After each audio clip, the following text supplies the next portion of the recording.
Zack Snyder, you need to be out of Hollywood. F Zack Snyder, F Henry Cavill, F Alfred as and Warner Brothers as a conglomerate, a film critic, and a crew. And if you want to be down with Zack Snyder and all them, F you too.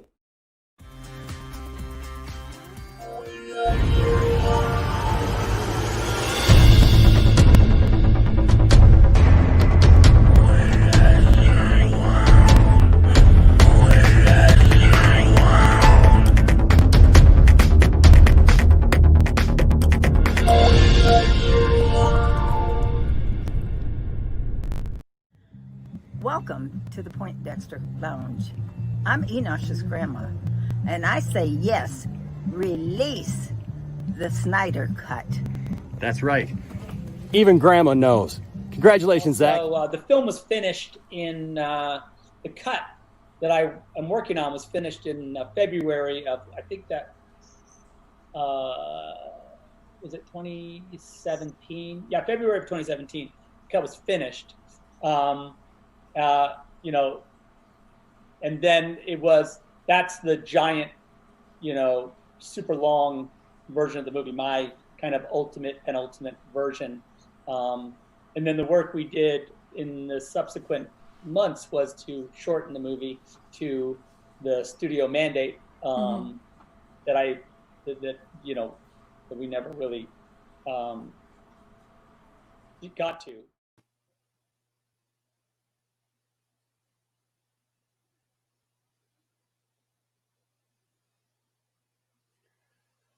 Hello, and welcome to the Poindexter Lounge. My name is Enosh, and I wish to lead you into the promised land, the land flowing with real stories that hit to the heart, with characters that make sense and aren't just there for visual stimulation. Let me lead you to a world where the Flash does not trip over and fall into the bosom of Wonder Woman. Let me lead you into a land where the skies are the right color and not some weird red color for some reason. Oh, let me lead you to the world of Zack Snyder's Justice League. Won't you come and be a part of us in our Snyder cult?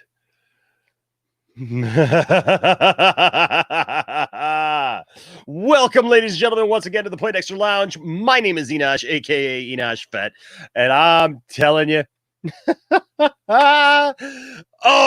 it's good to be a DC fan, a real DC fan, not this fake junk that's going on over at the corner. Because let me tell you something, we don't hang out at the corner because there's only one type that hangs out on the corner, if you know what I mean. And we do not pimp ourselves out to anyone. Oh, heck no. Welcome to the Poindexter Lounge. If this is your first time to the lounge, just know that the Poindexter Lounge is a place for nerds. It's a place where you and me can get together and we can talk about all the things that we love. Things like DC, things like TV shows, movies, games, sci-fi, fantasy, comic books, superheroes, toys, and yes, real topics that are going on in the real world, going on in the YouTube community, going on in the nerd community. And that is what we are doing right now.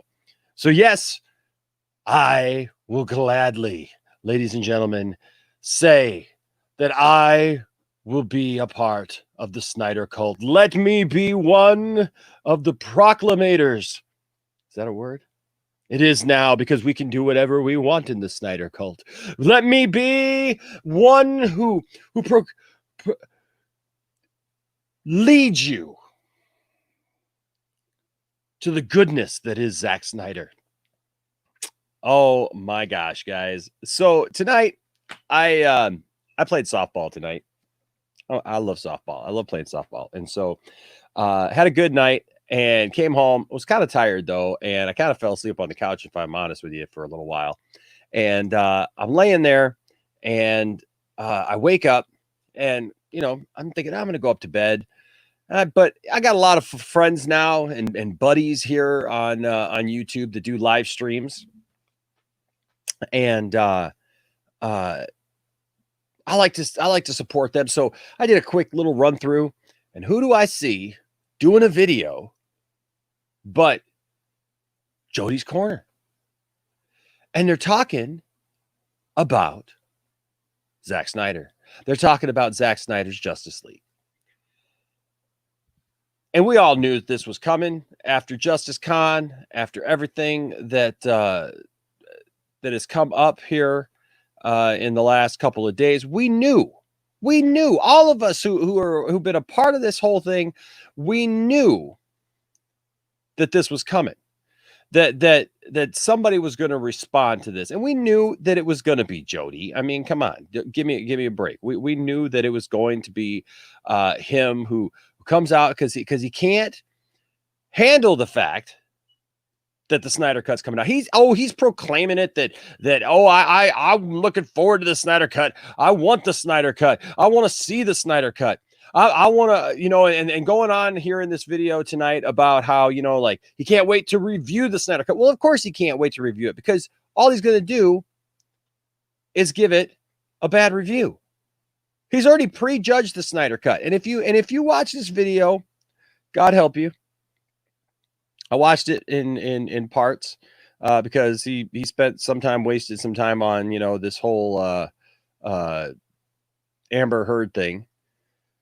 But I'm now convinced that these people are certifiably insane when it comes to, one, knowing anything about DC Comics, knowing anything about the Justice League, knowing anything about good cinema. And apparently, if we're Snyder cultists, well, I think we just saw that the Jody cult has flipped on its lid and is now bowing at the altar of Joss Whedon. Because literally, Jody went on and on tonight praising Joss Whedon, basically licking the boots of Joss Whedon all night long. And I love it because they went back and they watched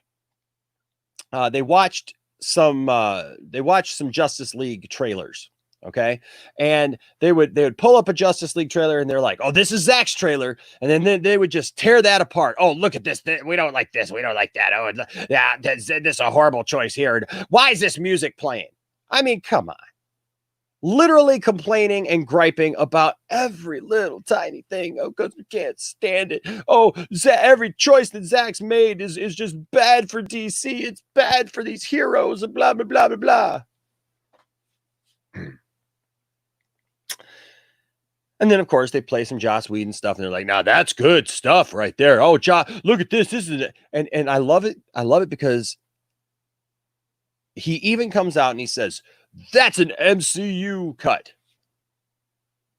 Tries to make it out that Zack has been flip-flopping, has been changing stuff, that he's not he doesn't really have a cut. They still deny the fact that Zack Snyder has a cut of the movie, that he had a cut of the movie, that he is very comfortable in saying so, that he is not using footage from Joss Whedon. He had completed his movie. He's got plenty of movie there. Trust me, if he's got over 4 hours of this thing, he's got plenty of movie. There will be plenty of entertainment for all of us to watch, for all of us to see. But they're still in denial over the fact that it could be any good. Now, look, I'm not standing here telling you that the Snyder Cut is going to be good, but it is. I can't tell you that something's good or bad without seeing it. Okay? All I can tell you is this. If you liked Man of Steel, which I loved Man of Steel, if you liked Batman v Superman, which I loved Batman v Superman, and for all of you hating on Batman v Superman still, then maybe you need to, I don't know what's wrong with you. I mean, because there's still people bringing up the fact, well, the theatrical cut of Batman v Superman was so horrible and bad, and I didn't like it, and blah, blah, blah, blah. Zack Snyder sucks. Warner Brothers manhandled that, took out a half hour of the movie that mattered, made Zack take out made Zack take out a half hour. of the movie that mattered.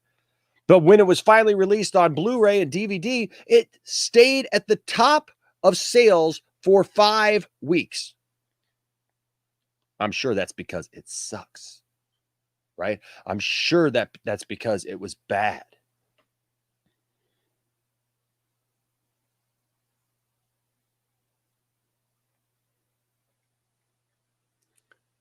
I'm sure it's because, nobody wanted to see it anymore. So if you like Batman v Superman and you like Man of Steel, then you're probably, just saying, you're probably going to like Zack Snyder's Justice League. Now, I will say this. If you don't like those things, you're probably not going to like it. You're probably going to be already at a place in your life where you're going to say, well, no, I don't want this. I don't want to see this. I don't need this. And I get that. Look, I get it when we have things in our life where we're just like, man, movies and things that we hear about, it's like, I don't need this. I don't need to see this. I don't want this. That's fine. What I have a problem with is they are still pushing this narrative that Snyder fans are this cult, that we are these whack jobs who just bow at the feet of Zack Snyder, that we can't be reasonable, that we can't be critical of things. And that's not what I see at all. Nobody is doing that. Sure, there are always going to be crazy people, but to act like that's like this major thing, just because people come back at Jody, just because people come back at the Andy Signors of the world and tell them, no, we're not going to just sit here and listen to this garbage anymore. And that's what it is. I mean, it's garbage when when Jody is literally sitting there going, I don't like the music choice in this. I don't like the coloring in this. I don't like this and this and this and this. I mean, just tearing the whole thing apart just because he's playing to his fans. He's playing to people who feel that way. And he doesn't want to have a conversation about what actually could be. He's just mad and angry that it exists. And you know that he's mad and angry that it just exists because they went on for so long saying that it didn't exist.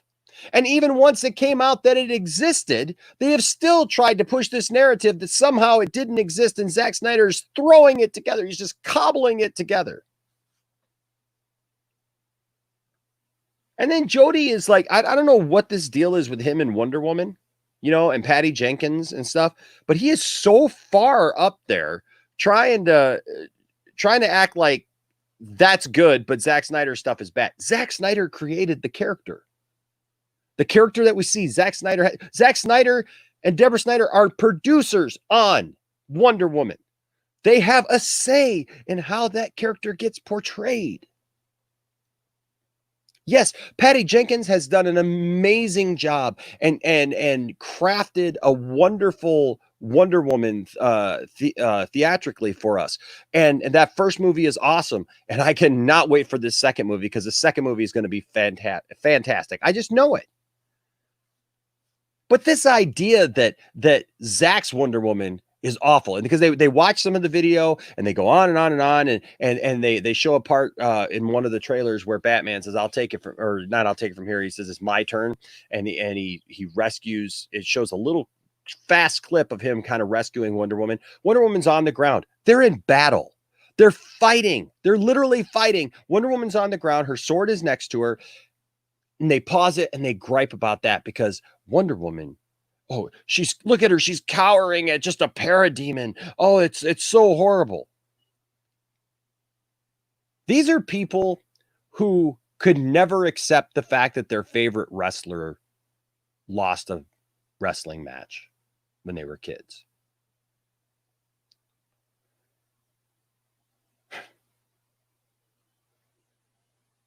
I remember being a Hulk Hogan fan when I was a kid. I was a Hulkamaniac. And Hulk Hogan didn't lose very often. Because if he did, little kids would get upset. That's why Hulk Hogan had the world championship for so long. Now, we know wrestling is pre determined. The outcomes are predetermined. Now, I give all kinds of credit and props to professional wrestlers who do a fabulous job of entertaining because they're telling a story, they're crafting a story. But this idea that like Hulk Hogan was just better than everybody else and just could never be beat, like that was because he was a cartoon character to us kids. Same with John Cena and the next generation of those kids, right? John Cena can never lose because if he does, the little kids will cry. So he's always got to be in that picture of like fighting for the championship or defending the championship. Wonder Woman is a champion. She's an absolute champion. But you're going to tell me that you can't handle if Wonder Woman gets knocked down for a minute and Batman has to come and help her? That's what the freaking Justice League is all about.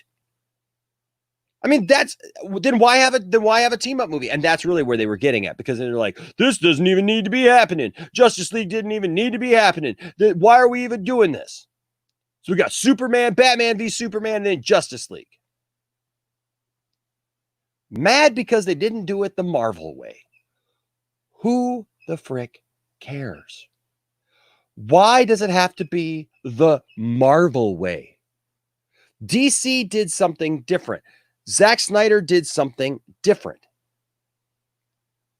Because they couldn't win that battle. If they did it just like Marvel and set it all up and did all these things and then went Justice League, everybody just would say, well, they're just copying Marvel. They're just trying to do exactly what Marvel's doing, because that was the narrative at the time. Was Marvel was king. Everything bowed down to Marvel. Marvel was the second coming of comic book fandom, of movies and all that stuff. And so Marvel could do no wrong.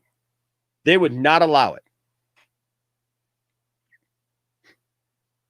Fans put down DC and its fans because somehow we were inferior. Didn't matter what we did.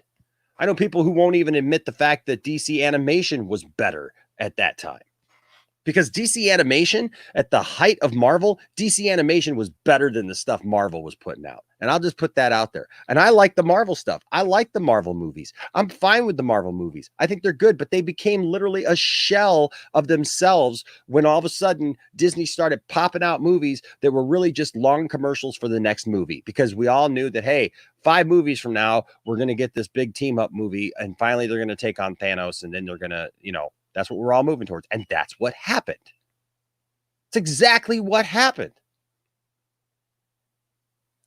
Enter Zack Snyder, an actual filmmaker, somebody who wants to come in, do something different, give us something new, something fresh, and yes, create a narrative that and a story and craft a story that was different than we had seen before.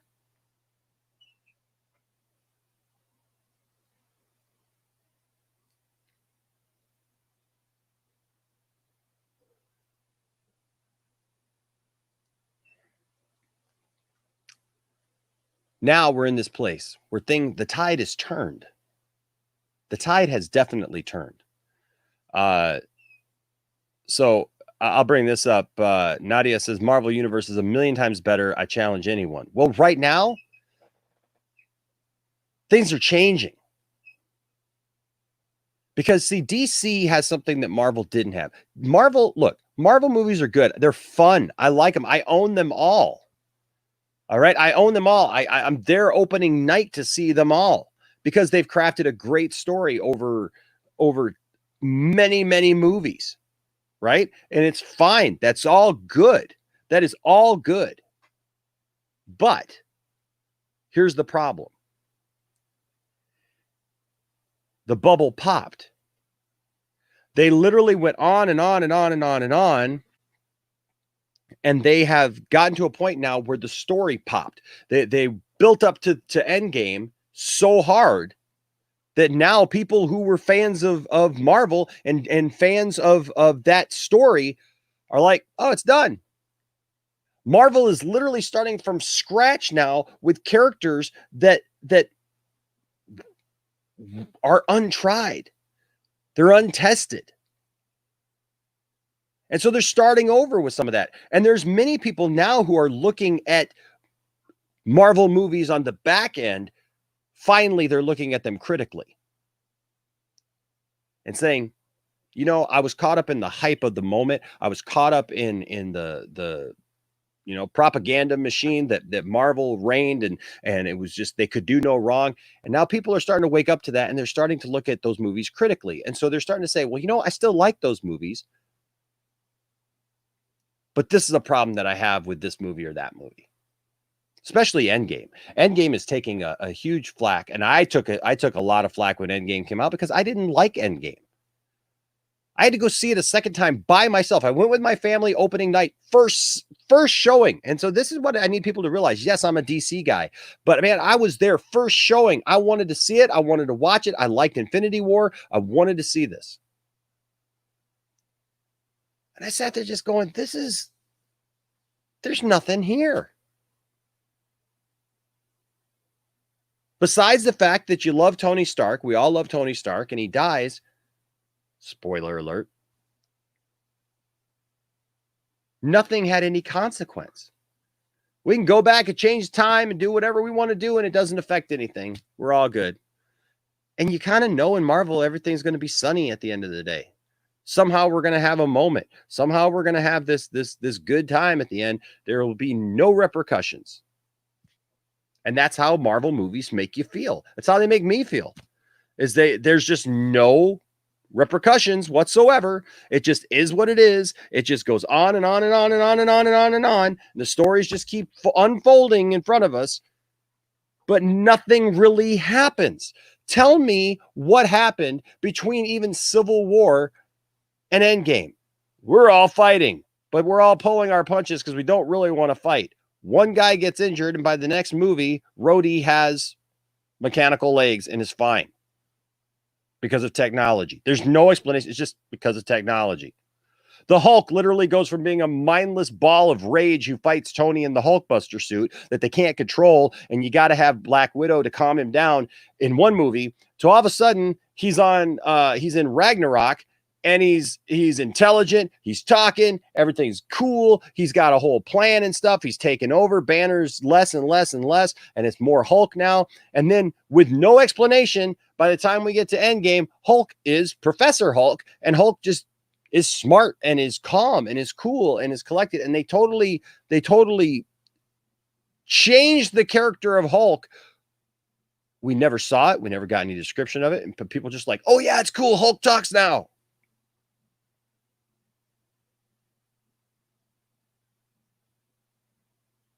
Right?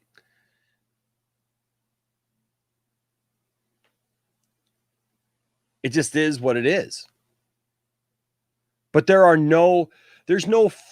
nobody talks about, and you know what? So I'll bring this up. So Sphinx, you bring up a great point, and let's talk about it, because I'm fine with talking about it. Sphinx says everyone is alive in Justice League 2.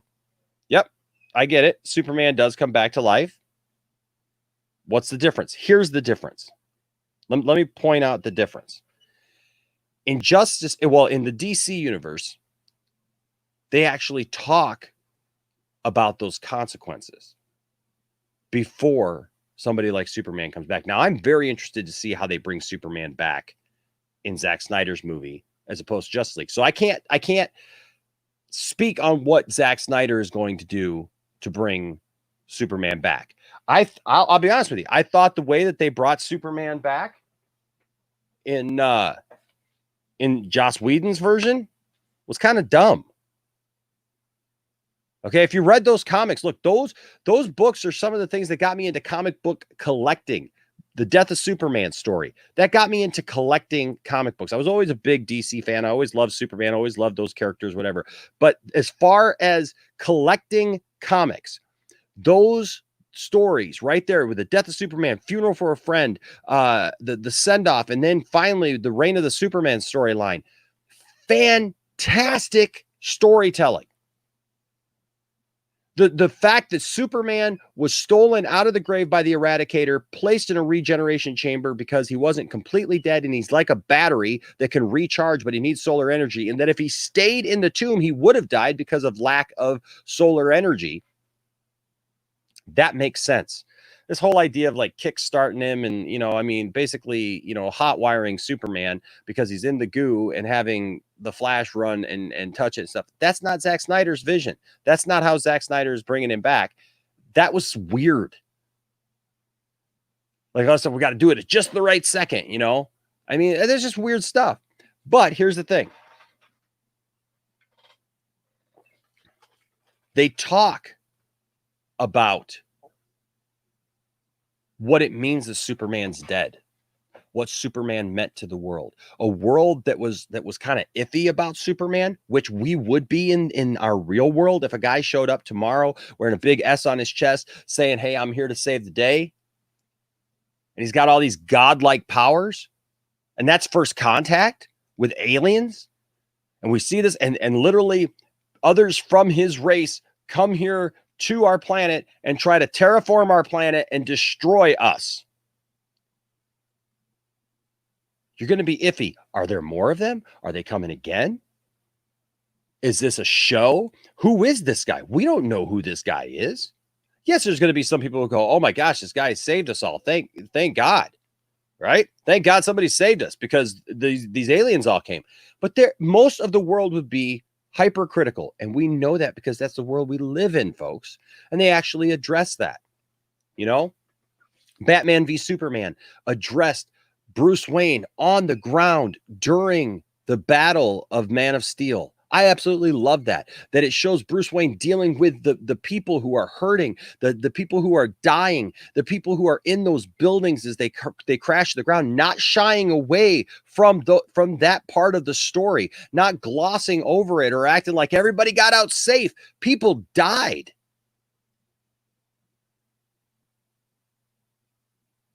Bruce Wayne is literally driving through it all, running through the rubble, saving little girls, trying to save people, but he has a dear friend die in that attack. It affects him in such a way that it helps push him over the edge. It helps push a Batman who has experienced loss. Obviously, Robin was killed by Joker. Obviously, he's gone through a lot of stuff, that Batman, which is a direct pull from the comics of the late 80s and early 90s, where Batman went through the loss of Robin, and that messed him up because he felt personally responsible for killing a young boy, even though he didn't do it. He felt personally responsible for the death of Jason Todd because he put him in harm's way. He thought, now I should have never done that. Why would I do that?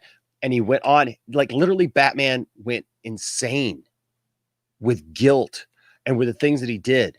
And that is the point of Batman v Superman, is that he sees that, you know what, there's something bigger than him. There's something bigger than life going on here. And he's got to do something about it. People are like, that's not Batman. That's not Batman. That is Batman. That's Batman looking at this guy who claims to be a Superman, a good guy, but seeing the ramifications, knowing that people that he loves died in that attack. That he literally saved a little girl who lost her mother up in the building in that attack. And having to deal with that. And that affects Batman to the point where he says to Alfred, if there's a 1% chance that this guy will turn on us and kill everyone, then we have to do something about it. I have to do something about it. I am Batman. I've been dealing with these criminals in Gotham for so long, but I got to take on the real world. I got to take on the bigger picture here. And if I do anything with my life, it must be to protect the human race from an alien attack like this. I have to do something. I cannot let my time as a hero, my time as a vigilante, my time as being Batman be all put to naught because of an alien invasion, because of a guy who literally possesses powers that we can't even comprehend. And Batman trains himself. He puts himself in that situation. He tries to figure out everything he can meticulously to take Superman out, because this literally could be this could be Batman's legacy, as it were, that he would save humanity.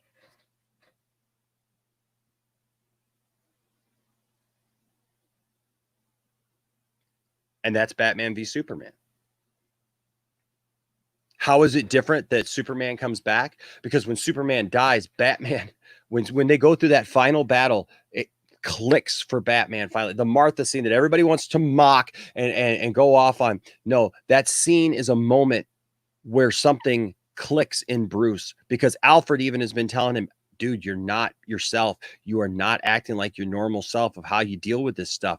You got this rage in you that is building. You're trying to do stuff that, you're trying to take out a man who could possibly be the best thing that ever happened to the human race. You're not thinking straight because of your rage, and you're allowing your emotion to overtake you. And that's all Batman stuff.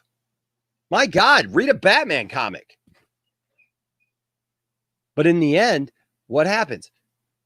Superman simply saying the name Martha shows a spark of humanity to him with Superman, that this man has a mother. This man has a woman. All of a sudden, here's Lois Lane. This man has a woman that loves him.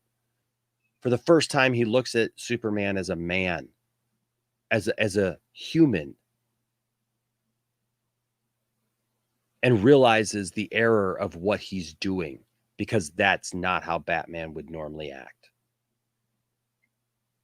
And so you get that depth, you get that consequence, and then Superman dies saving humanity. Superman dies saving everyone from Doomsday, sacrificing himself.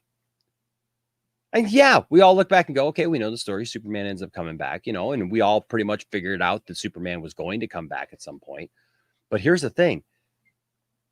We don't know the ramifications of how Superman comes back, or what the details are of that, because Bruce even says, I failed him in life. I didn't give him the opportunity to be the hero that he needed to be. He was better than us. He was this leader. He was all these things. He said, and I didn't appreciate when I was here. I've got to do everything I can to make that up. And those are awesome scenes at the end. Awesome scenes in the end when he's talking to Wonder Woman about that and what he needs to do to make it right. And that goes into Justice League, of his guilt of wanting to fix that and say, if we could bring back Superman, let's bring back Superman. Right? Because we're talking about a more supernatural type of being, a superhuman type of being. Is there a way that we can do this using the technology of his planet? And so, yeah, they bring Superman back, but there is so much more story fleshed out and discussion about it. And it's still going to have ramifications, because in the movie, in Batman v Superman, Clark Kent is dead. They freaking bury him. I mean, come on.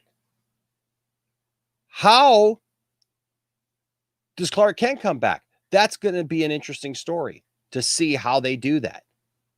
Never touched upon.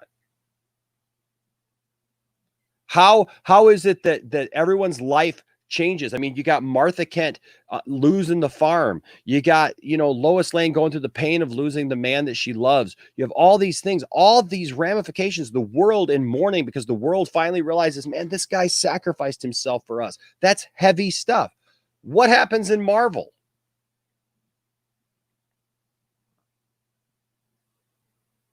In the Battle of New York, we don't get that in-depth kind of guttural reaction, real life on the ground kind of stuff. We get look, and I get it. Somebody else said, Marvel is for Crush It said Marvel is for kids. That's the only reason why it did more at the box office. Exactly. Because in the Battle of New York, you've got the Avengers in a circle. I mean, how many times did we see that? Right? We saw it in New York in Avengers 1. In Avengers 2, we see it when they're, in that little atrium thing and they're taking on everybody, when Ultron is trying to lift that city. And you get these great posable scenes where, we're all together and the music gets all intense and it's all cool. And it's a really cool posable moment. And that excites us. Hey, it excites the little kid in me that goes, hey, yeah, go get them, Avengers. But it's a different kind of movie. When ships are literally flying through New York and taking out buildings and buildings are falling over, there's never any serious discussion about the people who died in New York. Because let me tell you something, folks, people died during that. But we didn't have an emotional response for anybody that died in that movie. We didn't. There was no little girl who lost her mom that you know, Tony Stark had to walk over, take his thing off, man, and look at her and hold her and save her. And I'm not saying there even should have been, but the only time we really like get that emotional connection to somebody in that scene is when Tony goes through the space hole and we feel like we're going to lose one of our heroes. Look, they're movies. In the end, most movies end with the hero winning, right? And the heroes, no matter how bad the bad guys are, in the end, we find a way to overcome it, because that's what a superhero movie is. But it's the steps along the way, and that's why DC is more of an adult take. You know, yes, DC had its own time where it went through kind of what Marvel is going through right now. When you had Super Friends, man, I came home every day from school to watch Super Friends, right?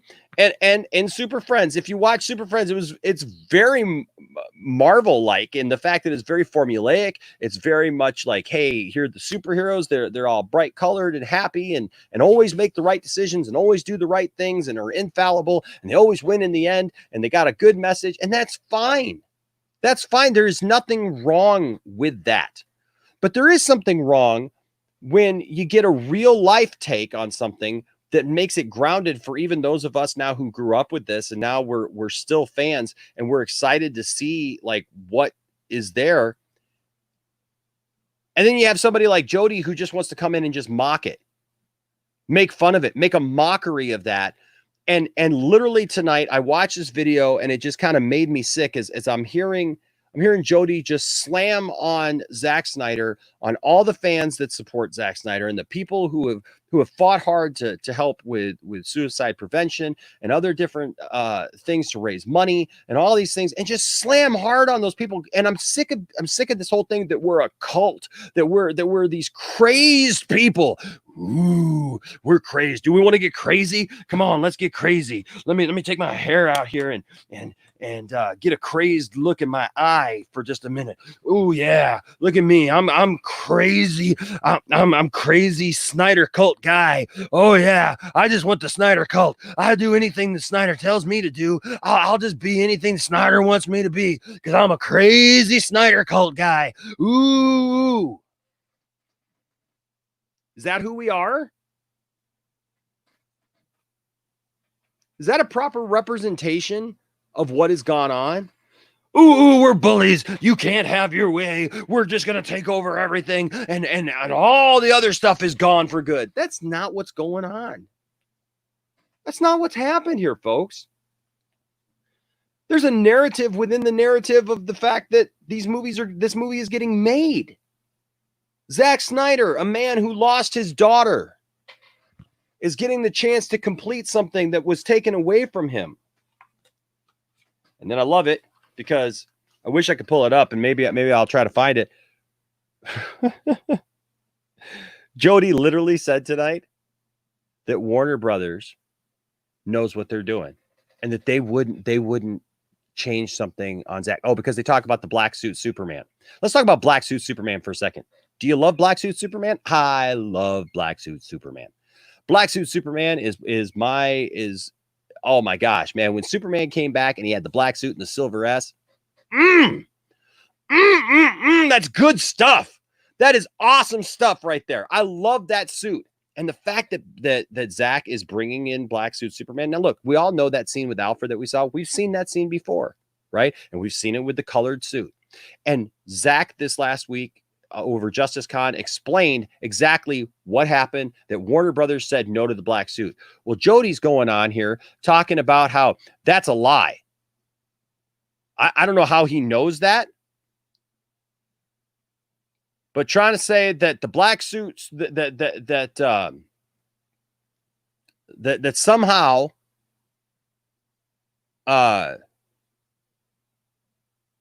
black suit Superman, the fact that Warner Brothers said no to it, is a lie. Talk about just pushing your own narrative. Talk about just pushing your own ideas. Trying to say that Zach never planned on Black Suit Superman. Jody doesn't know anything about this.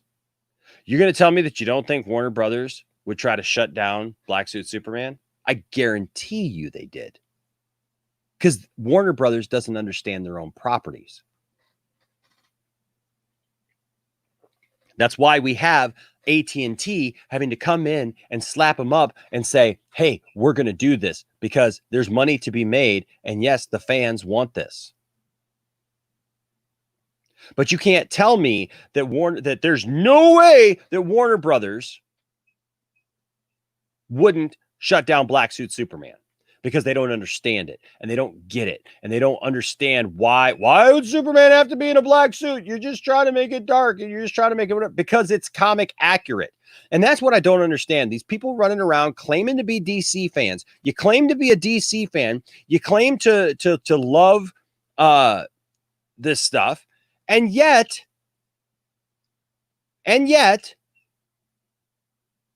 here's a man who gives you the most comic accurate representations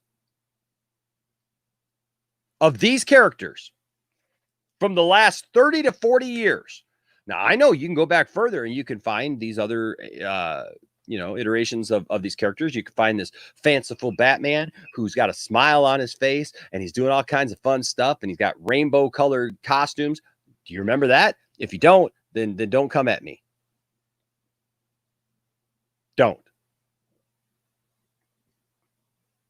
You got the Boy Wonder. Pow, bang. Do I love Adam West Batman? Absolutely. Yes, I do.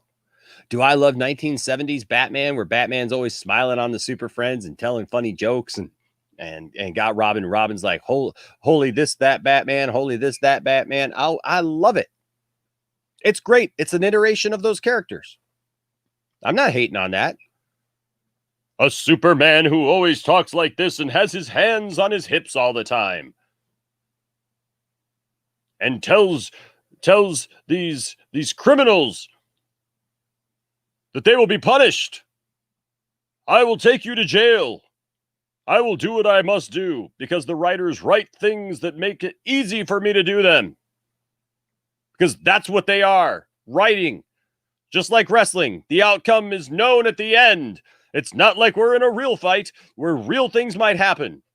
Maybe one day they'll write stories that put me in real life situations. But until then, I will talk like this and I will be perfect. And people will gripe and complain for the next 40 years about how they can't relate to me as Superman because I'm too perfect and overpowered. Up, up, and away! But then you get a Superman finally that deals with the same stuff that we do. And Zach just talked about it at Justice Con this weekend. That look, that's for a time. That's a certain type of Superman that doesn't play today. I want superheroes that show that they can get through situations, that they have to deal with real life situations. Now, Nick, I agree with you. They could have made Doomsday much better. Doomsday, I did not like the way Doomsday looked. He looked like a giant Ninja Turtle. Look, I can admit when stuff's wrong. Okay, so don't come at me with this. You're a crazed Snyder cultist who just bows at the feet of Snyder. Because here's the deal. I call it the way it is. If you come to the Poindexter Lounge, you're going to get real. Okay, that's what you're going to get. You're going to get real talk. You are going to have an opportunity to express your opinions as well. We do a call-in show where you guys can talk about anything you want to talk about, and I don't care if you disagree with me. That's fine. I'm glad you're here. If you're in the chat tonight, and I'll get to the chat in just a minute. We'll talk about some stuff, and who knows, maybe we might bring somebody in. All right, and we can talk about this. We can have an actual conversation about this, because that's what I'm about. That's who I am. Okay, I'm not over here screaming Cash App, Cash App, Cash App. I'm not over here making a fool or a mockery of myself because that's what it's about. And it's not really about the stories. It's not really about the movies. It's not really about doing those things. It's just really about making a narrative that and a story that people can latch onto, because I'm trying to hit at their fears. And I sat there and listened to these guys, the people on his panel, for goodness sake. I mean, the one guy keeps calling Joss Whedon Josh in the video over and over again. He keeps calling him Josh. Really? That's who you got on your panel? You don't even know who you're talking about? You're trying to say that Warner Brothers wouldn't shut down the black suit when Warner Brothers is notoriously known for damaging DC properties with their meddling. Look at 1989 Batman. 1989 Batman is a great movie. It got a little bit darker even with Batman Returns. Then all of a sudden, here comes Warner Brothers. Talk about suits. Warner Brothers comes in. All of a sudden, we're going to change everything. We're going to have bat nipples. Ooh, bat nipples make you feel so good, and they're right out there, man. Batman is excited to see you. Either that, or it's a little cold in here. And you get these corny jokes like, "Sir, are you going to have something to eat? I'll get drive-through." Really? You got the Batmobile scaling walls. Everything's neon colors, right? Talk about a Robin story that doesn't make much sense. There's a Robin story that doesn't make a lot of sense. But it is. It's there. Right? Batman Forever. I love Batman Forever. We talked about this. I love Batman Forever. Right now we got a giveaway for people who support the Patreon and or giving super chats, where this month I don't have it with me right now, but we're giving away a pop vinyl of the Riddler. I liked the Riddler in that. Even though Batman Forever is more lighthearted, it's actually a good movie. I enjoy it. But you can see Warner Brothers starting to creep in there and change things. And by the time we got to Batman and Robin, we had full-on lunacy. I mean, crazy stuff was happening. You got Bat credit cards, and you got, a mindless Bane just running around like with a top hat on because they're going away on a plane and trying to make it look like a Casablanca type of thing. Really? Just lunacy in some of the stuff that's in Batman and Robin. And look, I can watch Batman and Robin and I can have a good laugh. And I just watched it a couple of weeks ago. I watched literally all the Batman movies a couple of weeks ago, including the Nolan trilogy, because I love it all. I enjoy it all. And why can't you? Why can't you enjoy it all? Why can't you just see that, some things are different than others? But no, we keep getting pounded over the head with this idea that all this stuff is bad, that Zack Snyder is bad.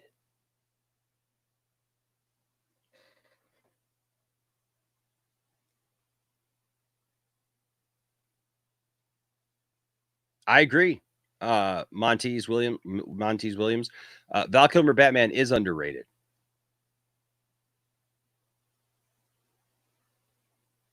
I think as far as if we weren't going to get Keaton, Val Kilmer did a great job. And there's nothing wrong with those movies. Look, you're talking to somebody. Well, Big Dub, we'll talk about that. Hold on. So Big Dub has a point here. But listen, you're talking to somebody who literally, I like Superman 3. I have a special place in my heart for Superman 4.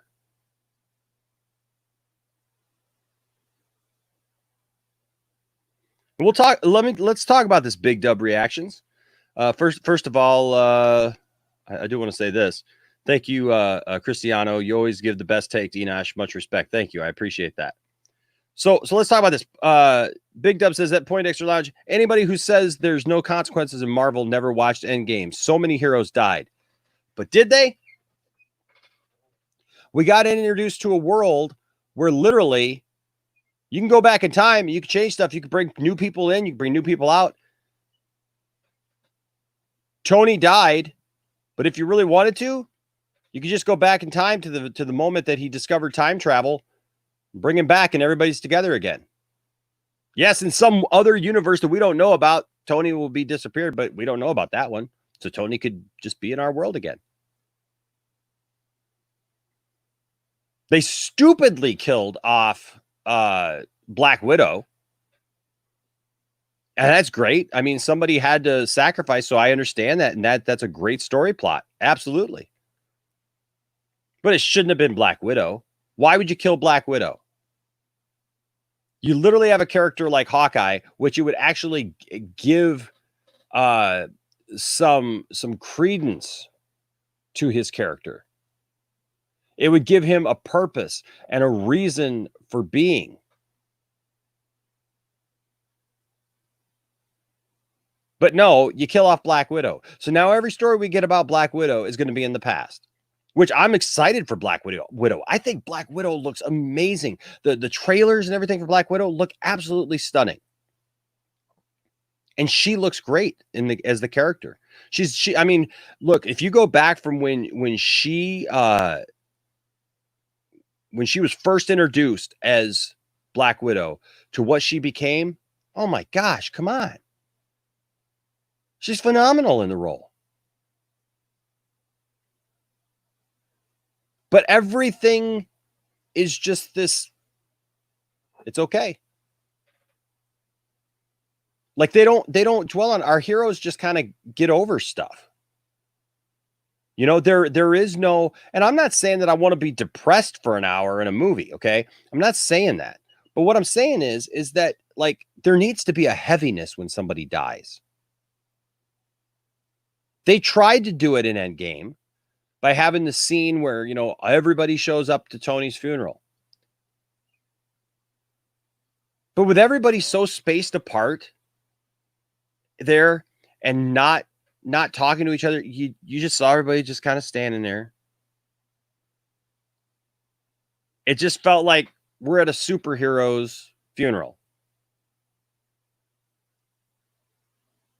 What I like about Superman's death scenes and the funeral scenes in there is you see the Clark Kent funeral where people are crying.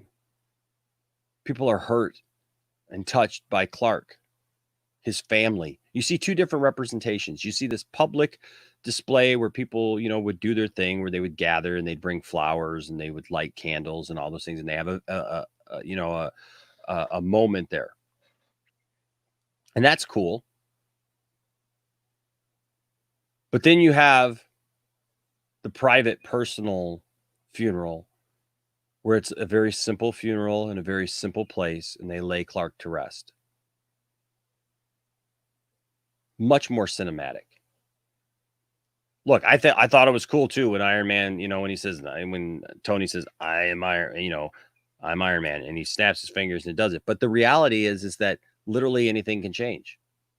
There can be no real consequences. I mean, if Captain America really wanted to, he could have just fixed everything and come back, but he decided to stay, which is a whole other thing, because is that Captain America?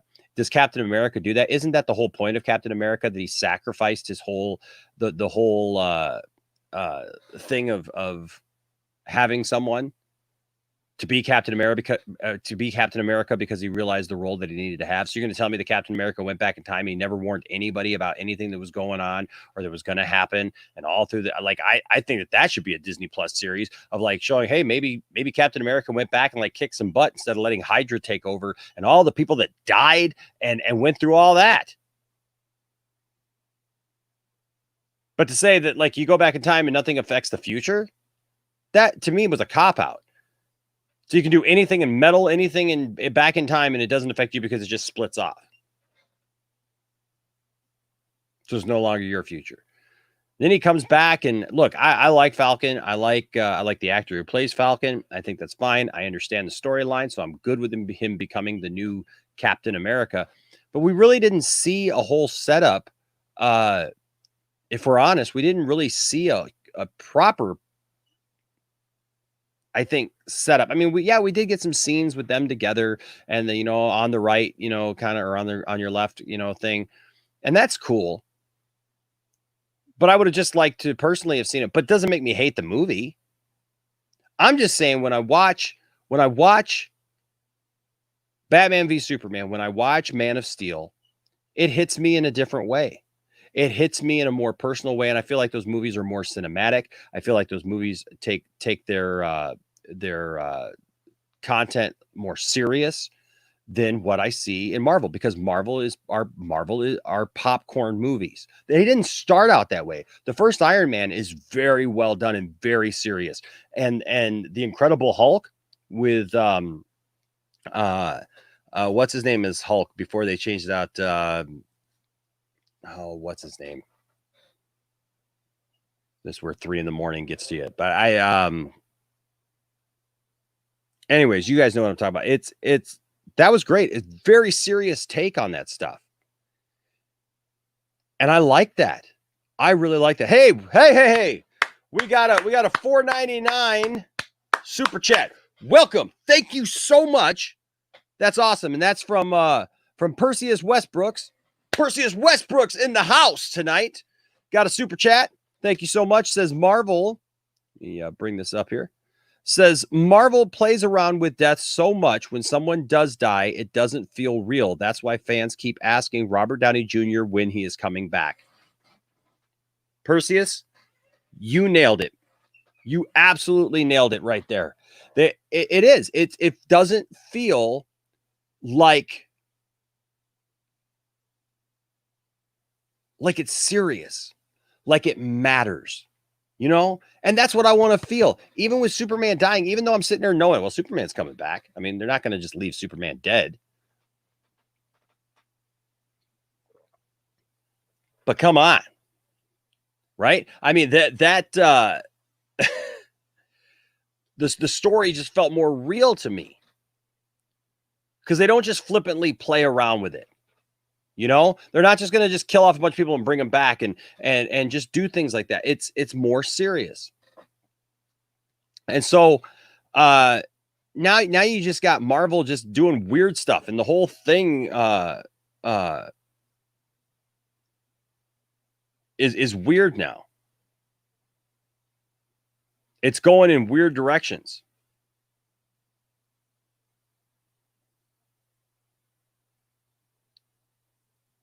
Nick, you got a good point. What about when Loki escaped? So now we got different versions of Loki. We got all these different versions of everybody.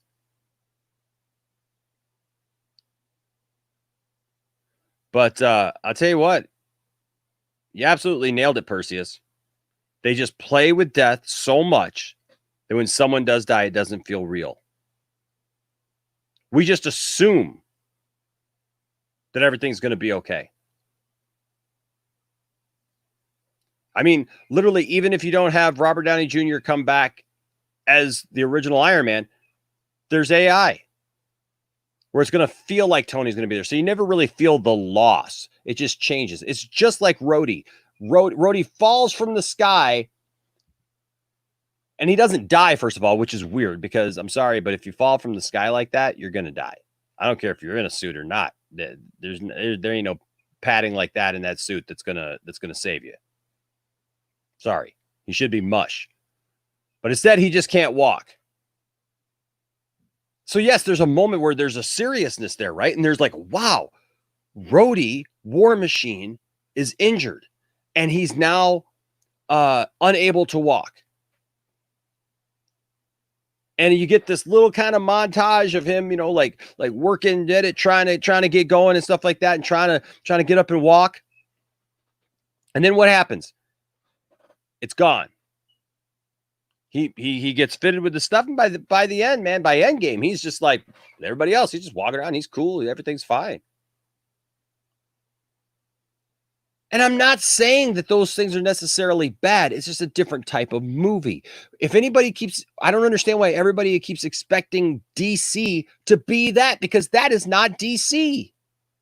It hasn't been for over 30 years. You pick up a comic, man, and you see that DC is doing different things. It's a more serious take. Speaking of which, don't forget, we do have this giveaway Here, let me do this here real quick. Sorry. So I love the comment, Perseus. I'm just going to take it down for a second here. We have this giveaway. We do a comic book giveaway every week, and we do a nerd question of the week. And all you got to do is answer the question, and you'll be put in the running for a free comic book. And this week's question is, what actress played Ursa in Superman 1 and 2? And if you leave that, I'm not going to do it here for this because it's just too hard to go back through everything and try to find those things. But if you leave a comment on any one of my videos, any one of the other videos on the channel, you're in the running for a free comic book. We'll send you a free comic book. All right. So, and then this last week's winner, I don't know if you're here today, but this last week's winner was Camping Elitist. Answered last week's question was what real life Superman fan was the inspiration for the character of Steel, and Camping Elitist got it. So if that's you, Camping Elitist, if you're around, hit me up. We got a free comic book for you. So that being said, this is what I'm looking at, and I'm gonna I just want to share this a little bit. If I don't know if we'll get around to getting anybody into this this conversation. I'm thinking about it. Yes, Eric. Thank you, Big Dub. It was Eric Bana. No, not Eric Bana. That's the old Hulk. I don't like that movie. I'm talking about oh, hold on just a second. It's going to bug me. He was in Fight Club.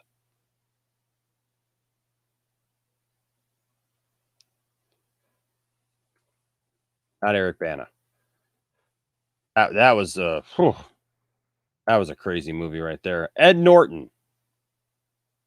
Ed Norton did a great job. Thank you guys for hitting that up. Yep, Ed Norton. What's up, Gun Gaga?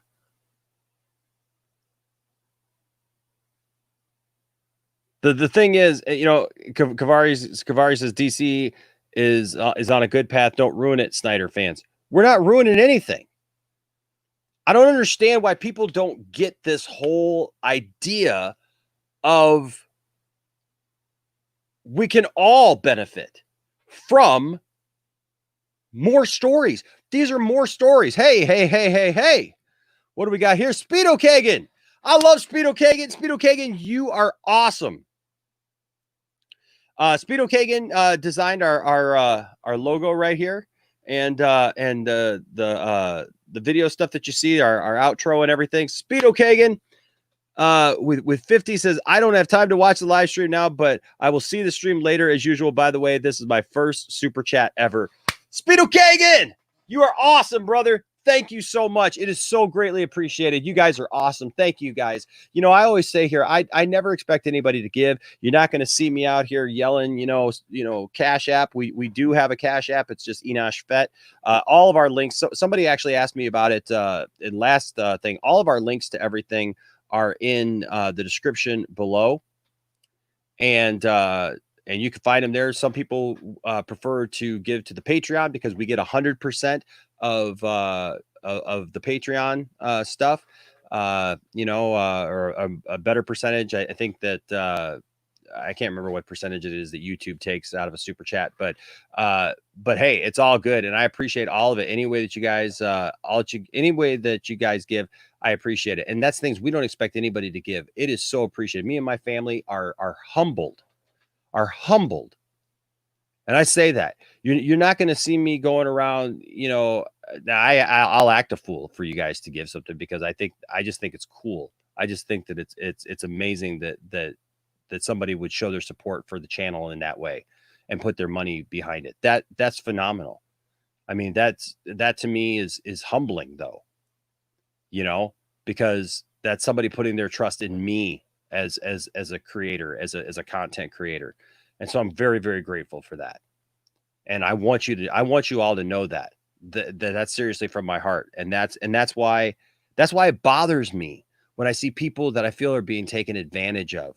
We do these videos. We talk about people like Doomcock. We talk about people like Jody and stuff, how there's so much usury going on, I feel, of fans. And you know, especially people like Doomcock, just putting stuff out there that's just garbage news, and people are just holding on to it, you know. But I'm very thankful and just very, I like to make sure that people know that it truly, from my heart, I'm humbled when I see something like that. So, and also shout out to Mladen here for pointing out the super chats as they've come in. I appreciate that. So yeah, so let's take a little bit of a look. Let's see if I can find a couple of things here, because I think it's better to actually hear from the people themselves, and then we can kind of talk about what's being said here. With Avengers, place the films in order of their release, and the phase ended with Avengers. Place because what's going on there? So we're gonna talk about this. America did Iron in the black suit. Iron Man, Hulk. It's showing me this black Hell suit. no, I don't remember her name. Man, trying to steal it, man. Free, steal it. Go for a check. Well, it should have. It's showing me that these time signatures are talking about the black suit Superman. Actually, Gigi came through and showed us. But it's not. Bomb. So Yeah. we may not. Maybe, but Josh made it better. Josh made it better. Her coming in, swooping in and shit, saving the day, compared to just kicking the dude and that's it. Nah. I'm having a hard time with that scene. I really feel like that's a Joss Whedon scene in the bank. It looks different. It doesn't even have the Snyder look to it. Like, Snyder has more of a grainy cinematic look to his lens, his filters and stuff. Yeah. But it is what it is. You said you'd come. Here's where they're watching. Here's where they're watching the trailer. And biomechatronic body parts. He's a cyborg. You should probably move. Where was that at? Barry Allen. Whoever you're looking for, it's not me. He's a Batman. He said the age of heroes would never come again. Which, by the way, can I just say, as a musician, I actually really like the version of "Come Together" that they put together. Just saying.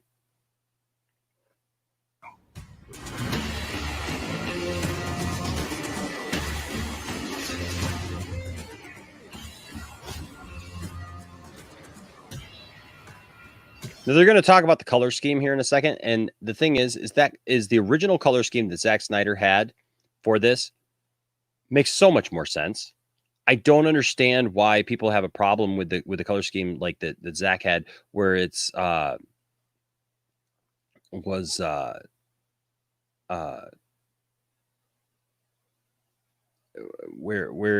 the Joss Whedon one is all red and everything like that.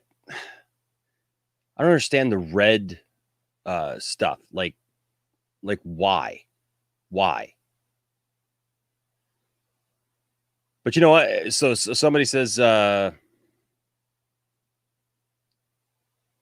on a second here. Song was not for Justice League. It was. Ezra is so trash. Was he? But was he?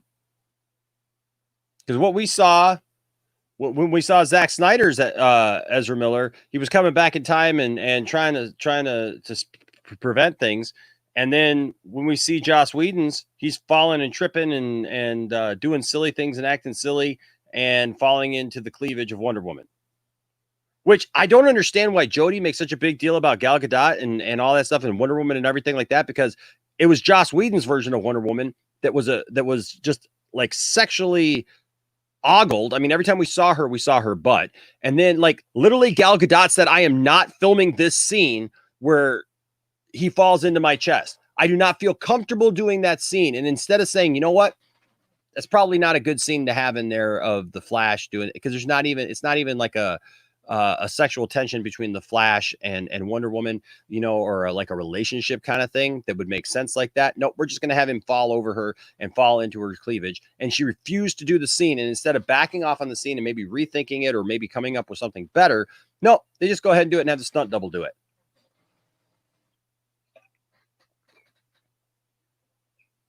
So whose fault is it that Ezra's character, because Ezra's a good actor. So whose fault is it that, you know, Josh Marvel Whedon,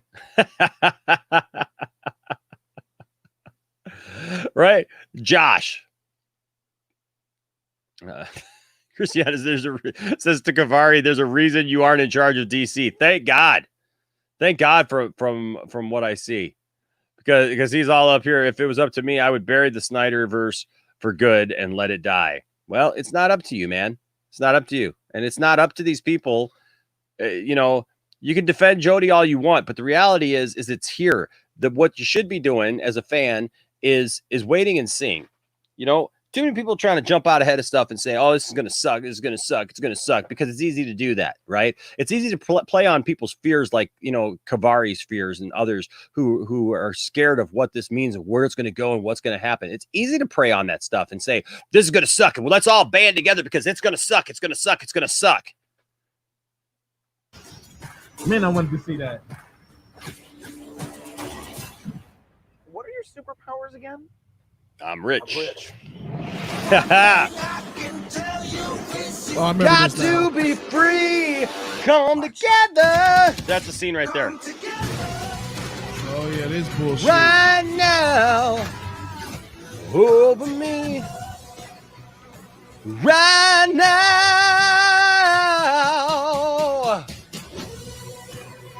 Yeah. I love this, man. Shall we? Oh.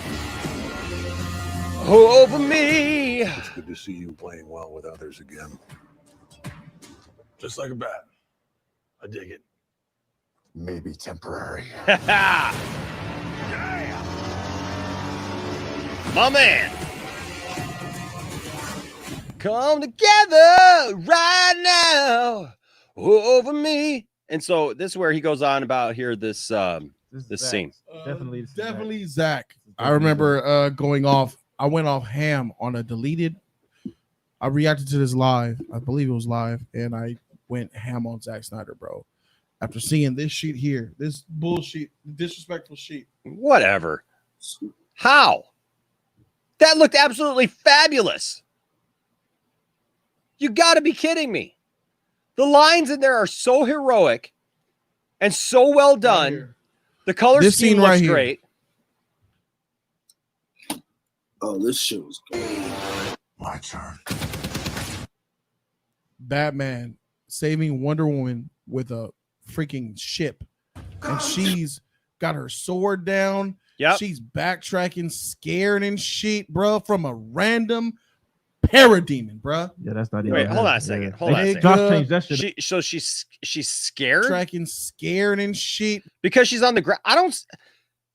Are you guys seeing something that I don't see? Because I don't see her backtracking and scared and acting like a little girl or anything just because Batman's trying to save her from a parademon. I see a woman, see Wonder Woman, first of all, and she's amazing and she's great, and she just happened to be on the ground there. And so what's wrong with this? So Wonder Woman can never lose. Wonder Woman can never get knocked on the ground, folks. Jody has spoken. But you can't get knocked on the ground. Couple of things. We have another Kush Lord. I'm going to get to your comment here in just a second. Crush it. Thank you so much, man. Appreciate it. Thanks for the comic announcement. Jody is so into WW or Wonder Woman because he met Gal in real life and Patty. Now I want to tell you guys something. Crush It has this right here, the Miley store on eBay, and that's why we're giving away these comics. So you guys need to shout out to Crush It. for doing that, because I think it's fabulous, and he donated all these comics, and so that's why we're able to do this and give away these comic books on a weekly basis. So you guys want to do that, and also head over and check out his eBay store. He's got a lot of cool stuff on there, and you guys can check that out. All right, and show some support. And you're right, Jody's in the war. He met Gal Gadot and Patty, and all of a sudden he's just like way up their butts. But the thing, here's the weird part about that. How is Jody supporting all that and saying all that stuff? But like literally Patty and Gal support Zach.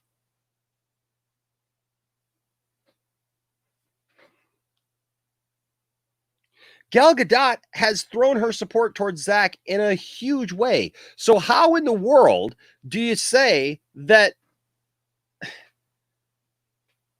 Zach sucks when they support Zach?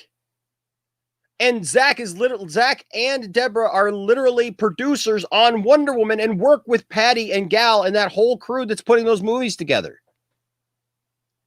You see how dumb that is?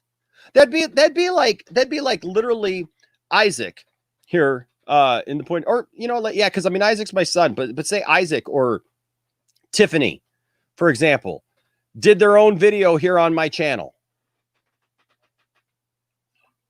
You show up one day and instead of Enosh, you get Tiffany here giving her opinions of something and saying something, and people are like, "Wow, I like the way that she did that.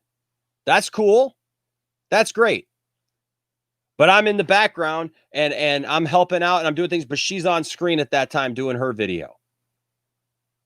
But who runs the channel? I mean, it'd be like my friend Johnny who we do 2 cents on nonsense. It'd be like him doing an opinion piece or whatever and coming on here and making a video for the Poindexter Lounge. But who runs the Poindexter Lounge? Who's the one producing the Poindexter Lounge? Who's the one helping craft this thing and make decisions? It's what producers do. They help out. They produce. Yes, Patty Jenkins is the director, and I believe she wrote both Wonder Woman movies, and that's great. But who do you think is being consulted with those things and is part of those things? It's Zack freaking Snyder. And I love because he nailed that in the interview at Justice Con and literally put it that way and said, "I am a producer on Wonder Woman." And they still don't get it. So, but I did want to, so thank you so much, Crush It. You're awesome, man. And thank you for giving, for the comic books. I tell you what, this really shows Crush It is in it to win it. Crush It is, a comic book fan and a fan of these movies. And I think that's great. Now let me see if I can find that that last one. You're right, Pelican. Even heroes get knocked around. Wonder Woman's going to get knocked around. I mean, it's okay. It's okay for a superhero to get beat up or something and need some help. That's the whole freaking point of a Justice League or a team up movie. Is they need to support each other. Somebody gets knocked down, you come and help them because you got a team. Just saying. But Kush Lord, I want to point something out because people ask, well, why are you doing this? Why you got a problem with this? Bro, it's just a movie. Let him have his opinion. He can have his opinion. This is what I want everybody to understand and totally get. And let me just say this to everybody who's here and watching. Okay? Everybody. I'm not debating your opinions.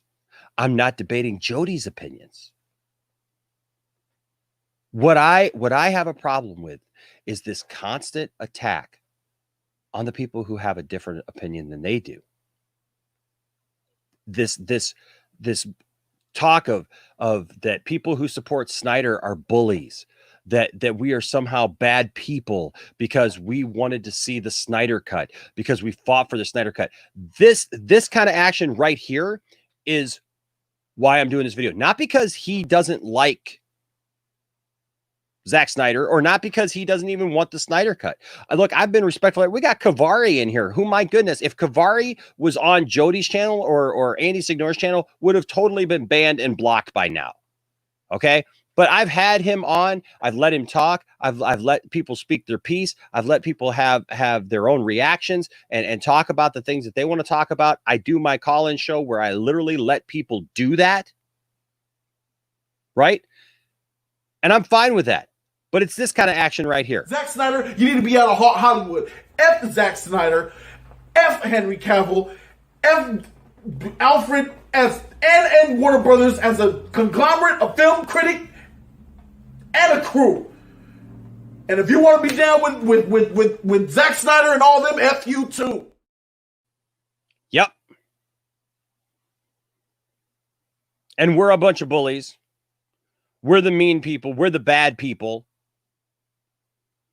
You know, people who support the Snyder Cut have raised hundreds of thousands of dollars to go towards suicide prevention. And I love how Zach actually pointed out, he says, even if the movie didn't get released. See, this is what we're coming up against. We got a guy in Zack Snyder that they're trying to make him out to be this bad guy that he's just like, you know, this egocentric trying to take over. And that's why he's trying to do this thing. Yet you have a man who literally said on Saturday, at this point, even if this movie never came out and nothing ever happened, the movement of the fans who have supported this thing and raised money to help, that's been worth it. If we never even saw the movie, if I never got to release this movie in any way, to see the money that's been raised for suicide prevention and to help people and to help my own family, he said, and the overwhelming outpouring of love means the world to me. And that's better than anything else. Yeah, but Zack Snyder, you need to be out of Hollywood. F Zack Snyder. Yep. Oh, he's got a cut of the movie. He's got a version of the movie, but F him. Right? We're going to use harsh letters on him. That's Jody's take. That's why I make a video like this. That's why I come against this stuff. Because I'm tired of true fans, people who just want to see a movie getting called that, being told that's who they are, that we're somehow this cult, that we're these crazy people. That's my problem.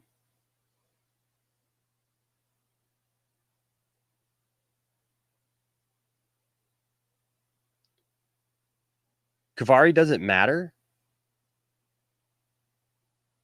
I don't know. Who knows? Does it matter why she did that? People do that. People do that for so many different reasons, Kavari. And you know what? Guys, when people get to that point, it's because they feel like there's no hope for tomorrow. One of the things, man, that my grandma, God bless her, and I'm so thankful that she's still alive, and here she is. Welcome to the Point Dexter Lounge. I'm Enosh's grandma, and I say yes, release the Snyder Cut. That's right. Even grandma knows. Congratulations, Zach. My grandmother raised me and my two sisters. And it wasn't always easy. She gave up a lot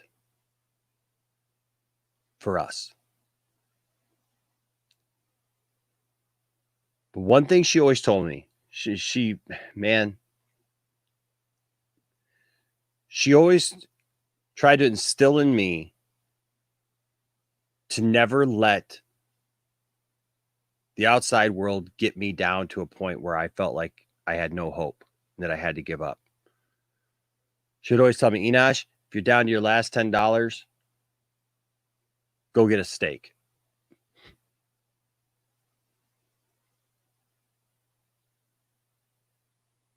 And I love that woman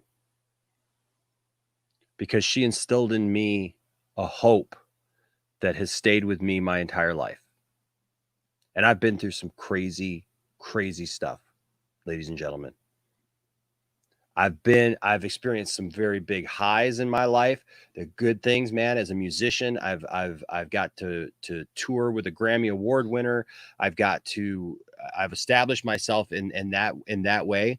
Everything was going great, and then I lost everything. I had a home, I had a wife, I had my son Landon.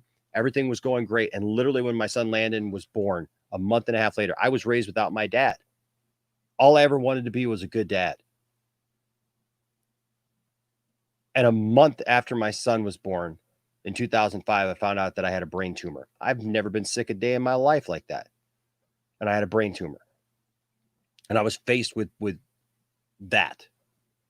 And I had to go in for surgery and do things and I'm okay. It wasn't cancer. It was and it's still there. Whatever was there is still there because it was under my brainstem and they couldn't get to it. But they realized that I guess it was benign. And here I am, 15 years later, and I'm still going strong, and it's never affected me. Shortly after that, I went through some very painful things. And obviously, Landon's mom is not in my life anymore. And I was at the lowest of lows. I felt like I was going to lose everything that I had ever built. Everything that my life had been. My life up to that point, we were the family that people look up to and that people came to us for suggestions and for encouragement.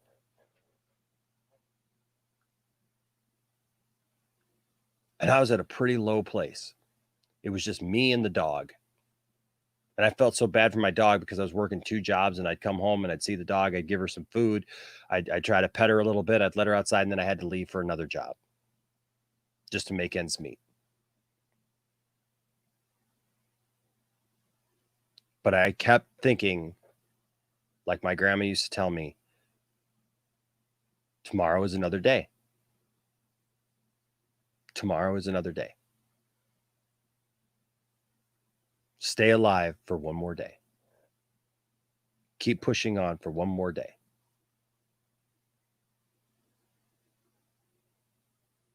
Your life is only over when you decide to cancel it. But tomorrow there's hope for something that can happen. And I am a living testament to that because I've been through the highs. I've been through the highest of highs and done some really fun, awesome things and had a good time doing it. And I've been through the lowest of lows where I felt like my whole world was crashing in on me and I was depressed and I didn't write a song for over a year and I barely picked up my guitar and I was alone and by myself. And I fell into this depression that I was literally just functioning. I had never had an anxiety attack in my life and I had one.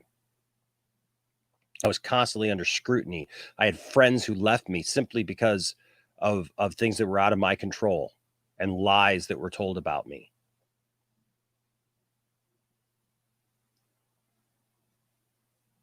But fortunately for me, I had somebody in my life who instilled that hope to go on. And I did. And I stayed the course. And my faith played a huge role in that. Because my grandmother is a woman of faith and she instilled that in me at a young age. And you may not subscribe to that, and that's fine. That's your choice. But I know what I went through and I know what helped get me out of that. And now I stand before you as a man with a YouTube channel, talking about the stuff that I love, having fun doing it. Talking about the different things I love in a room full of toys. Tiffany, during the whole pandemic here, she had to work out of my office, and so she had the reign of my office. There's a computer over here and a computer over here, and she was working here, and she talked about how she gets it. She collects too, but she told me about how it was so cool to be able to work in this space because she would just look around and these different characters and different things. I got He-Man stuff and wrestlers and Star Wars all over, and so those are things that bring joy. And now I stand before you here in 2020, even with all the stuff that's going on. My son, Landon, is amazing. He's grown up to be a wonderful young man who loves me, who's just like me. He's a phenomenal drummer. That's why I shared his video on here. You know, I shared him playing drums last week. He played drums last week at our church. He played and he's playing this week with me and next week. And he's a phenomenal drummer, and I can count on him. The kid's 15 years old, and he's awesome. And somebody downvoted that video. Like Darth Tasty mentioned it. Who downvotes a video of a kid playing drums, especially when he's good?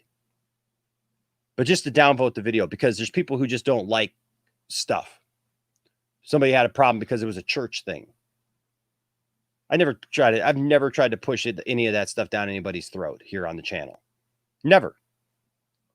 Just showed my son playing drums because he's phenomenal, and I'm proud of him. I have 2 stepsons now that I'm so proud of. One is just absolutely brilliant. He's a whiz at everything, and he's going on to become an engineer. The kid's 14 years old, and he could take anything apart and put it back together. I'm so proud of that kid in Logan. And then Isaac is a part of the channel. He's going on to do some stuff here at the end of the summer. He's going to be starting his first real job, and I'm so proud of that guy and how he's turned out, and what a great young man. I'm proud of my sons. They're all my sons. I have no stepsons. I have sons. And I have a wonderful, beautiful wife who supports me, who loves me, who sings with me, who does things with me, who we are a team and we're partners together. Things will get better. Things can get better. And I don't know who needs to hear this tonight. I don't know why you tuned into a video about me ranting about a guy who's attacking fans, but you're here, and maybe you needed to hear this. Tomorrow is another day. Don't take away the opportunity for things to get better, no matter how bad it is. Don't do it. Don't rob yourself of that. So Kavari, when you ask a question like why did Zach's daughter take her own life? I don't know. But I do know that when people get to that point, it's usually because they've lost hope for tomorrow. And that's heartbreaking. Because our world has been robbed of so many wonderful, wonderful people, because they felt like they have no hope for tomorrow. And so maybe if there's anything about this, encourage the people that are around you.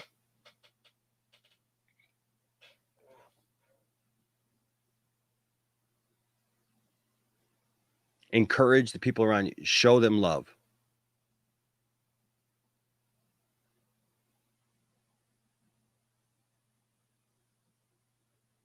So Kavari, yeah, things may get depressed, right? And I'm sorry that I'm sorry that I shared from my heart. I'm sorry that Kavari brings up a point here that needs to be addressed. Okay? But I'm sorry that if you can't appreciate the fact that I'm sharing from my heart, trying to explain to you both. Yeah, we're going to get back to the conversation. We're going to talk about it. But here's the thing. We're also talking about, let's get back to it. Let's talk about a story arc, because life is not just this plain level of just everything's okay. That's not life. That's not reality.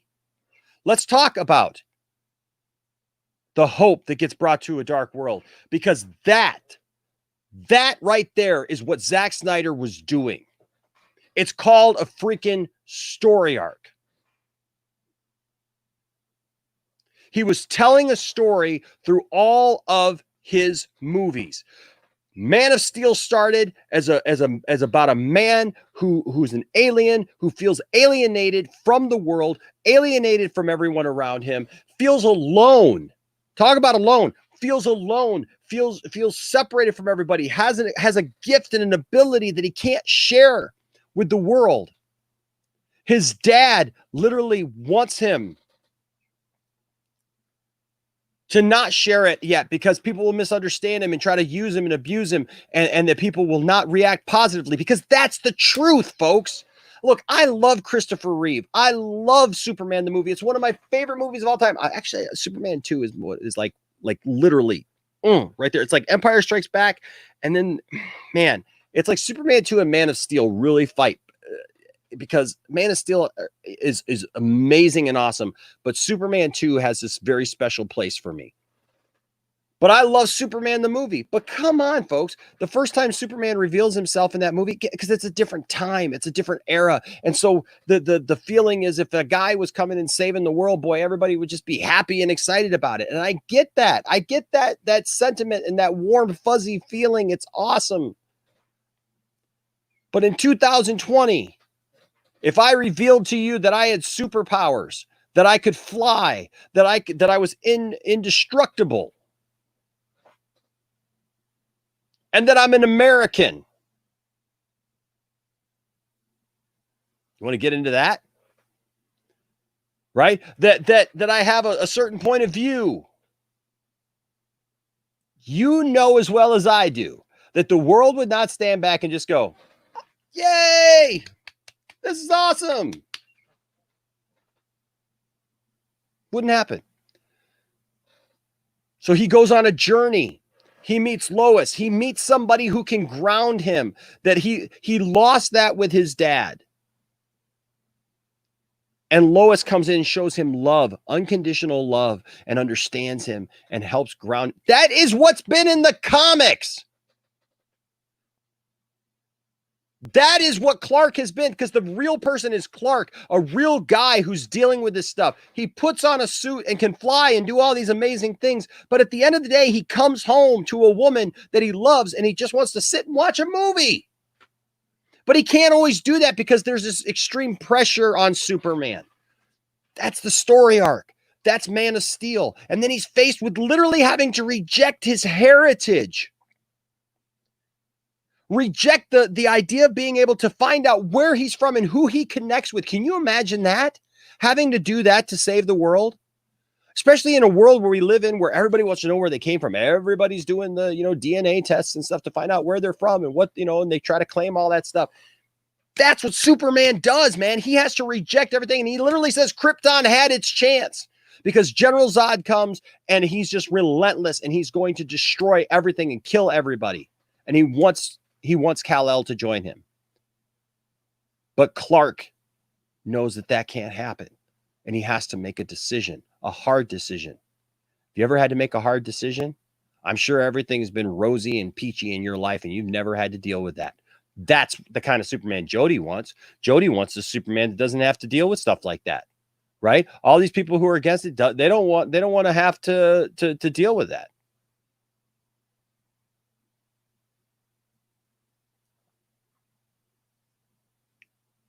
Then you get to Batman v Superman. And I've already explained my take on Batman v Superman. You have a Batman who feels that this guy is possibly dangerous and you got to take care of it. And so, yes, he dies, but he sacrifices himself. And that clicks something with people that, you know what? This guy was a hero.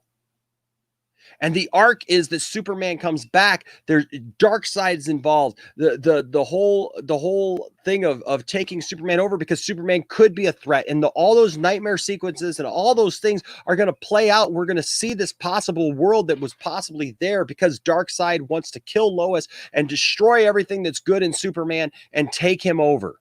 And that's all in the comics. For God's sake. You guys act like it's something that Zack Snyder pulled out of his butt, and it's not. This is stupid. And in the end, Zack Snyder said, I want him to get to that point where he is the Superman that we all love and know, and the cheerful countenance and the big blue Boy Scout and all those things. But he has to get there because he has to pay the price. We all have to pay the price to get to wherever we are in life. So I'm sorry that I depressed you with my story, but apparently you don't like story arcs. You don't like to hear that people start one place and end up another. I don't know what kind of cushy world you live in or fantasy world that you live in where you can't handle real life stories of things that happen to people and the things that go through. But I stand before you in 2020, a different man. I stand in front of you with the cheerful countenance that the big blue Boy Scout Superman has. I stand before you today happy. But I went through some junk to get there, and that is Zack Snyder's whole point. That is his storyline. That is where it goes. That is what it is.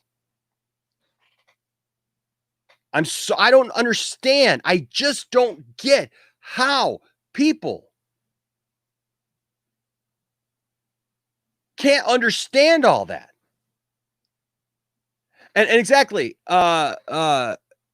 Ariel, you're right, but Jody can't wait. These people can't wait. It's like they want everything just like handed to them in the first movie.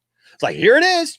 Here's the whole story. Here's the whole point. Here's the whole plot. Here's everything. We're going to hit you with all these details. Blah, blah, blah is going to happen. This, because we want to make sure that you understand that everything's going to be okay at the end, because you can't handle story arcs.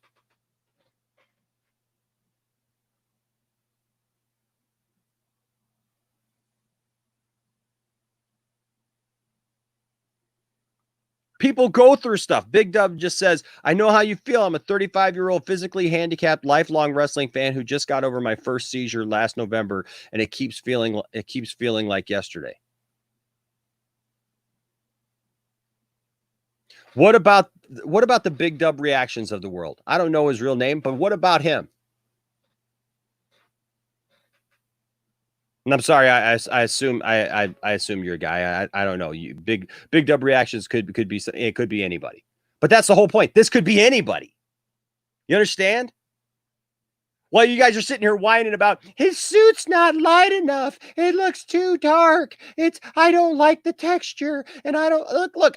You know what? I prefer Superman to have the outside briefs too. I like how it breaks up the field of blue. Whatever, it is what it is. But it's too dark. That kind of stuff is what people are picking. But people like Jody and stuff are picking apart and yelling about how these movies suck and telling their following. I saw another comment up here about am I just upset that he has a following? It's because he has a following, but also it's because he's spreading this disease of hatred for people who just want to see Zack make his movie. And you can't say that it's not a hatred, because we got this. Zack Snyder, you need to be out of Hollywood. F Zack Snyder, F Henry Cavill, F Alfred and Warner Brothers as a conglomerate, a film critic, and a crew. And if you want to be down with Zack Snyder and all them, F you too. So everyone here in the comment, everyone here in the comment section, who just wants to see this, F you. That's what he's saying. That's hatred. That's bullying. And it's just not nice, especially for someone wearing a Superman jacket and a Superman hat, to sit there and be yelling and screaming about F you, F this guy, F Henry Cavill. What did Henry Cavill do? For God's sakes, Henry Cavill has been extremely just positive in this role. Why would you say something like that? I don't get it. I'm sorry. What about the Big Dub reactions of the world?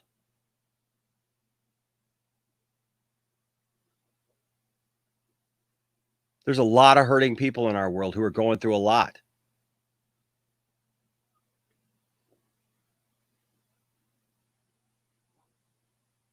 That's what we're looking at. And instead we get this. From a random parademon, bro. Yeah, that's not even her. Yeah. Nigga, Josh changed that shit up. Miss me with that shit. Josh changed that shit up, bro. He sure did.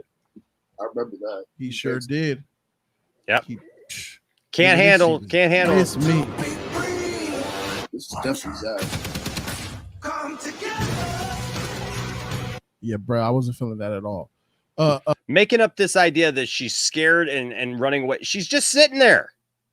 Talk about reading into something. We never got this either. The football scene. Yeah, it didn't happen like that in the film. You got to rewatch it. Mm-hmm. So yeah, I'm gonna keep it a buck. That's all Zack. I remember this shit. I went off on the. Now there's another one. Yeah, then they do another thing. We'll do this together. It's really cool. You guys seem ready to do battle and stuff, but I've never done battle. I just push some people and run away. See the different tone? It's a completely different tone. Relax, Alfred. I'll take it from here. But there's some good stuff in here. Do I know you? There's definitely some good stuff in there. I'm not going to say that there's not. It is what it is.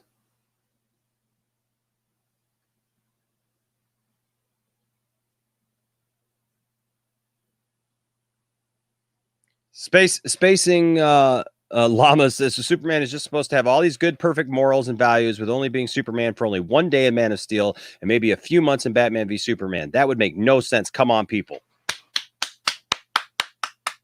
Thank you. Thank you. You get it. Spacing Llamas is awesome. Because you're exactly right. Where do the morals come from? Where does the big blue Boy Scout come from? How does he get to that point?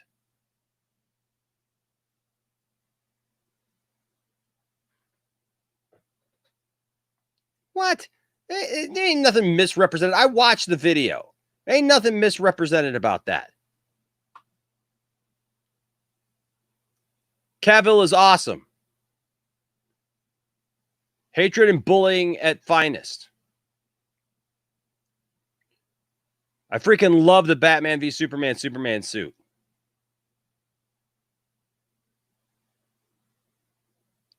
And I agree with you. Some of you that are talking about young Lex Luthor and all that, folks. I didn't think I was gonna like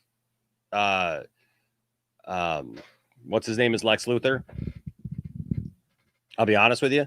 And at first I didn't, but he's grown on me. He's maniacal. That whole scene on top of the building where he has Superman in a vice grip because he knows who he is. He's got his mother. He can't find her. He doesn't know where she is. He's got pictures of his mother with witch and other derogatory things literally on her where she's been beaten up. She's been roughed around. Here's Superman. He's got all these powers and he can't do anything about it. Imagine that's your mom. Your mother is kidnapped by a rich billionaire, an evil rich billionaire, and you can't do a thing about it. And he's literally throwing Polaroids at you of your mother being bound and gagged and having horrible things written on her forehead. You don't get that in a Marvel movie. That right there is some consequence. Superman has to make some decisions. What is he going to do? How is he going to handle this? He can't just take Lex Luthor out because, as he said, he doesn't know where she is even. And I know you didn't have to do this, Big Dub Reactions, but he says, my name is William Smith. So let me point something out to all of you who want to act like everything is cheery and everything is fine and everything should just be all this, hey, it's all good, blah, blah, blah, blah, blah, blah. What about the William Smiths of the world? Who, as he said, he's been facing health problems. And he has to get up every day and make a decision to push through those things. I'm sorry, all of you who can't handle all that. When we talked about some of those things, and we talked about these serious problems that real people go through. But William Smith is going through some things. I shared from my heart just minutes ago some things that I've gone through, but we have to get up every day and we have to keep pressing on. We have to keep living because tomorrow there's hope. That's the point of Zack Snyder's movies. Times get dark, things get down, your mom gets kidnapped, things happen. You're down, you're depressed. That people misunderstand you, people misrepresent you. People want to take you out. What are you going to do about it?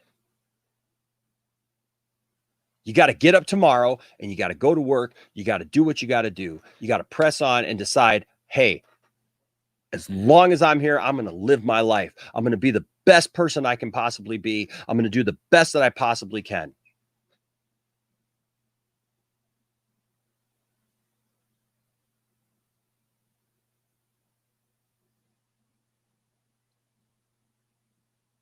Why can't they get this, folks? Why can't they understand what we're talking about? Jesse Eisenberg, actually, his story arc is fabulous. You know what I see? And here's the thing. I want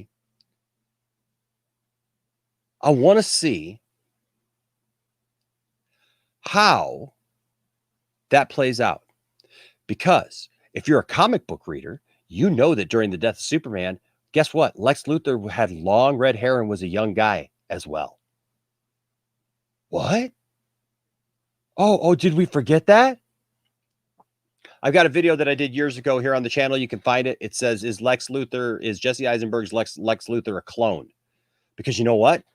The original Lex Luthor died of cancer due to kryptonite radiation. And when he died, you found out years later, that he cloned himself, that he put his brain into another body, which was a young guy who had long red hair and was Lex Luthor Jr. And did you notice in Batman v Superman that Lex talks about his dad a lot?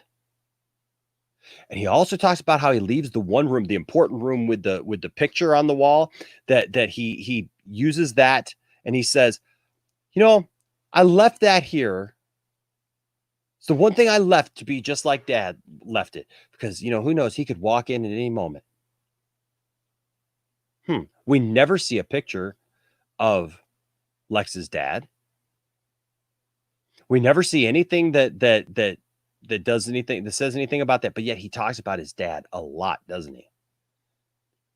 And the one thing I do like at the end of Justice League, when he, he's bald now, he looked the part. He has a story arc as well. Why? It's called cinema, folks. My God, it's like you just want you got it. You want a spoon? Want a spoon? Here you go. Here you go. Here's your spoon. Go ahead and have some superhero movie. Come on, boodum, boodum, boodum, boodum, boodum, boodum. Come on, open up. Come on, open up. Boodum, boodum, boodum, boodum, boodum, boodum, boodum. Let the train in. We're gonna give you your superhero movie. Come on. I mean, come on, folks. It's 2020. When I go see a superhero movie, I don't want to feel like I'm a little baby just being talked to. Like, oh, you guys, look at the bright colors and look at the superheroes. Aren't they sweet? Aren't they nice? Look at they're jumping around and they're doing choreography and they're doing all kinds of fun stuff and they got cool superpowers and it's nice and fun. My kids loved Man of Steel. My kids loved Batman v Superman. My kids really like Justice League, the way it was even. My kids are extremely excited for the Zack Snyder cut. Why is that? Because I raised my kids in a smart way to not just be spoon-fed everything. And look, my kids love the Marvel movies. My kids absolutely love Landon. His favorite Marvel movie is Ant-Man. Ant-Man is filled with comedy and lightheartedness. So I'm not saying every movie has to be dark. Like I know that somebody brought up Shazam. I like Shazam. But that's about a 15-year-old kid. So he has a 15-year-old kid mentality. So he's going to do things that are bully like. He's going to act in ways that like he shouldn't. But I like that movie. I love that movie. I've got Shazam figures, man. I got the whole Shazam family. Let's see if I can just zoom in for you. Get out of the way here. I don't know if you could see him. There's the Hall of Justice. Right there they are. Get out of your way here. Look at that. Got the whole Shazam family right there. I like Shazam. Extreme close up. I love Shazam. But it's different. It's different. There's nothing wrong with having different having different types of movies. But this idea that all of DC has to be one way or it's bad.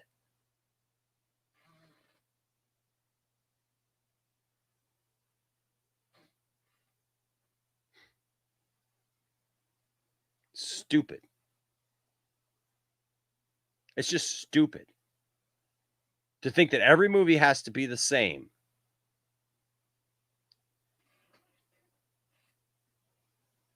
Look, there's stuff that we can find that we like and that we don't like in everything. But I agree. Call me crazy. Jesse Eisenberg is my favorite Lex Luthor. I don't necessarily agree with that. I think look for me, Michael Rosenbaum is phenomenal, right? I think he's great. So I'm not saying Jesse Eisenberg is my favorite, but look, Cristiano, Jesse Eisenberg really touched something and hit something personal for Cristiano. And here's the problem. Why can't you just accept that they like Jesse Eisenberg? Why can't you just accept that Cristiano likes Jesse Eisenberg? No, you got to come in and be like, nope, you're crazy. You can't just accept it. I will literally accept anything that you like. You could tell me that Batman and Robin is your favorite Batman movie. Okay? Whatever. Tell me episode 1 is your favorite Star Wars movie. Tell me that you love the Star Wars holiday special more than life itself and more than The Empire Strikes Back.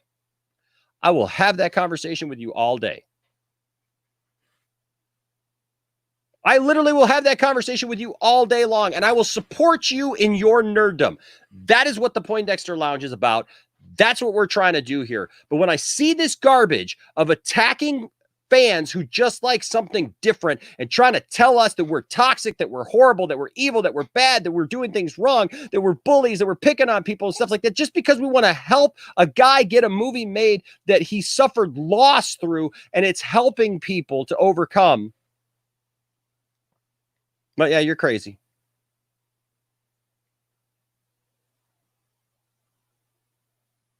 But there's hope for you, Kavari, because tomorrow's another day. And if Zach gives me a good Legion of Doom, I may join the cult. We welcome you. We've got cookies.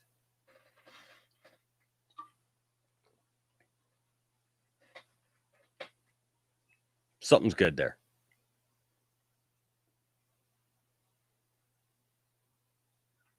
Do you understand? And this is what I hope you guys understand. And this is what I hope you guys are still here for, is the fact that I have an opinion about this stuff.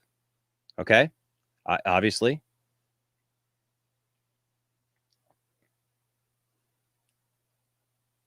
But I try to be balanced. And I hope you see that even when I come from this kind of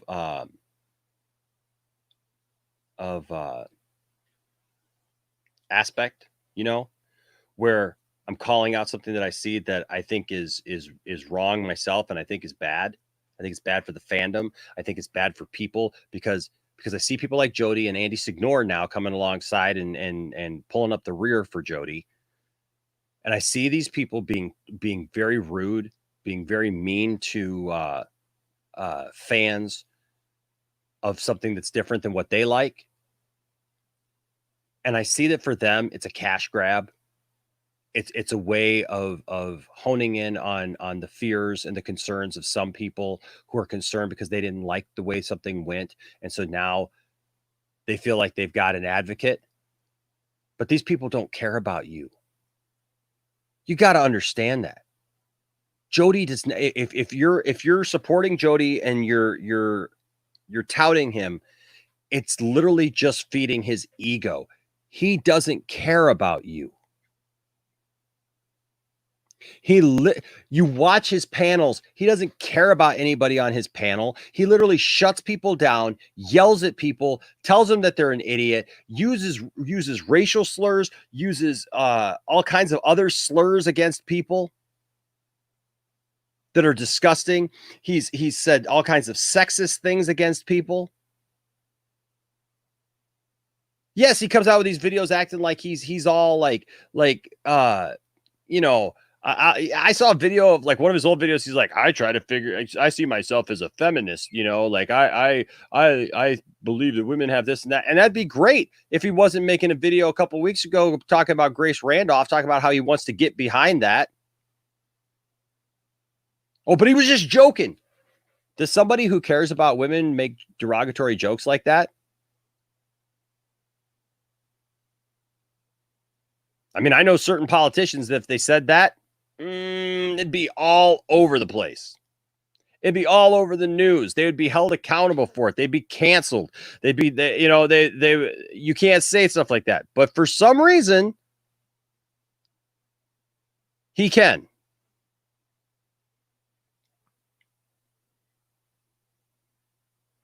William, that's awesome. He says, I literally do everything possible not to think about my situation. That's what these movies are, folks. They're a release. They are a way to see a different world. And I think that it encourages us and it helps us to deal with our own problems when we see our heroes, when we see these fictional characters. And see, that's what some people want to dismiss and go, it's just a movie, Enosh. Why are you worried about it? It's just a movie. It's just a movie. Why are you complaining about it? It's just a movie. Let him think what he has to say. Just shut up. It's a movie. No, these are characters that are important to us that have an impact on our lives. It's not just a movie. You know? These are characters that we grew up with. Characters that we love. Characters that have inspired us. Superman inspired me growing up. I didn't have a dad. But when I looked at Superman, I saw somebody, not because he had superpowers, but I saw somebody literally who he did the right thing. He cared about people that he loved. And to me, he showed what a man should be. And that is why I have the S tattooed on me. It's the only tattoo that I have because of what this stands for. Of what this is. I get it. I understand it. I live it. I have it on my body because of what this character stands for. My son's middle name, who I love with all my heart, his middle name is Jor-El. As in the father becomes the son and the son becomes the father. So I named my son's middle name Jor-El. Don't sit here and tell me it's just a movie. Just get over it. Why is it important? It's not important. Just let him have his take and you have your take. We can all have our own takes on stuff and be inspired in our own way. But folks, if you don something like this, you got to understand what it represents. What it represents to everybody else. Seriously.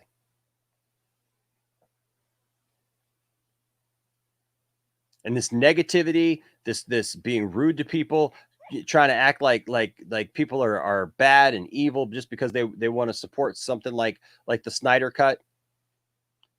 That's not what this stands for. I don't care how many jackets you own. I don't care how many hats you own. That's not what this stands for. You know what this stands for? Right there. Hope. That's what this stands for. It's not just a movie. It's not just a t-shirt. It's what each one of these characters bring to the table. You got this guy, Cyborg. Did you watch him over the weekend at Justice Con? Because you need to watch that. You seriously need to watch that. Go and find that video of him at Justice Con talking about real life stuff. Jody and Andy Signor mocked Ray Fisher this week. Said horrible things about Ray Fisher. I don't know Ray Fisher's story. I don't know the whole thing. And he says it's all going to come out eventually, but we have to take our time. But again, people don't like to have to take their time with stuff. People don't like to have to find out the narrative and see the actual story play out. No, we need all the answers right now. He needs to come forward and say it all right now. Blah! And Andy Signor turns into Puppet Signor. Whoa! Welcome to the Muppet Show. Actually, I don't even want to disgrace the Muppets with that crap.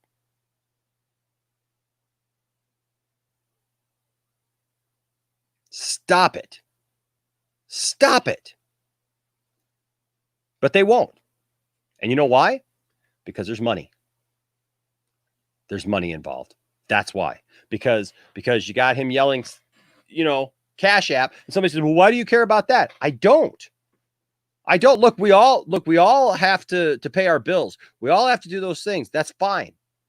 Right? Yes, I've got a Patreon for people who want to support. And thank you to everyone who's a part of our Patreon. You guys are awesome. And I appreciate you guys so much. I've said it time and time again of how much I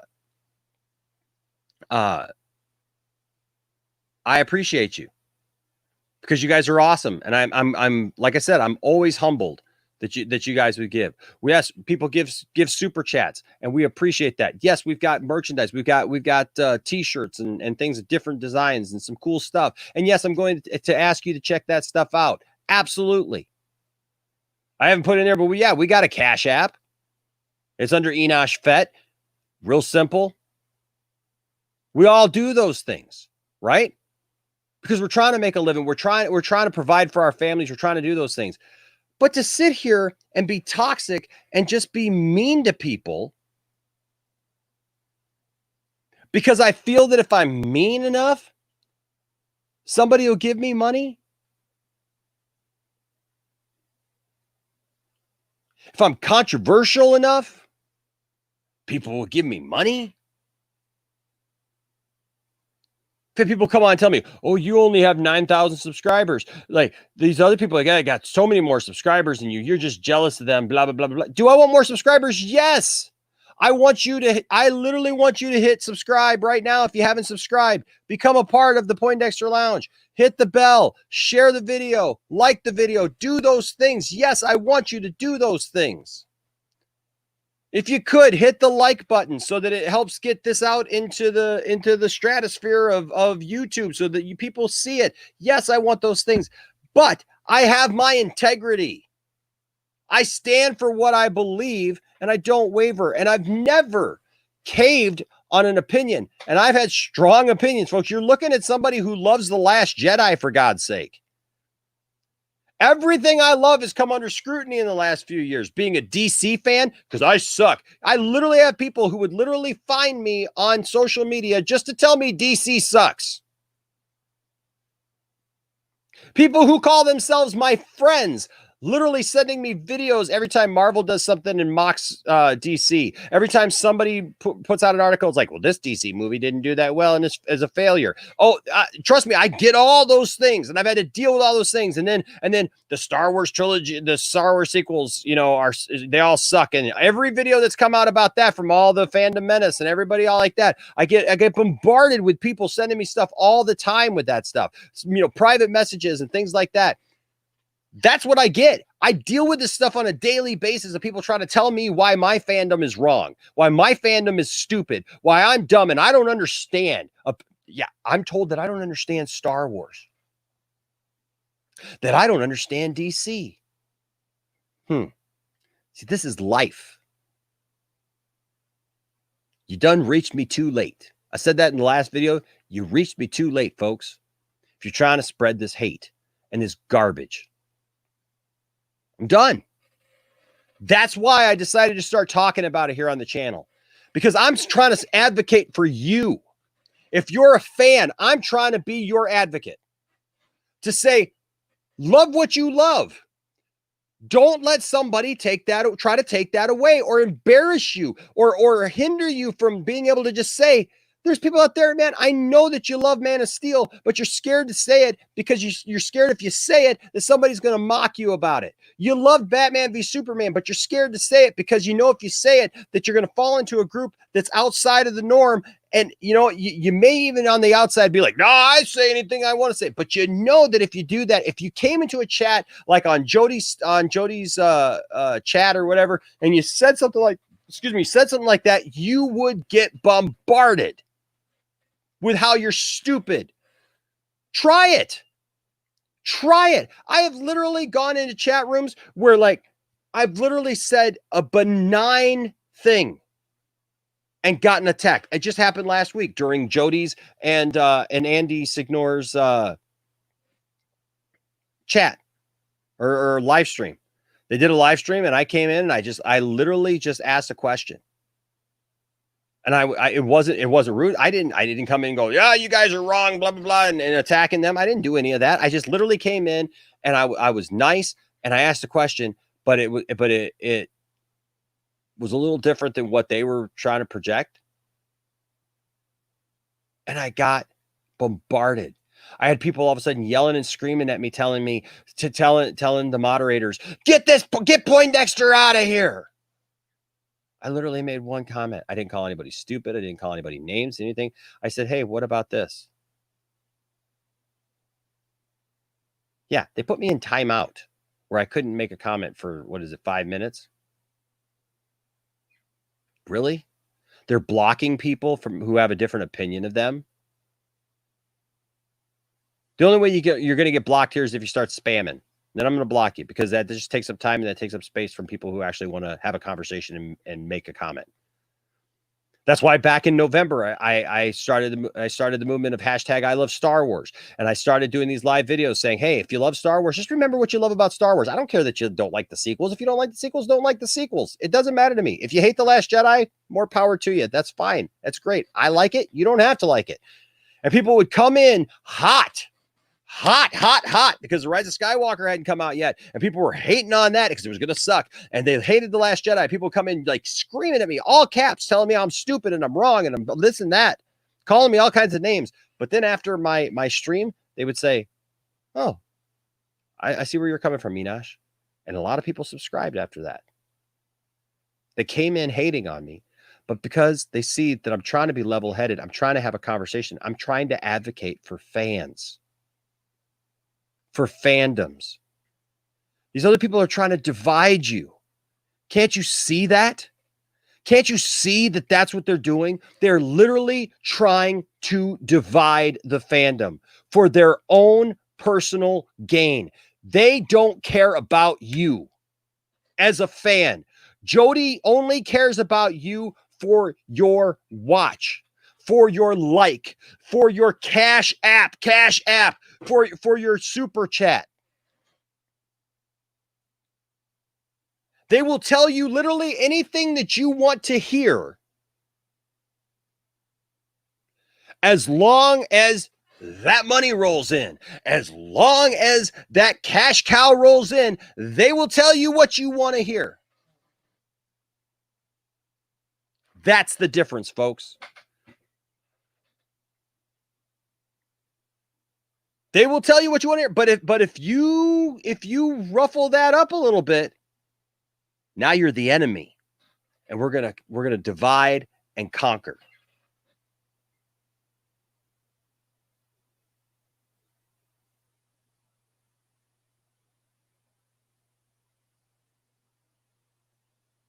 It's been hard. I like that. Fire.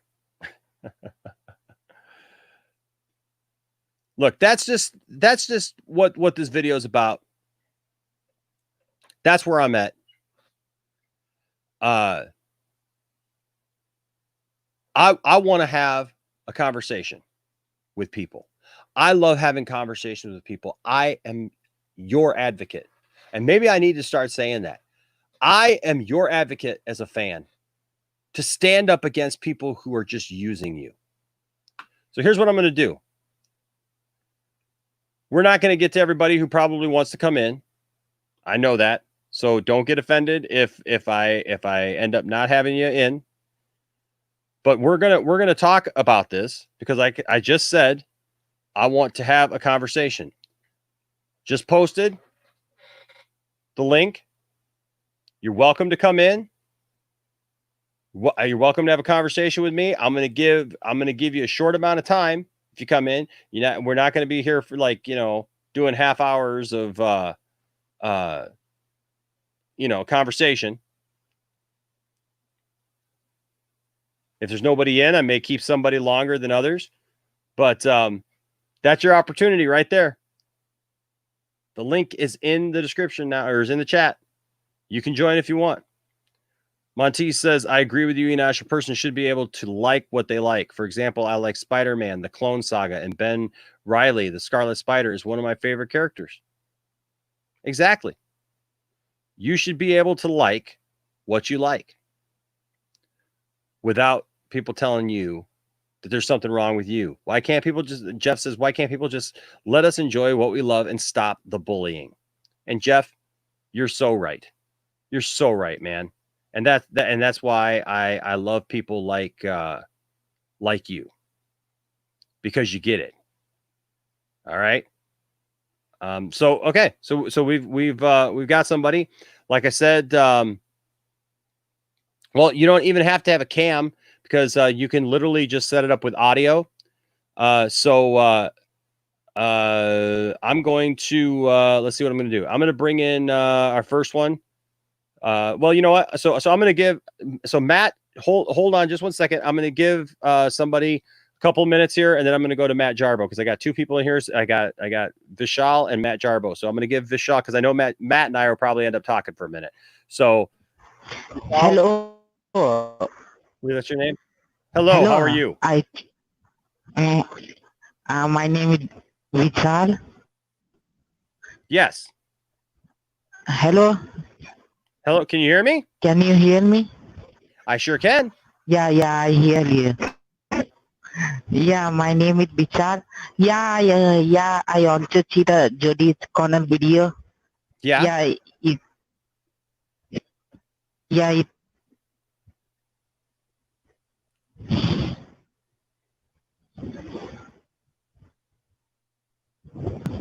Did you have a comment about it? I'm having a hard time hearing you. Okay, well, it got muted, so unfortunately that didn't work. So I apologize for that. All right. What's up, brother? I don't know what the hell did I just hear. I don't know either. I don't know. I feel like it was last night when I was trying to plan my vacation. And it was just like I kept getting thrown into stuff like that where I couldn't hear. I actually got like cut off from the call center like 5 times. That's not good. Yeah, because their power. Well, I was on the phone with Expedia, and all of a sudden I hear a baby crying in the background, and I was like, "Is that a baby?" And the lady says, "Yes, it is. We're working from home." I was like, "Okay, that makes sense." But yeah, not what I expect. Well, a lot of times I think like they work from home now. You know, Mm-hmm. I think that's a lot of what it is. People just, it's like, hey, work from home or, COVID. Right. It's so Astro and Perseus, I see you, and actually I'll probably bring you guys in a minute with Matt because Matt is a great person to have in here as well. But yeah, I don't intend on staying for too long. Okay. So there's that, but I mostly like, what the hell's going on? I have like no idea. So I'm assuming. Well, okay. So it's the typical stuff. No. Well, yeah. So like, I was in bed and I was watching "I'll Be Gone in the Dark," and I'm like, I'll check my phone real quick, Yeah. because someone sent me this little video that's really funny, but it's not appropriate for this stream. And yeah, I'll fill you in at a later date and you'll laugh. Okay. But so then all of a sudden, like, it auto plays to like this stream, and I'm like, oh. The hell's Enosh doing up this late? And then you're going off on this like fire rant about being a fan. And I was all like, I see the title. I'm like, what did those two clowns do now? Is it today? Because I know one of the guys in the chat was like, I sent you the video. I'm like, yeah, but I mean, those live streams go on for like hours, and I don't have that much time. Exactly. So timestamp me or like, risk me just not clicking. Yeah, exactly. Like, it's just today was a busy day. I was working. I was actually trying to create content today. I was legitimately. I saw that you posted a couple of videos. I posted one. I posted the about Transformers. So I spent like 4 hours on that video. Yeah, today. dude, I gotta watch that video because honestly, like that has like kind of passed me by, and like, but I'm seeing stuff now for it, and I'm just like, Yeah. that looks awesome. Well, the reviews came out today. Some early reviews came out today, and I was like, all right, cool. I should probably do some stuff with it. And then it took me like 4 hours to put together. And then, I mean, thankfully, people are like, yeah, I really like it. And I'm like, that's really good. But like, why is only 300 people seeing it? Damn it. I need more. If you want me not to sit there and just look at my camera and go, Geeks and Gamers bad, I'm gonna need a little bit more love. So I'm assuming they were talking about. They basically did what they did was they sat down and they did a reaction video to two old trailers for Justice League. One that they said that they claim is Zack's, and one that they claim is more Joss influence. And they basically just trashed the Zack Snyder one and said that like Zack was trash, everything that he did was trash, all of his visuals were trash, his whole thing was trash. And then they're like, but we want to see it. Now Andy wasn't in it. This was a Jody. Oh, this is all Jody. Yeah. Okay. Yes, all Jody. And so then the guy that he's got there, Jody's got the guy on the panel with him who keeps calling Josh Whedon, and like over and over. People are literally in the stream going, "It's Josh, it's Josh, it's Josh." Even the people that are their supporters were making fun of him, going, "Oh, it's Josh, it's Josh. Who's this Josh Whedon guy?" But so they did that, and then they just went off. Like just on fans, on anybody who wants this stuff. They called Zack's version of Wonder Woman trash. That it was just garbage. That Patty Jenkins has done so much better of a job with Wonder Woman. That they got this whole take on Wonder Woman that like from the trailer we just showed that part a couple minutes ago where she gets knocked down by a parademon and Batman comes in and helps her and saves her. Like that's garbage. Like that shouldn't happen to Wonder Woman. Wonder Woman shouldn't get like hurt or knocked down by a parademon. That's dumb. And basically just like trashing Zack and the fans and everybody. And I'm just look after watching the stuff that came out at Justice Con, hearing Zack talk about the movie and his passion for it, and just hearing the fact that like he's just like, look, if the movie doesn't even come out, the fans have made a difference in people's lives, and this whole thing like they're sitting there trying to pick out what's Joss, what's not, and everything that's Joss. And basically, I saw something tonight that I have not seen, and that is Jody basically kneeling at the altar of Joss Whedon, kissing his feet. Just smooching right up to him. I mean, sucking on those toes really good, making sure to get in all the cracks and the crevices and everything. And just basically acting like Joss Whedon is the second coming. And it was like weird because like, I don't know if this is like a new transition that we're going to counter the Snyder cult with a Whedon cult. I don't understand that. And because the Whedon cult's been around for a lot longer. So, I've dealt with the Whedon cult before. Okay. What I mean by that essentially is just like they've, not in a bad way, but like going to Comic-Con and like, Firefly and Dr. Horrible and all that stuff, all the nerdy culture stuff. I've dealt with those guys before in the past. And like, it's just so, oh my gosh. So, so what you're telling me essentially is that Jody, a grown man, is upset that Joss Whedon, or no, he's upset that Zack Snyder made a more visually appealing film, and then Joss Whedon attempted to mimic that style, because that's really what it boils down to. Is like, how can they sit there and say that's trash? It's like it's incomparable between the two of them. Like Whedon should probably not direct, but he should definitely write and produce and keep away from women. But and Snyder is like, he was a commercial director. He was a music video director. Perseus like that in the back stage area. He's smiling back there because I can see you, Perseus, and so like he's laughing right now and just. Well, I mean, like look at that. Look, I'm just gonna bring him in for a second. Look at that grin. Look at that grin. I love it. He's just smiling. He's loving everything you're saying. I'm gonna send you back, Perseus. I'm gonna bring you back in a second. But I just loved. I couldn't look at that smile and just like not. That's a comment on beautiful it. smile, sir. That's a beautiful smile. I just have to laugh at all this stuff. It's like, I'll tell you, I'm having trouble. Like, where I'm at personally is I'm losing interest on both fronts. Mm-hmm. And I say that because, for one, it's like, I got into it. I'll be honest. I actually reached out to Andy Signored via text message the other day. And I did so because he had covered that whole Ray Park situation. Yeah. And I thought he did a good job. Me too. And I had a follow-up question. And I said, hey, I don't want to start any guff. I just have a follow-up question, mostly about the verification on Ray Park's Instagram. Because, like, there's discrepancies in when Instagram posts the verification check mark next to a name. Yeah. So it's like it throws you off. Like, is this real? Is this fake? I don't know. No, the thing is, if you like in that moment, I was giving Andy credit. Actually, now that I know more about it, he's entirely wrong. But because he essentially is like, he reached out to the wife. The wife had said that no, the comments made by our kids weren't real. So like our dad's an abuser type. Yeah. But she never said anything about the video. And the way Andy approached it, because I watched both of his videos, the way he approached it in the second video, because he's like, oh, his wife denies all allegations. Well, the allegations are also the revenge porn. So like that is very confusing. I actually pulled my video as a result of that. Because I pulled my video and yesterday I was like, I got this one wrong. Like he posted that because I was questioning, like, did he post it? And then looking into it, it's just like, no, he did. I have now seen definitive evidence that he has.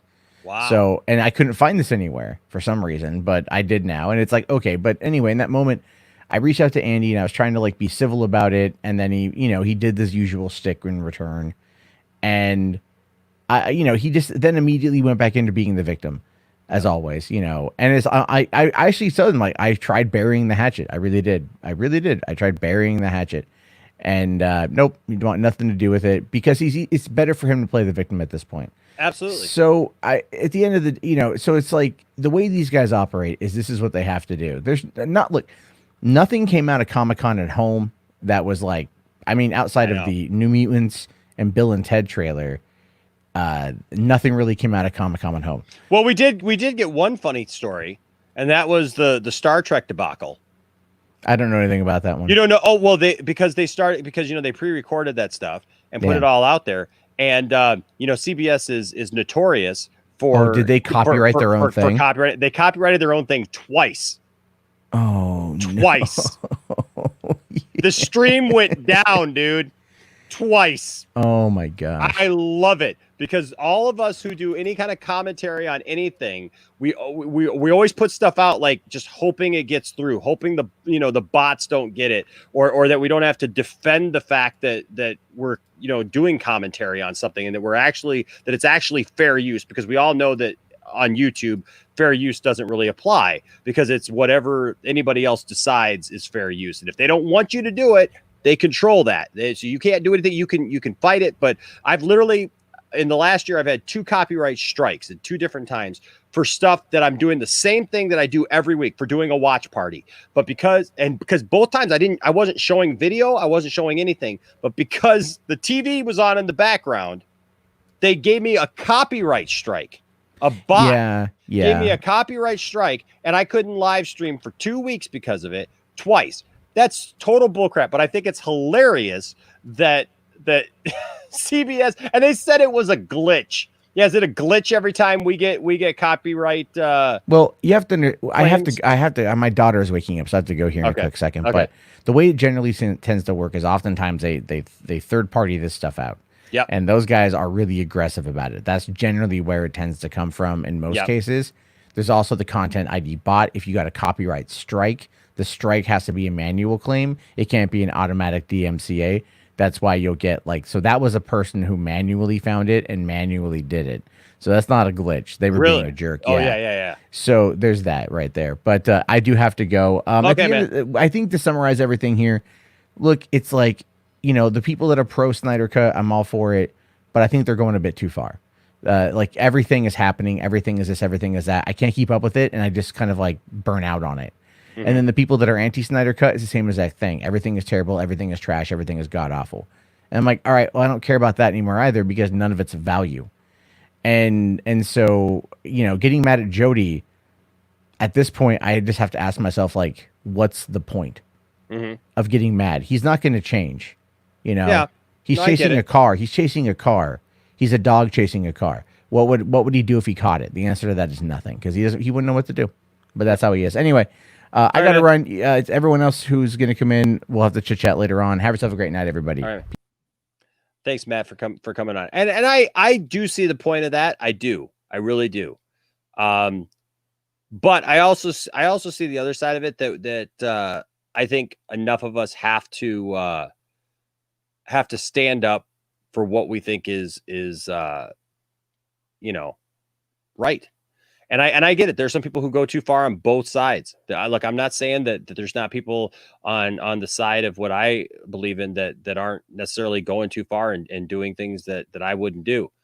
What I'm saying is we all need to be good to each other. Matt has a really good point. We all need to be good to each other. We all need to find that middle ground, you know? All right. So we got a couple people here. We got Astro and then Perseus. What's up, Astro? What's up? Can you hear me? What's up, man? How you doing? Yes, I can.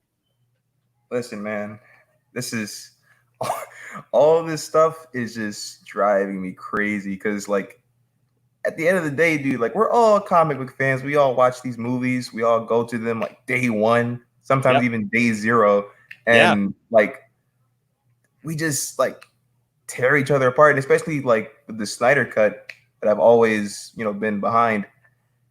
People who, like, I know personally, before they didn't care about it, and even they said that, you know, it doesn't exist, even though I told them that it most definitely does. Yeah. And now that, you know, a couple weeks earlier, they've apparently just switched and like, oh, I can't wait. I always knew. And I'm like sitting back in my chair, like, really?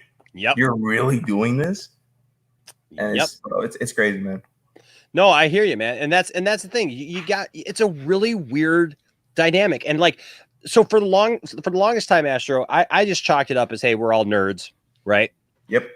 We all argue about stuff. I mean, this stuff goes back for, you know, years. I mean, Star Trek, you know, and there's a famous thing. I don't know if you ever watched it on Saturday Night Live, but William Shatner was on Saturday Night Live once, and they did a thing about him being at like a Star Trek convention, right? And people started, like, you know, popping up and asking him all these crazy questions about different episodes and stuff like that, and he would answer them, and they didn't like the answer that they got, and they would go off on him, and finally he goes off on everybody, calls them all a bunch of nerds and, like, you know, whatever.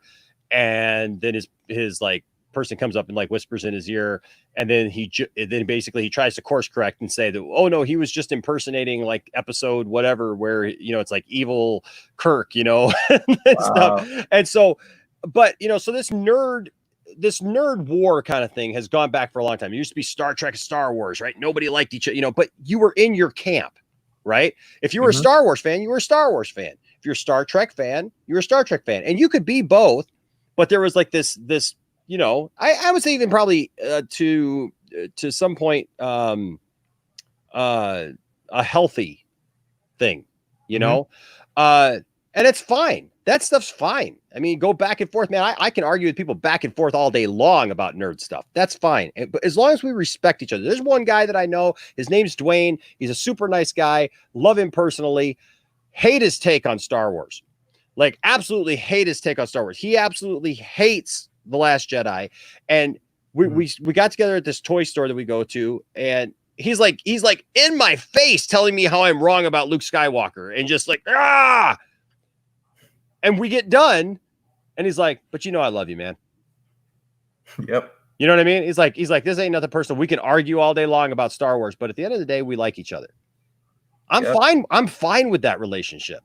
You know, what I don't understand is this new wave of people who are just like, if you don't think like I think, if you don't respond to the same way that I respond to these characters, you're toxic, you're a bully, and you're trying to be mean to me. And so I'm going to call you all kinds of names, and I'm going to get on my YouTube channel, and I'm going to tell you how you're wrong. Why? You know, people misinterpret what I'm trying to do here as being like the opposite of what Jody's doing, right? Of like trying to like fight for, you know, and I have fought for the Snyder cut, that, you know, to a certain point. But I mean, you know, I'm not trying to be like the anti-Jody. I'm trying to say, what are we doing here? Stop this toxic stuff. I don't want toxic stuff on either side, you know. But people like misinterpret what I'm doing as like I'm doing the same thing as what they're doing. No, I'm saying if you are doing these things, you're causing more trouble. And like you said, there's all kinds of people, you know, twisting and turning and stuff. And now all of a sudden they're like, oh yeah, you know, look at Andy Signore. He literally did videos, man, saying that we're a cult, saying that the Snyder cut was not real over and over and over and over again, you know, mocking us because we believed that the Snyder cut was coming.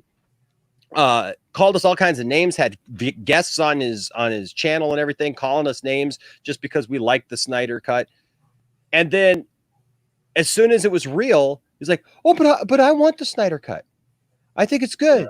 And all these other directors will get their way finally. I think that's good. It's like, you're a liar. And we know it. You know? So I feel you, man. What else? Oh yeah. But for the Snyder cut though, dude, like, because Zack Snyder, like each like action shot that man does is like a whole renaissance, just painting, and the fact that we're finally getting, because like it might be, or like he said, is like longer than 214 minutes, right? Yeah, something like that. So that's gonna be crazy. But you know, the fans and stuff, for some reason, like for like the past 5 years, I want to say, because like, yeah, you like, people argue about stuff all the time, but like recently, like it's like getting to a point where people are bringing up Zach's daughter all the time, and like, why? Like, that has nothing to do with like what we're talking about, and people, I don't know, man. Exactly. I've been thinking about that for like 2 days now, and because like I was watching Batman v Superman, still trying to grasp everything, like, because I swear every time I watch that movie, something new pops in in my head, like new things, like there's some dialogue that I just didn't hear, or like a small little thing that Lex did that I didn't catch on. Yep. Which, by the way, listen, if you hate Lex in this movie, you're just not open to any like new version of anything. Same thing with Batman. Like, if the only reason why you hate this Batman is because he kills, like, dude, come on, like he's been Batman for like 20 years, and you know, who's to say that he did the no killing thing before? Yeah, it's like after, you know, what happened with Robin, that just completely snapped, and then like he slowly start to decay and become the one thing he, you know, swore to destroy. And that's like literally the whole point of Batman. And that's why, you know, like the whole Martha scene, which that's like, so, you know, people look over, that's because like he realized, like, holy crap, like, what am I doing? And like with Lex, like, people just want the same old bald, you know, Lex every time, which is really cool. But you know, this new, you know, this new, like, newer Lex, about, you know, how he treats Superman the same way. Like, it's like he hates Superman. It's not like they changed Lex completely. It's just like he like that Birthright comic where he's like the smartest man in the room all the time, and his brain doesn't turn off. He can't have a normal conversation with anybody. And like, he's, you know, he's smart, he has the money and everything, he has all the knowledge in the world, and then here comes this alien with all the power in the universe, essentially. And like, now all of a sudden Lex feels so small compared to him.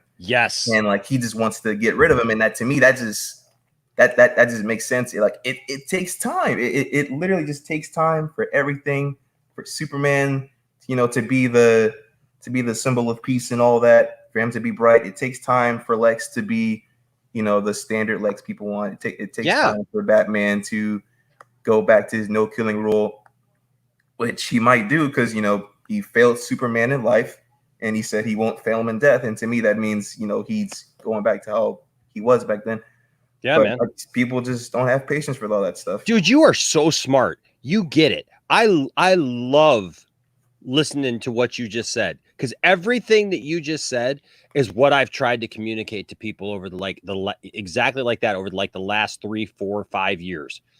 Like, I don't get why people don't understand. I'm the same way as you, man. Every time I watch these movies, I'm like, wow, how the heck did I miss that? Or I see something different because I'm looking for something different, because there's things you normally, kind of your eyes get attracted to, right? So the more you watch something, you try to look at another part of it or whatever. And it's like, wow, that's going. I mean, just like when we watched Man of Steel the day that the Snyder Cut was released. I don't know if you did the watch along. Yeah, I did. But yeah, so when Zach started talking about the moon that's like all broken up in the background on Krypton, and he's like, well, that was Doomsday. I was like, what? Where'd that come from, man? That's crazy. I didn't know that, And so, like you said, there's just all this stuff that, like, people just they're not patient. We live in a world where people just aren't patient anymore, man. And they don't give stories time to grow and to simmer, man, and cook. It's like it's like we want instant, microwave meals, that are just ready. And man, you're so smart, dude. You are welcome, Astro, anytime, man. Anytime I do a live stream, you are welcome to jump in, man. I think that you got a great take on that stuff. And actually just hearing your take on that, I tell people this, that we've got this Poindexter Council where we address certain things sometimes. Hit me up on social media, man, so that I can maybe reach out to you sometime and maybe have you as a guest if you'd be interested in that, because I think you have a great take on this stuff. And that's who I love talking to. I love talking to people who are smart, who get it, because I talk to enough people who just aren't. So for sure, man. Thank you for popping in and saying that, because I agree with you totally, man. You hit the nail on the head. Absolutely. Absolutely. And actually, I can't wait to actually go back and watch this video again, just to listen more closely to everything that you just said again. Like, that's how good it was. It was articulate. It was so good. Like, dude, we need more people like you advocating for DC and for what we love. It was good, man. Because I'm a Marvel and DC fan. Yep. The MCU's been like my life pretty much. Endgame did its thing, and now I'm hopping more into the DC realm, and to see that we're finally getting like big superhero movies that can we can go to and watch and like look all the stuff. And what happened with Snyder, it's like, god dang, man, where did it all go? And Aquaman and Shazam, I love those movies, but Snyder just had he has something.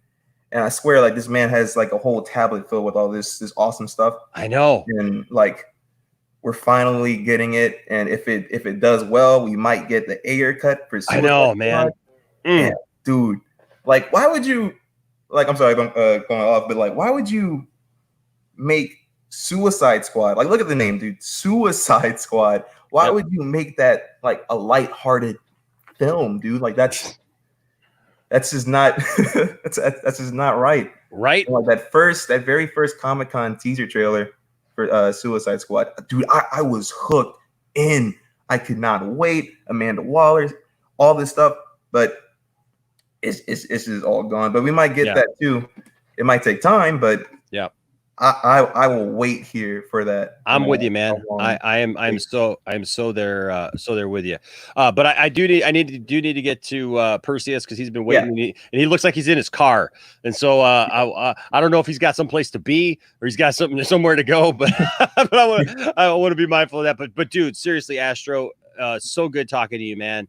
Thank you. Thank you for being the kind of fan you are. And I love the fact that you're a Marvel fan too, because it shows that you're balanced, and that's what we need to be. We just need to be balanced and support stuff. And like you said, it's all right if things are different. It's okay that not every DC movie is like the Marvel movies, you know. There's room for all of it. And I think there's just this hatred because everything's not the same and people feel like they got to pick sides. And it's just, let's get over that. Let's be fans again.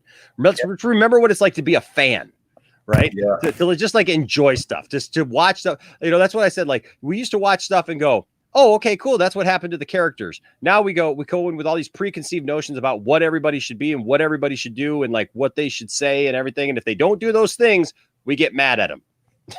Yep. It's like, man, I remember as a kid, when I went to go see Return of the Jedi, I wasn't complaining about everything. Like, why are there Ewoks and why did Luke do this and why did this happen or whatever? Because I was a kid and I just went in, man, and I was like, cool. The story's continuing. Mm-hmm. And that's how I did it as an adult. I don't go in trying to hate on everything. I just go in and go, hey, okay, here's another part of the story. Cool. I wonder what's next. You know?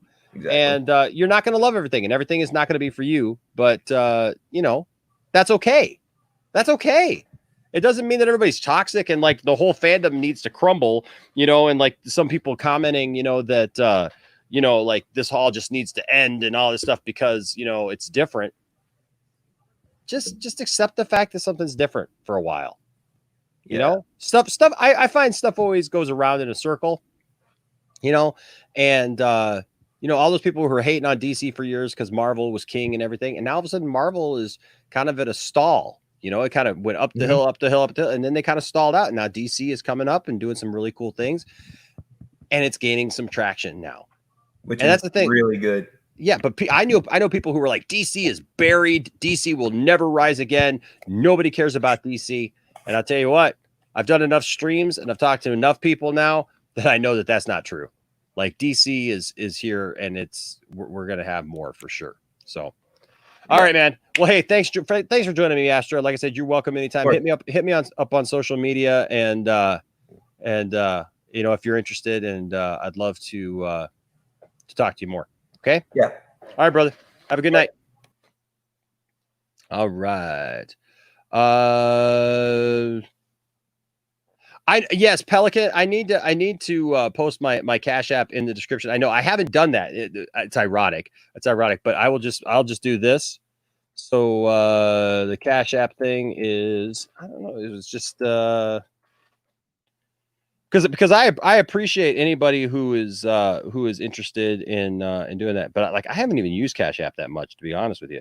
So it's like hard for me to, but it's yeah, it's just Enosh Fett. So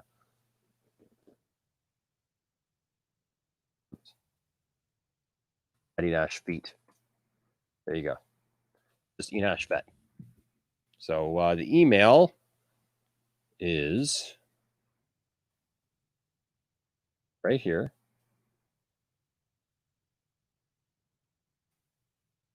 There you go. There you go, guys. So like I said, you know what? And I appreciate that. Like whatever anybody gives. See, it means something to me that you guys are asking me. I've had people literally tell me, you don't talk about the t-shirts enough and the merchandise and stuff because I'm not here just trying to milk you off for money. So I appreciate when somebody in a former stream said, you know, hey, post your Patreon and stuff. Because I don't think about all that stuff, to be honest with you, because I'm not just trying to milk people for stuff. But I appreciate when you guys do. So here's a guy. I've already seen his smile.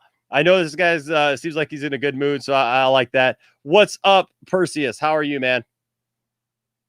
Oh, I can't hear you. Hold on a second. You're muted. Let me see if I can unmute you. You got to unmute yourself.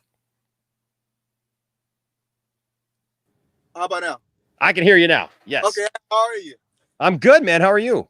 I'm great. Oh, trust me, you're not ruining I'm not stalling. I got nowhere to be. I actually just got off like a 12-hour shift right now. I was like, and you actually like keeping me entertained. I was like stuck at like a military gate, just guarding it for like 12 hours straight. Oh, really dude. So like, trust me, like your video, like I just stumbled upon it and I was listening to it and I was like, yo, this guy is like been saying everything that I was like had a problem with for like Jody's Corner for like the longest. And I was like, I'm like, cause like the main gripe I had with Jody's Corner is probably because like he'll switch his argument so much and then he'll just mostly he'll defend himself when it's really nothing to defend anymore.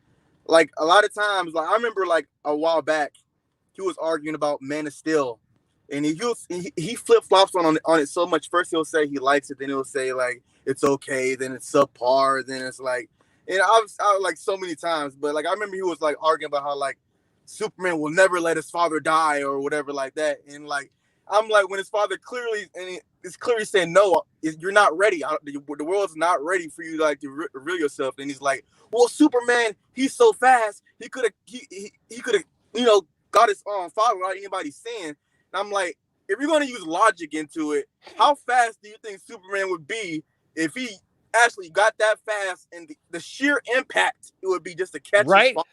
Oh, no. Wait a second, Perseus. You're thinking logically. You can't. You're using physics. You're using real world physics for something like that. I saw something like that. I think it was like wasn't it like a Robot Chicken sketch or something like that? That I think it was like the Flash or was Superman or something like that, where they had that, and it was like they keep running into people and like just totally obliterating them. They just like completely explode. And they're like, you probably shouldn't try to save people going at that speed because it would literally kill people. I know, and I was like, I get Superman's fast, but like even if he tried to save his father at the speed that you like saying that you should, he'd probably kill him anyway. Right? I know, man. It's it's so crazy. But and like, look, I've been in the camp where like I always think that it's good like when Pa Kent dies of a heart attack, because it's something that's completely out of Clark's control, right? He can't, like, there is no should I have saved him, should I have done this, whatever. It's like I always thought that was a really great moment, especially like in Superman the movie. Back with Christopher Reeve, where like they're walking and all of a sudden, Pa dies, and then Clark has that monologue where he's telling his mom, like all these powers and I couldn't save him. And that's like a real defining moment for Clark, because he has to realize that he can't save everybody. He can't do that. And so, yeah, there was a time, honestly, that like I was right there kind of in that camp too, where I was like, well, he probably could have saved, like, I didn't like the tornado thing, like that aspect of it, right? And I just thought, yeah, he probably could have saved him or whatever. But it's deeper than that, because it's not about whether it's a tornado or whether it's a heart attack or whatever. It's the fact that it shows Pa Kent's love for Clark, that he wants the best for his son, and he wants his son to be safe, and he doesn't want his son to be exposed and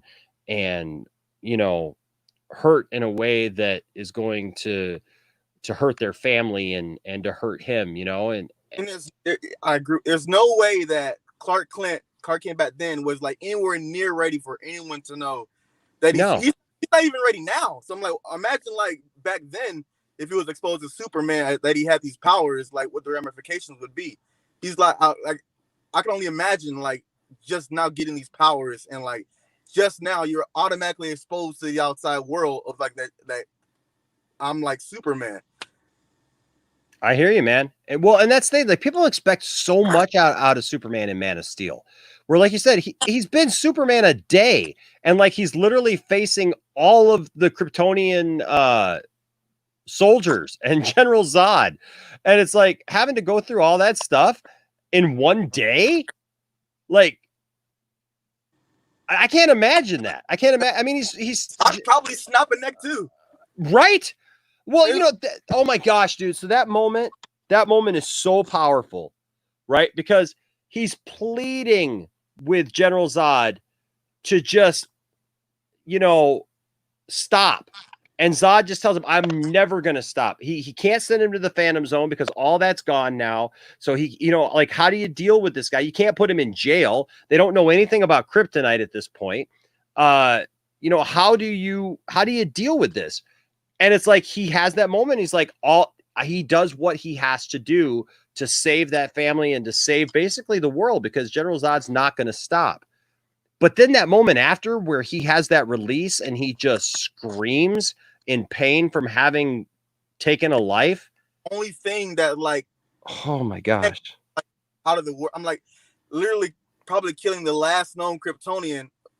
Like any, like, yeah, I feel you. It's just like, it gets me every time I see it. It's like, think about like you saving your world, but then you're abandoning yourself in a kind of way. It's like you saved your world, but like then you're like ending like the last known, like there's nothing to learn, there's nothing like that can teach you. Right. Like, and it's really messed up, really messed up, situation that he was put in just one day. And to just like Superman wouldn't do that. I'm like, well, the guy, he's not an alien, he's not God. He's raised like, on a farm. He's not like perfect, like he has to like grow and like be this perfect God that you want him to be. Just because his name's Superman or his name's Clark Kent doesn't mean that he's all knowing and he's perfect. It takes a while for you to become that symbol. And that's because I feel like people like Jody's Corner just kind of like, he always says how like DC should just, I guess, like be like the Marvel, be like, be like Marvel and just work it in like, but he says, oh, each movie needs to be like separate, and like work your way up to the big movies. But you want Superman to be Superman on movie one. Right. How does that work? How does that even work? I don't understand that, of how you could think that that he's just going to be perfect like that overnight. Like, how you say that you want to work up to stuff, but yet you don't want to work up to stuff. You want everything to be perfect and the perfect DC right away, and all the characters to be the way that they're supposed to be, but you don't want to give them time to be there. Like, you can't have everything every way. It's either they show up on day one and they're just established and you just go with it, or you're going to have to take some time to get there. And, the thing is, man, is that Justice League was the 5th movie in the DC universe, because you had Man of Steel, you had Batman v Superman, you had Suicide Squad, Wonder Woman, and Justice League. That's 5 movies. Now, granted, everybody didn't get solo movies, but I thought it was pretty cool that instead of trying to build everybody up to it, that they introduced characters like Flash, that this character exists, and then we're going to learn more about him later in his own solo adventure, or Aquaman. Like I love that. I love the fact that like, screw the Marvel formula where like we're just building upon just one big movie for everything. Like, let's have like this moment where we can join them together. Let's introduce these characters, so that they have their flaws, blah blah blah blah blah, and let's send them on their own separate ways, their own separate passageways, because it gives them something. It gives them like a motivation to like go forward with. In my opinion. Me too, man. I agree with you. Like, these characters need reasons to be who they are. Superman needs a reason to be the big blue Boy Scout, right? Like, he didn't just pop out that way. I mean, did you watch Brightburn? Yes. What'd you think of Brightburn? I like Brightburn. I did like Brightburn. You have a question for it, or? Well, yeah. I was so watching Brightburn, dude, made me appreciate Batman v Superman. Because, like, you watch Brightburn and you find out that's why Bruce is saying what he's saying. That, like, if there's a chance that this Superman guy can go evil, could take over the world or whatever, we got to stop him, because nobody else is going to do it. And you watch, and I completely, and like, I rationalize it with so much, because like, you got to think about the fact that this guy's been doing this in Gotham for 20 plus years. He knows that he's at the end of his rope. He knows that he's not going to be able to be Batman for longer. And he's like, if I die and this is what's left, and I'm not even, if I have 1% doubt about this guy, I got to take him out. Exactly. I'm not 100% sure that if Batman's been doing this for 20 plus years, and if no one stepped to the plate to like really take care of Gotham like he has, what makes you going to think that anybody else is going to step to the plate for it? That's right. So it's like, if I die today and this guy's in charge and there's a 1% chance that he's the enemy, I'm sorry. I gotta bite the bullet. I gotta do it. You get it, man. You understood the movie. Like, and there's a lot more people who, and I've said this for a while, especially because since the movies are like playing consistently on like TNT, I think. Yeah. The TNT, yeah. So the DC movies are playing consistently, and they'll play like a whole day of them, which is great, right? So so you'll get Suicide Squad and you'll get Batman v Superman, and and everything, and it's great. And I think the more people see of the film,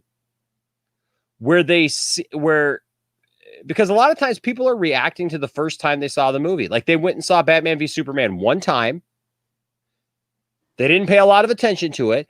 A lot of people went in with this preconceived notion that it was going to be bad or that they weren't going to enjoy it, but they had to go see it because it was Batman and Superman. And then they never saw it again. And then like what Astro was saying before you was like, every time I watch that movie, I see something different, or I get a different take, or I go, wow, this is amazing. This is great dialogue. This great things. But these people who are complaining are literally people who saw the movie one time and really didn't pay attention to it. And so that's frustrating. But I think the more people are able to see it on TV, like casually on a Saturday afternoon when there's nothing else on, they're flipping through, I'll watch Batman v Superman. And then that's why the people are discovering it now.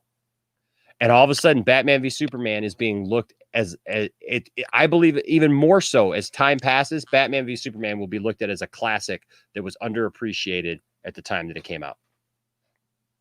I find myself thinking about like a lot when I'm thinking of Batman v Superman. You remember the old man that holds up the Batman card that says that he is old, he is mean, and it's like that man even though that man doesn't, I guess he doesn't. I know he doesn't completely agree with what Batman does, but the fact that he can say those two, like he's old, he's mean, he's old, he's mean. Everything he's been through, everything he's gone through, there's a reason for it. Yep. There's a reason why Batman is mean. There's a reason why Batman is killing. There's a reason because he's gone through everything he's gone through in the past 20 plus years.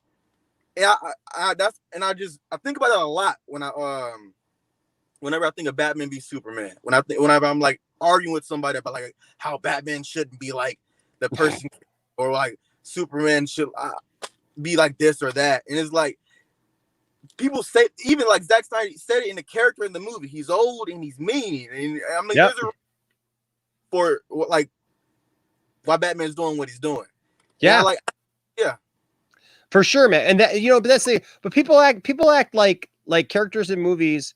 If it's a superhero movie, we don't treat it like a regular movie. If it was a regular movie and a guy had literally been fighting crime for 20 years. In a city that was run down, and it was about a guy who was out there just, stop a crime, maybe a police officer or somebody like that. And, didn't they be concerned with like, well, they probably have PTSD and having to deal with all this stuff. Boy, you could really see why, they would snap, right? And like why they would go through that. But because it's Batman, we don't look at him that way. We look at like Batman rises above this stuff. Batman doesn't have any problems. Like they showed him like he's drinking. He's freaking gone through stuff. He's been responsible for the death of a Robin. Like anybody who read those comics when Jason Todd died, that screwed with Batman in such horrible ways, man, that had repercussions for years. And you're right. And like you're completely right about what you're saying about like any other movie if any other cop or character ever like was old. One of the most famous quotable lines is when people say, "I'm getting too old for this shit," or "I'm getting too old for this." And it's like when the audience sees that, they get it. When they see like a 40, 50-year-old cop struggling to like hold on to a case or accepting a case or solving a case, and they say, "I'm getting too old for this," they get it. They understand. It's a little compassion and understanding of like why this character is doing what he's doing. And it's like people went in expecting like, I guess, and I don't want to trash the Marvel movies, or say anything negative about the Marvel movies. I just think they're conditioned so much to like get this cookie cutter version of a character of like this character, this is this character, this is the characters. And there's so much going on and like in such a Marvel movie, you only get like this one character. You don't get that much in depth to the character. And Marvel doesn't really like explore characters like really like they don't really explore their faults. Like no, it's like the most you've gotten that is like when Captain America and was going through like thing with Bucky, and when they finally did that, it felt weird for me to see it, because now it felt so it made me like, it almost made me hate Captain America when I saw that, because he gave such a clear image of like some of his movies where like he wouldn't bend or fold in any way. There's no character growth or development or any like struggles that he used, but when it came to Bucky, everything changed. Everything. Yep. He's ready to portray like all the people that he works with, because it's one person, and it kind of like irked me the wrong way. Like how like an audience can accept that and just like have a problem with the fact that there's like a mid-40s Batman in Gotham that's been doing it for 20 years, that's seen some S, and is like,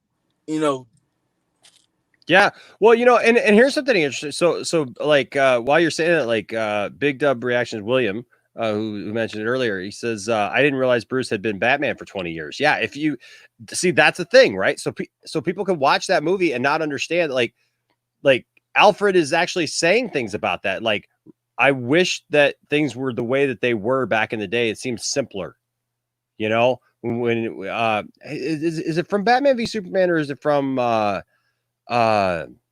I think it might be from Justice League, and it actually might be one of Joss Whedon's things where like Alfred says, the line about back in the day when we were just fighting robot penguins. Oh yeah. Right. So there's this whole history there that Batman's in his, like you said, he's in his 40s. He's been fighting crime, because Batman alludes to the past so many times. He's like, he tells him in Batman v Superman, the dialogue between him and Alfred is especially good, because they talk about it, and he's like telling Alfred, he's like, how many people have we seen come and go in the last 20 years? How many good guys stayed good? How many bad guys have come through? And they keep recycling, because that's one of the things in the Batman story. Like these characters, they go off to Arkham and then they just show right back up. And it's like this continuing thing that like Batman is constantly fighting this thing. And he's tired, and he needs some closure on some of this stuff. And I'm glad that you brought up Captain America, because there's a couple people. There's a couple people who mentioned about Cap, like that they like Cap. Look, I'm not saying we're not saying that we don't like Captain America, and we're not saying that they had because one guy here says, "What is the bro talking about? Almost every Marvel movie has explored a character's faults." What we're saying is they explore the faults, but they don't dig in deep enough. Yeah. It's all surface stuff. And by the time we got to Civil War, I didn't buy it either, man, because like the big fight, it looked cool. All the Avengers running towards each other at the airport, but ain't nobody going to hurt anyone. They're literally fighting each other, and they're going, I'm kind of sorry. Like, like they're like, nobody's mad at each other. Like nobody's really mad at each other. They're just like, oh, hey, we're going to fight. And then by the time it gets to the end, I'll be honest with you, the end kind of really ticked me off because I like Civil War. I think the Captain America movies are some of the best movies in the MCU. I mean, the first Captain America movie, fantastic. Winter Soldier, really great. I mean, those are kind of the serious movies in the MCU, right? And so I love those, but the thing is, like, when it came down to the end of Civil War, and you had Tony Stark ticked off that, and I understand why, because Bucky killed his parents, but he full well knew that Bucky didn't do it of his own accord, that he was mind controlled to do it. And he goes out and he still wants to murder Bucky. He wants to kill Bucky in cold blood for something that Bucky could not even control. Nobody complained about that. Exactly. There, no reason at all for him. Like he had full explanation right there that it was mind control, that like he was brainwashed, and everyone was cool with it. there was no explanation whatsoever of why he like truly wanted to kill him or like I get that you're mad. I understand that you're mad, but you were literally, and he was willing to actually like put Cap down as well. He was willing to put Captain America down because Captain America was standing up for Bucky and saying, "Hey, look, this is my friend. I got to support him. He's more than a friend. He's a brother. He's somebody important to me who was mind controlled." And I got him back. I thought I lost him, and I got him back, and I need to help. I need to help my friend. And then they just they like I said, Iron Man just decides that he's just gonna, he wants to kill him. And I think Perseus is having some online issues there. But I get it, man. I get it. I get the comments, that Iron Man hated Cap, and it's his mother. I understand all that. I understand that. But when you know that the person who did it did not do it out of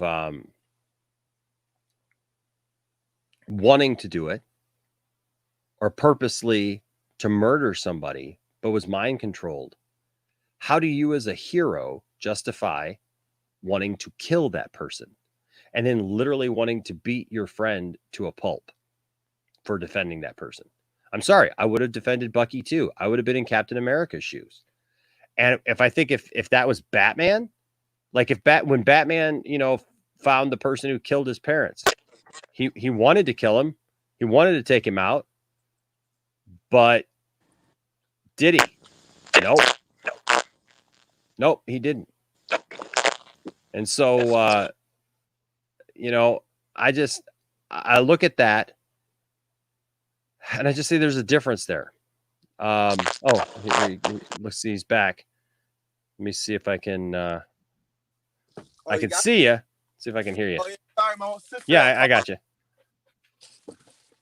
Oh, well, hey man. But no, it's so great talking to you, Perseus. You're definitely welcome here anytime, man. You get it, and I appreciate that. I totally appreciate. I'm glad you found us today. So you said you're working at a military base? I'm stationed in Okinawa, actually. I've been here for like almost 2 years, and they just put me on this post for like the past 6 months, where like all my job is just to like literally stand in front of a gate and block and guard armory and whatnot. So then I was just like extremely bored for the day, and then I was just scrolling through YouTube, and I just found you guys, and I was, it's pretty entertaining. I appreciate it. Thank you, man. I appreciate that. And hey, thank you for your service, man. Of course. I appreciate you so much. And I mean that from my heart because, we could talk about heroes, we could talk about superheroes, but man, even if you're guarding a gate and doing your job like that, man, you know what? It's important. And it's people like you that make me feel that like I'm back here in Michigan, and I'm,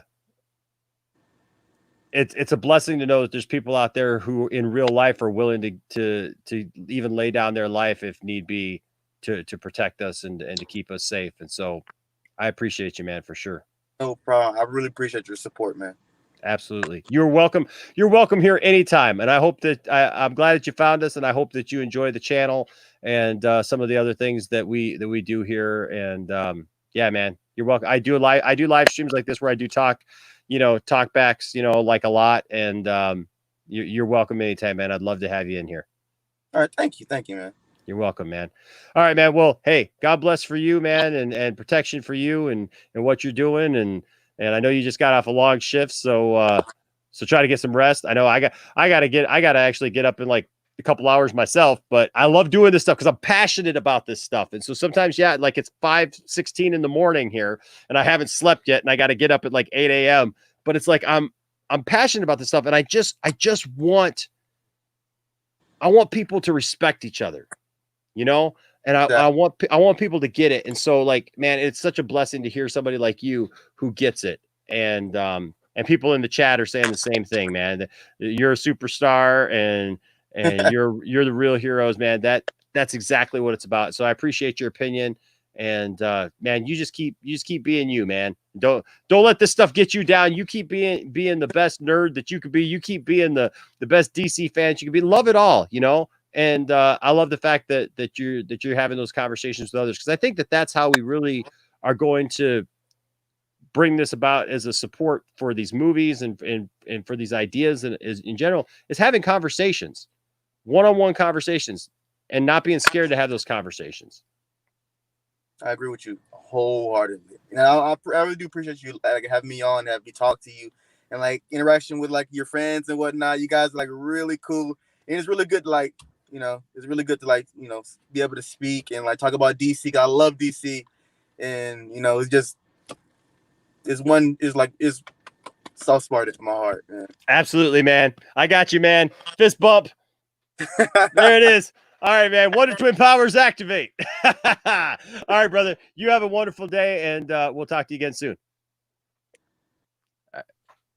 All right. And then Gungaga might pop in here, but if not, we'll have Three Pyramids. What's up, Three Pyramids? Hello, can you hear me, man? I can. Oh, cool. How are you, man?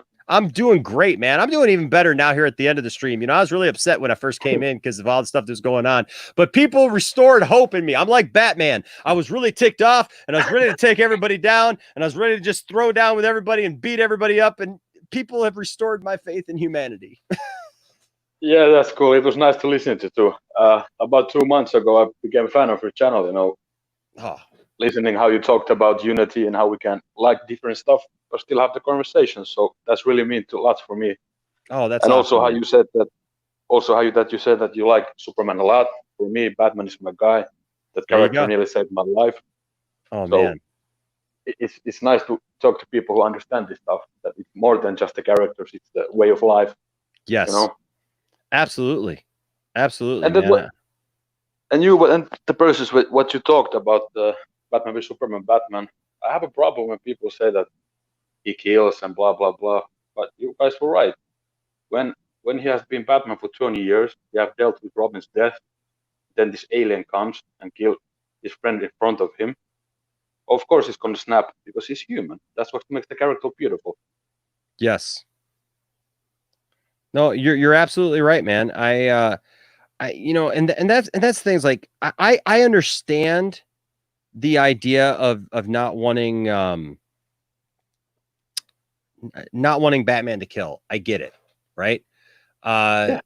And it's a great thing. It's a great rule that Batman establishes. But I don't understand why people pick on like Zack Snyder's movies for it, because Batman has always killed in some format. It's not like he's out, you know, like trying to kill people, but You have accidents with he's human. yeah, like I mean, even back to I've even joked back to even back in the day with Adam West, right? Yeah. There's an episode of Batman where like all the henchmen are I can't remember exactly, but like it's one of the villain's henchmen all like disappear when you hit them. And like they turn into like powder or dust or something.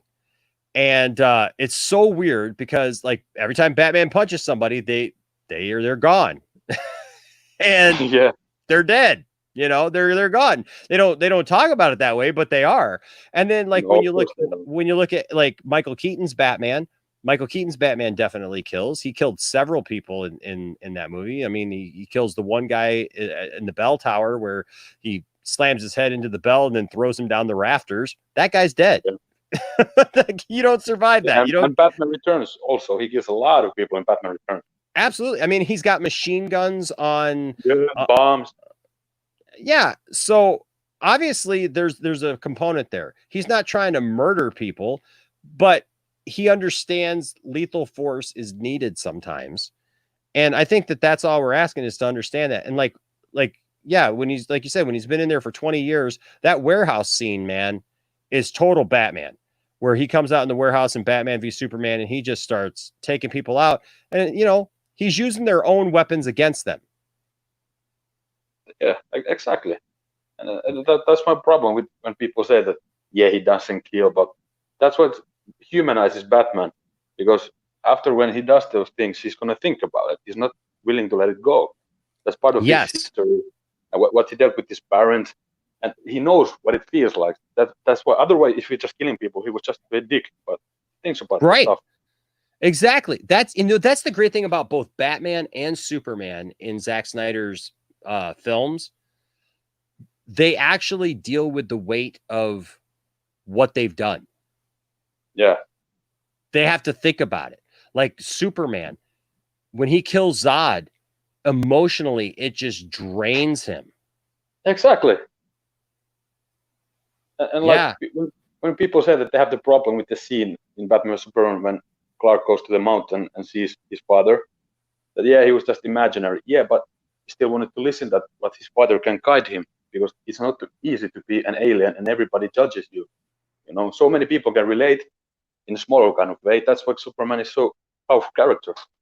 And I mean, that's what's great about Zack Snyder, that he gives this psychological edge to people that you can be anything that you want to be. Yep. No, you're right. You're right. And it does. It shows, I think it really humanizes those characters for us. Exactly. That they're real people. Like if you and I discovered that we had powers, you know, I'm a Superman fan. What if I discovered that I had powers one day, and like, how would that affect me? How would that affect the people that I love? How would it affect that my family? How do I protect them and keep them safe? Because I know that the government's going to want to be involved. I mean, and they even address that where Superman's like, look, I know you're looking for me. I know you want to know where I hang my cape, but you're not going to find me because I need, you know, I thought the one thing about that scene that was weird in Man of Steel is, he says, like, I grew up in Kansas. Like, don't give any information about that. Yeah, like, what are you doing? And, you know, like you just told them they're not going to find you, and then you're like, hey, I grew up in Kansas. That'd be like, yeah, you're not going to find me, but I grew up on so and so street. You know, like whatever. Yeah, I was a farmer boy. Right? Yeah, like you know, like you know, but yeah. So there's that, but then like also, or you know, being a Batman fan, that like you saw atrocities going on in your city, you saw, you know, criminals taking over, and so, you know, you trained yourself and you pushed yourself to be something. What would that look like? And I think that that's a cool take on these heroes. You know, I think that's why, dude, that's why Chris Nolan's Batman trilogy worked so well, because it was Batman Begins introduced a whole different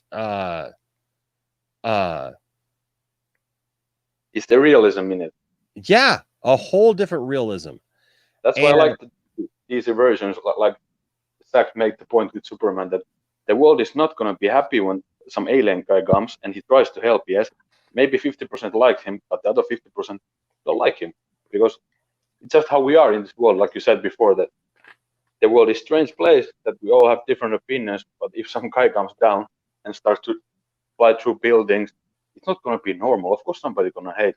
The same point with Nolan's Batman, that if somebody can be Batman, how the world look at him from a different point of view. That was make this character so cool. Yeah.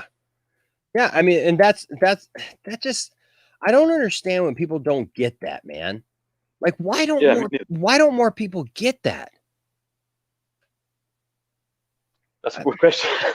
I know, right? That's like the question of the day, man. Like, why don't people understand how these characters can be humanized, you know, and and what they can mean to us in different ways. And yeah, I don't get it, man. I don't understand it. All I do is hope and pray that one day people will get it. And yeah, I hope to. And that they'll eventually come around and realize that there's good stuff there. There's stuff to be learned. There's stuff that we can learn about ourselves, you know, and it's just good stuff, man. It's just good stuff if we really want it to be, you know. Exactly. So like just a few days ago, I showed my girlfriend is a huge Superman fan, but she has never seen Batman vs Superman. So I watched her the longer version. When Clark dies, she started to cry, and she just said to me that this is the most accurate Superman adaptation I've seen, because this is reality. If Clark was real, the world would look at him like this. And when he dies, people want to go say that, yeah, he died for us. We're sorry. That's how humans behave. Mm-hmm. No, you're right, man. You're absolutely right. You're absolutely right. You get it. I love the fact that you and the last two, Astro and Perseus, like you all get it. And I think that that's what like this stream really is about like understanding these characters that we love, and not putting them in a place where we feel like they have to be perfect or they have to be like our version of them, but understanding there are different stories. I mean, like we're gonna get Matt Reeves' Batman's story with Robert Pattinson, right? And that's gonna be something different, and I'm interested to see what that's gonna be, like how is that gonna pan out? I'm not gonna hate on it just because it's different than Ben Affleck's version or Michael Keaton's version or whatever, it's going to be what it is. And I'm probably going to like it because I like stuff. Exactly. Me too. And there's also this weird history about casting the Batman from Keaton to Affleck. When Keaton was announced in '88 that he's going to be Batman, people was like, really? The Beetlejuice guy? After the movie came out, okay, he was badass. Same with Ben Affleck. Really, the guy from Geely, and he killed it as Batman. So I have total faith in Matt Reeves and Pattinson. I can't wait. Yeah, man, me too. I just I'm excited to see what's going on. But and you know what? And I'm gonna prove once I let you go here for a second. I'm gonna take a little a moment here because I gotta fix something here. But before I bring Gungaga on, but no problem. But I want to show you guys how we felt coming out of seeing Justice League, the other version for the first time. And because I pulled up our like real quick reaction video. So since I have to go fix them, step away for a second, I'm going to show that to you guys. And I want you guys to see the joy, even for the Justice League version, even for that version. And some of the things, like, we were excited, we were happy just because those characters were on screen for the first time together. Like, people don't appreciate that. I don't think as much as they should. Like, we literally got a movie, man, with Batman and Superman and Aquaman and The Flash and Wonder Woman and Cyborg. We got to watch that. That's an iconic moment. Right? Like, even if I don't agree with everything that's in it, and now we know some of the stuff behind the scenes with Joss Whedon and all that stuff, you know what? Still yet, man. How cool is that movie actually happened? Yes, and I couldn't believe it when it came, even though it was the different version that we were gonna get. But still, the kid in me was like, "Is this really happening?" When I was reading comic books, when I was like 6 and 7, and watching Justice League, I was like, "This is really happening." Yeah. And so, so now we're in a position where we're gonna see the original. We're gonna see Zack Snyder's vision of what this movie should have been to begin with, come to pass. And that makes me excited all over again, man, that it's a different movie, because there was 80 pages of new script that was written that was in Joss Whedon's version. So that tells me this movie is a completely different movie. And I loved it. Did you catch Zack Snyder's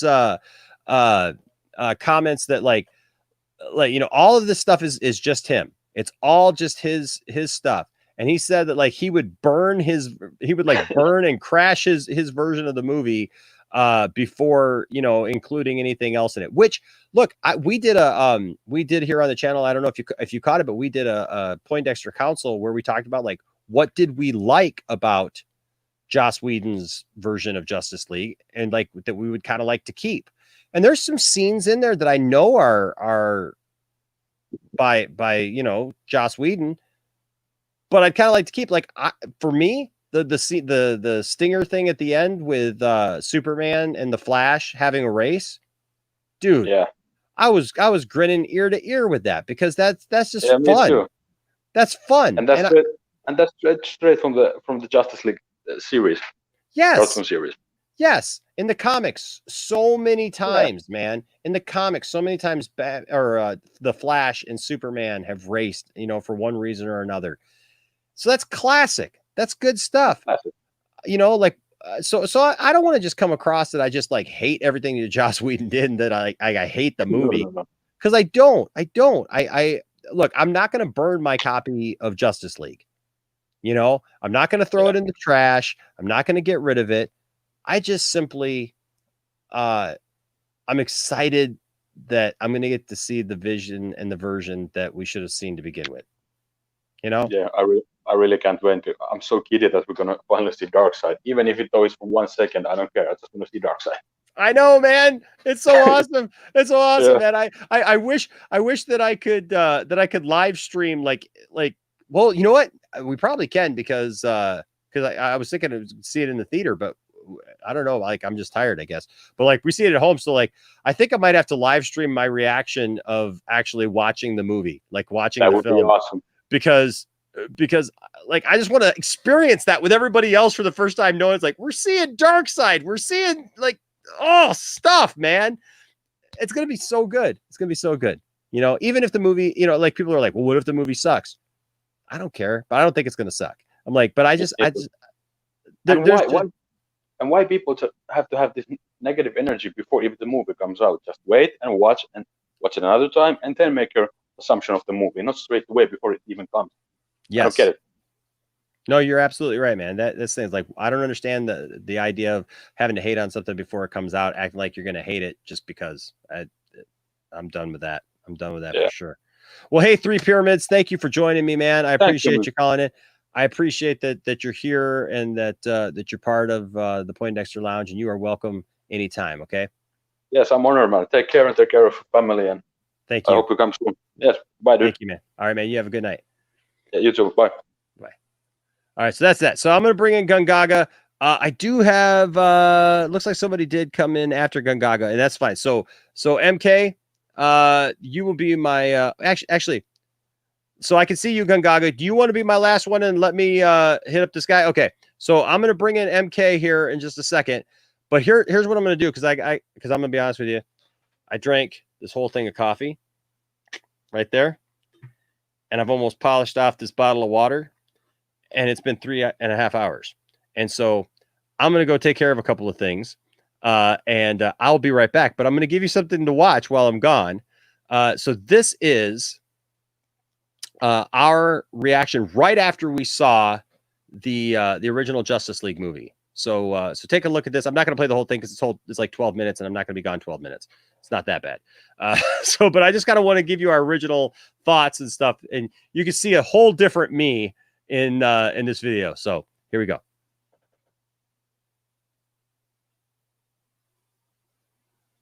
Are you kidding me? Oh my Jesus. We are back. We are back, ladies and gentlemen. We just got back. I need to clean my pants. I need to clean everything. I just need a second. Hold on a second. I at least need to see it like 5 more times. Let me give you a topic. I need to clean everything. Yeah, I definitely got to see that a few more times. Yeah, we're gonna be seeing this again. Oh my God. Okay, so let's talk about it. It's gonna be hard not to say stuff that I want to say though. I know. Yeah. Oh my you God. guys gotta all go see it like now. So you gotta go see Justice League. Yes. Like right now, wherever you are, I don't care where you Drop are. what you're doing and go see it. Just drop. Even if it's not out yet in your city. If you're in Flint, they're playing it at Rave every hour on the hour at some point. Up So just until 11 or 12 tonight. yeah, up until like 12 o'clock tonight. So just go see the movie because let me tell you something. Okay, so first of all, first reaction, I love it. Tiffany, your first reaction? Laughter, wanting to cry, peeing my pants. Like, I did seriously. cry. I had to pull off my glasses, literally, folks, and do one of these numbers because I was crying at Justice League. It was so good. Awesome. The lines that they said, it was all. Landon, what was your reaction? What you said as soon as the credits got done? No, what was it? No, you no. told What was us? it you said? I said this is my favorite DC movie. Superhero movie. He said ever. superhero Yeah, movie superhero, sorry. ever. Logan, what did you think of it? That Rotten Tomatoes Yes. are Yes. wrong. There you go. All right. Isaac, what do you think? A lot of things. Oh, there's so much, isn't there? I think that movie made him speechless. Oh my God. It's hard to do. So I will say this. Okay, so negatives first. Couple negatives. One, it wasn't long enough. I wanted it to Exactly. be longer. Yeah. I wanted It was more over of this too movie. soon. Oh, yeah, Yes. there were some scenes from the trailer. We're not going to give any spoilers in this, so don't worry about that.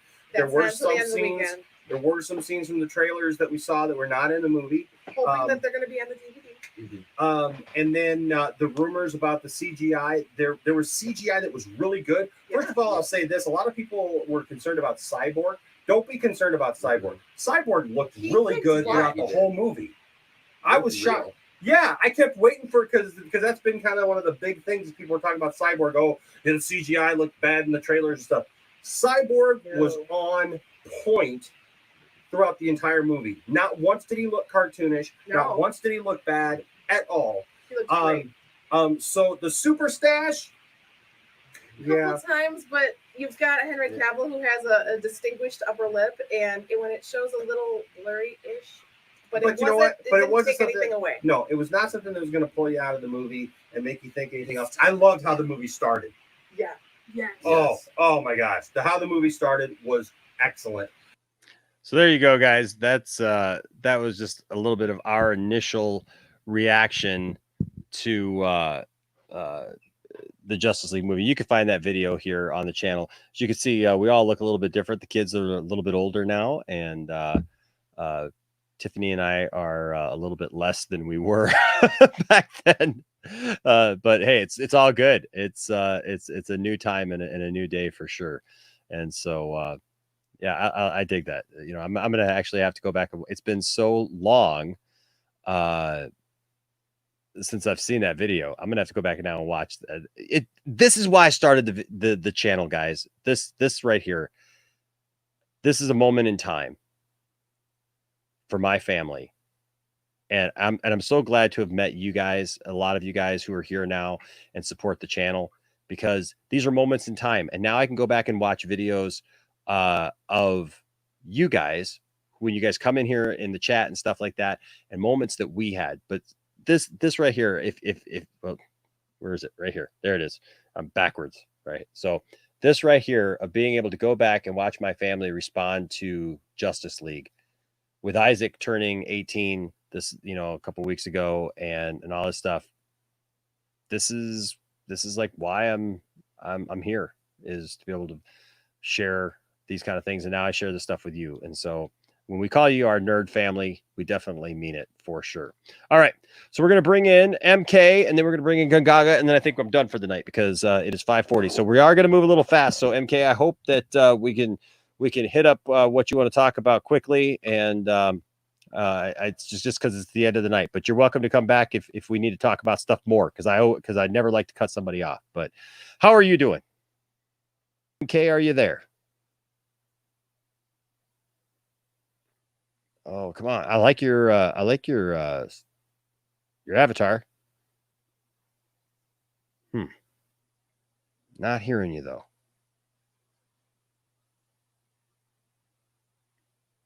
Oh man. Hope you didn't step away maybe and come back. So all right. Well, and it looks like maybe they were having some problems with the connection or something like that. So I will now go to a guy who has become a regular. And he's a good guy. Look at him. He's making friends in the chat room with people, making friends with Three Pyramids and stuff, recognizing that Finnish accent there. Guy who's got a pretty cool accent himself. Just a good guy. I've really liked having Gungaga here, and he's a knowledgeable guy. He's a level-headed guy. Got a great smile too. I don't know why I'm gushing over you, man, but you know what? I like it when you just add something when you come to the show. And so, ladies and gentlemen, welcome to the Point Extra Lounge. Gungaga. Enosh? Yes, sir. How are you? Yeah. I don't agree with anything you said, so I'm glad I could contribute something good to the chat this time. Awesome. No, I'm kidding, man. You know what? Sorry, I think potentially initially I was going to come in because I was like, I think we might disagree on something, and I completely forgot what it was. But while I was in and out of the thing, because I had to pop out to the shops and I had you on live stream just playing in my car, I think you might have answered it, and I think it was it was having to do with the hurricane scene in Man of Steel, because that's the one thing out of the whole Snyder thing that I don't like. Mm-hmm. Yeah, no, but, I get it. I get it, man. I totally get that. Yeah. I've said that for years. Like it's not the way that I would have done it. It's not something. Yeah. It's not something that at the time, like I wasn't mad about it, but I was just like, it does seem like, and so I have to agree with Jody. Like it did seem at the time like, well, he's fast enough. He could just fly in there. I mean, because he could have taken Pa Kent out and said, well, the tornado just threw him, somewhere. Because that you hear stories like that all the time, where like a little baby is in a house and they find it in a tree, over somewhere else or whatever, and it's a miracle or whatever. So that there could have been that, but he was following what his dad wanted. Yeah, so this is the thing. So I get the message, and I think you might have mentioned that. Again, I was kind of in and out, but I get the message behind it, and that's what sticks with me for it. But when we talk about it by like physical event, like exactly what happens, I find it difficult to justify to other people, and I don't have enough information to be able to justify it to other people. That's why that one is the one thing that I kind of have issue with.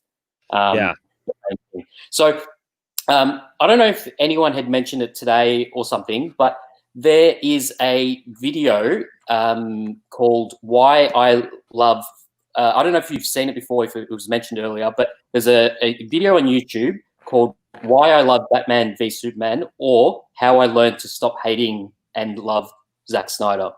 I think I have. It is an amazing video, and one of my brother's quite into like this kind of stuff as well, but he didn't like Batman vs Superman. He still hasn't seen the Ultimate Edition. I've been trying to get him to watch it. Oh man, yeah, you got to watch that. Yeah. Well, he came with me. We went together to watch it at the cinema, the theatrical, and so he was just like, oh, "That's not what I was expecting." And then I was also the same, and then I got the Ultimate Edition and I watched that and I was like, wait, what was wrong with this movie again? I can't really remember. But there's in that video that I mentioned, there's one, the first one. That first one right there, right? Yeah. There's an important quote that that I cited to my brother, and that was one of the things that I showed him recently, and he said, oh yeah, maybe I need to rewatch it, because he is not a fan of Lex Luthor. Okay. But there's a quote in there that's, I actually typed in the quote as I was like waiting. But the quote was, Lex Luthor's prime factor, at least in his confrontations with Superman, is power, and how the existence of Superman is a threat to that power, and by extension, his insanely overblown ego. And before that, he says he's more than just the sum of a guy with a bald head. But yeah, I think that's an important thing to look at when we're looking at Lex Luthor, Jesse Eisenberg's Lex Luthor, because if you look at the traits, let's forget what he looks like. Yeah. The way that I sort of perceive him is like, he's obsessed with being like the smartest person in the room. Like he has so much, like he inherited this company from his dad, so he has so much to prove that to himself and to other people, but so much to prove that even as when he makes a contradiction at that event that he puts on, he has to correct himself, because he's like, oh, that's paradoxical. So, so his willingness to be smart is so intense that he has to be smarter than himself.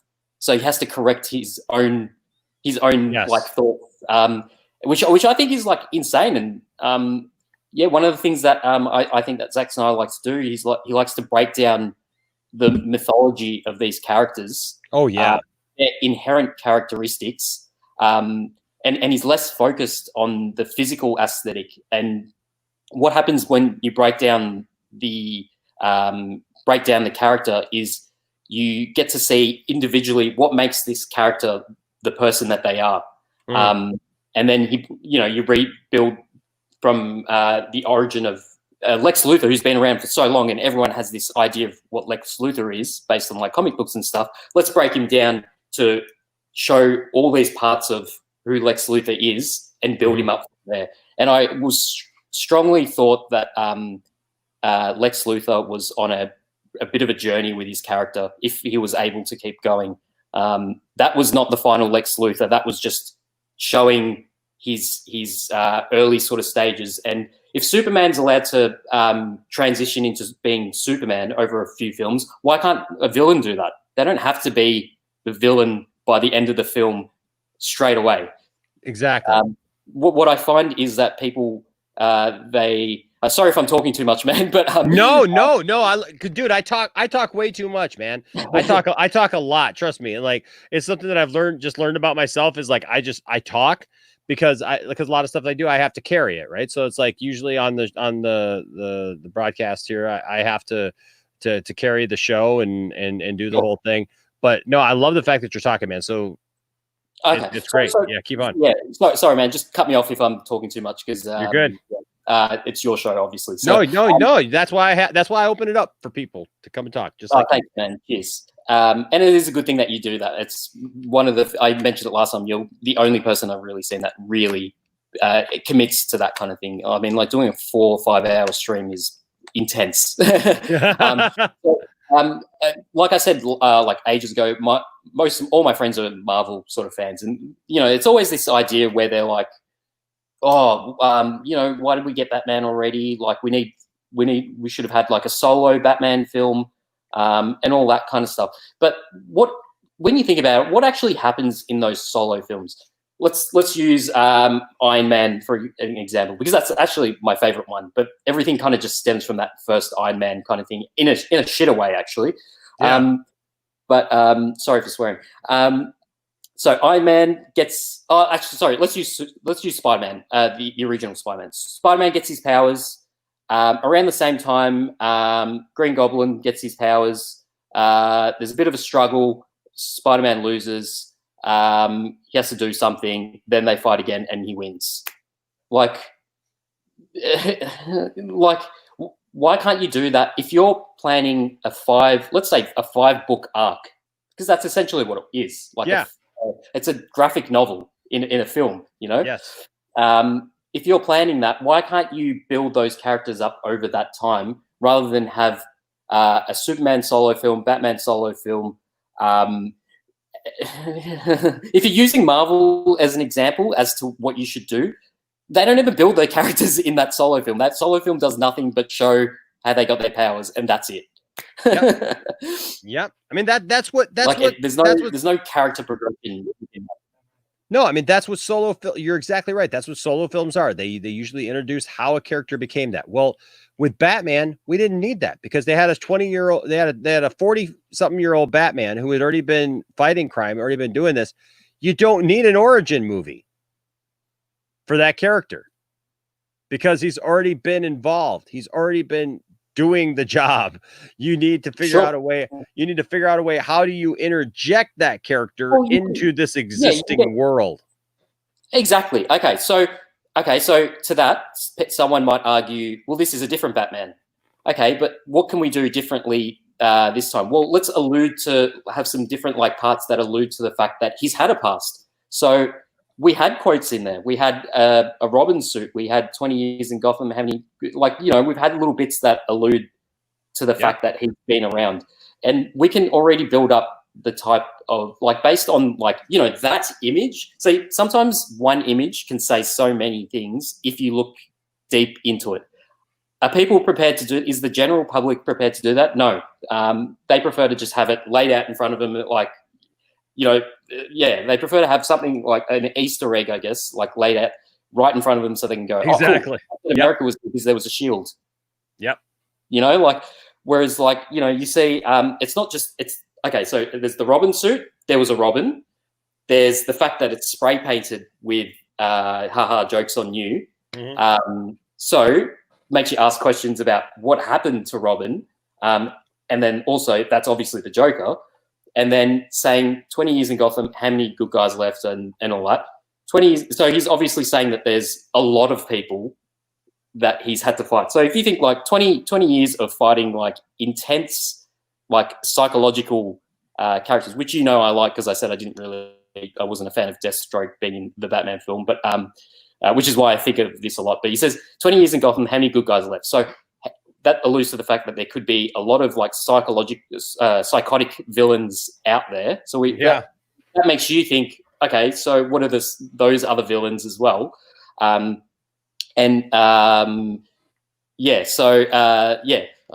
was going somewhere with that. I completely forgot. I just lost my train of thought as I was talking. But yeah, that's good, man. Because there's like you said, they make the comments in the movie. If you watch the movie, if you pay attention, and you're not trying to, that's the biggest thing. It's a pet peeve of mine, man. People who don't pay attention when they go to the movies, or when they watch a film, and then they get mad at the film because they don't understand it. But yet, it's laid out there, like you said. You can have a scene where it's like you got the Robin suit, right, and it says what it says. So as a fan, you connect it. Yeah. You connect to that. There's like, ooh, wait a second. Robin's dead. Now we can debate which Robin it is because that's a sore spot for me. That's a sore spot for me because you don't kill Dick Grayson. I'm sorry. Yes. Okay. So yes, I agree. But now I'm coming around to it because we're talking about a graphic novel. Let's not think of it as it has to be this because it was in the comic books or we want to see that. What's the story? That's more interesting to me now.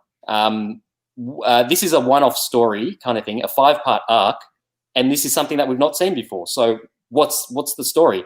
Let's talk about that rather than what we want out of it. I agree with that.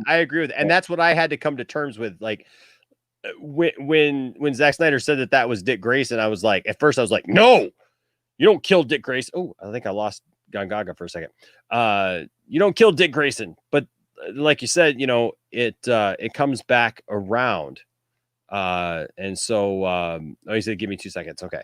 It comes back around and, and that's a good thing. That's a good thing. We have to allow people to tell their stories, we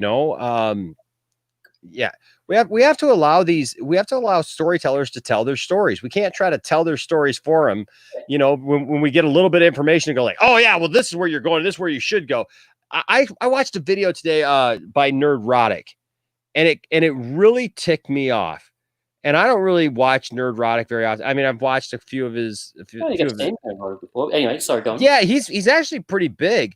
He's got a couple 100,000. I think he's got a couple 100,000 subscribers, at least over 100,000 subscribers. Anyways, and he's got a kind of a beard and stuff. But anyways, he's I've seen him before, and I've agreed with his takes on stuff before. But he was talking about Star Trek, and I agree with him on a lot of stuff about like the Star Trek needs to not be political. Like Star Trek has gotten really, really political and very much trying to create this world based on political hot topics of what we're facing right now. And I think that that's a mistake with Star Trek because Star Trek is something completely different than that. Star Trek is supposed to be this utopian society that we become one day, but like trying to put all these little topics, in there, and making them somehow fit. I don't agree with that. But he did make a comment that I really didn't agree with, and it hit me because I've known this and I've thought this, Gongaga, but I haven't like actually put it into words. And that is, he said, the problem is these people aren't, these people who are making this stuff, they're not listening to the fans and what the fans say these things should be. And I thought to myself, Yeah, because they're fans.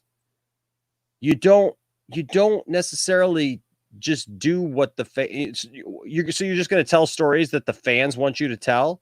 You're never going to branch out. You're never going to create anything new. You know what I mean? Like, yeah. Well, here's where potentially, I mean, like we might disagree on this, but look, Marvel's been successful. They are doing something that they know their fans like, but artistic integrity doesn't really listen to the fans. Artistic integrity is doing what that particular artist, their vision, what they want to do. So, yes, it depends. Yeah, I agree with you. It depends on what way we're looking at it. And these kinds of situations are always two ways. So someone might take what you say out in that.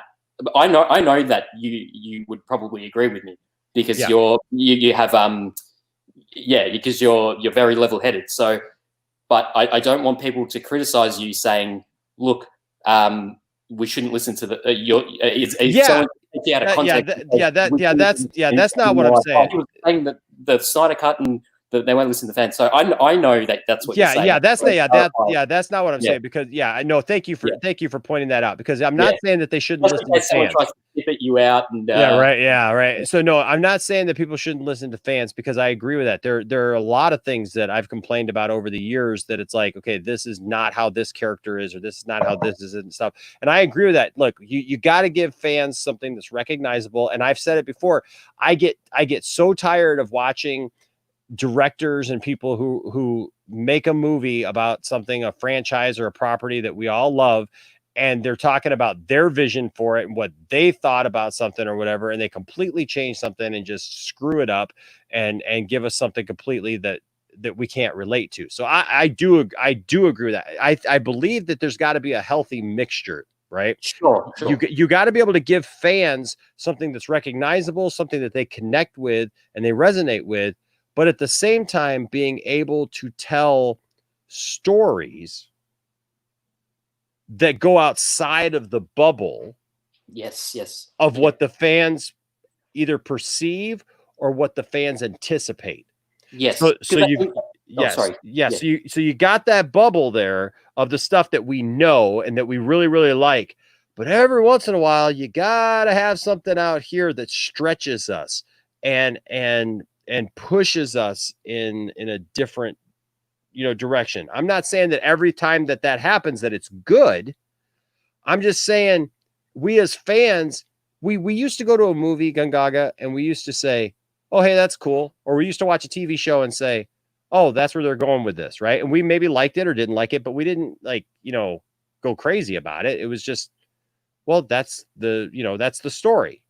Like I wonder, like you said, where does the story go from here? Why does this happen? Why is Batman 45 years old and he's saying that Dick Grayson was the Robin that got killed? What's the story behind it? Why do I need to know that? Why is that applicable here instead of it being Jason Todd? Right? Sure. Why is that happening? So I can either get really ticked off and go, why did Zack Snyder do that? Why did he say that? He's ruining comics. He's ruining DC. He's ruining what I love and what I know. Which I know you weren't doing. I'm sure. No, I'm not. No, and that's not what I was doing. I just I was like that as well.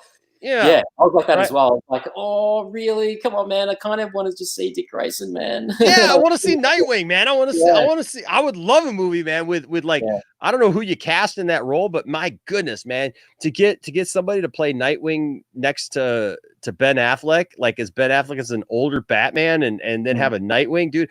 But of course, I'm full on nerd, dude. I would love to see like Damian Wayne in there as Robin, replace I love the comics, right? So I love the stuff. And so, yeah, I don't know what the happy medium is there, because I don't think that I think that where we're at as fans, we're never going to be pleased. It seems like with stuff. Let's acknowledge the fact now that we're human.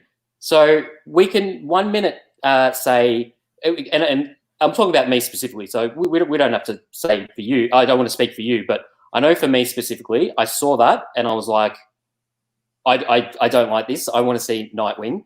And then thinking about it, I was like, what if as a musician, someone was trying to dictate what I was trying to do? I wouldn't like that. And granted, I don't have a lot of dollars backing me. This is still an art form that and so Warner Brothers also had said where they want to give their directors creative direction to have full creative what am I going to say? Control, creative control. Yeah.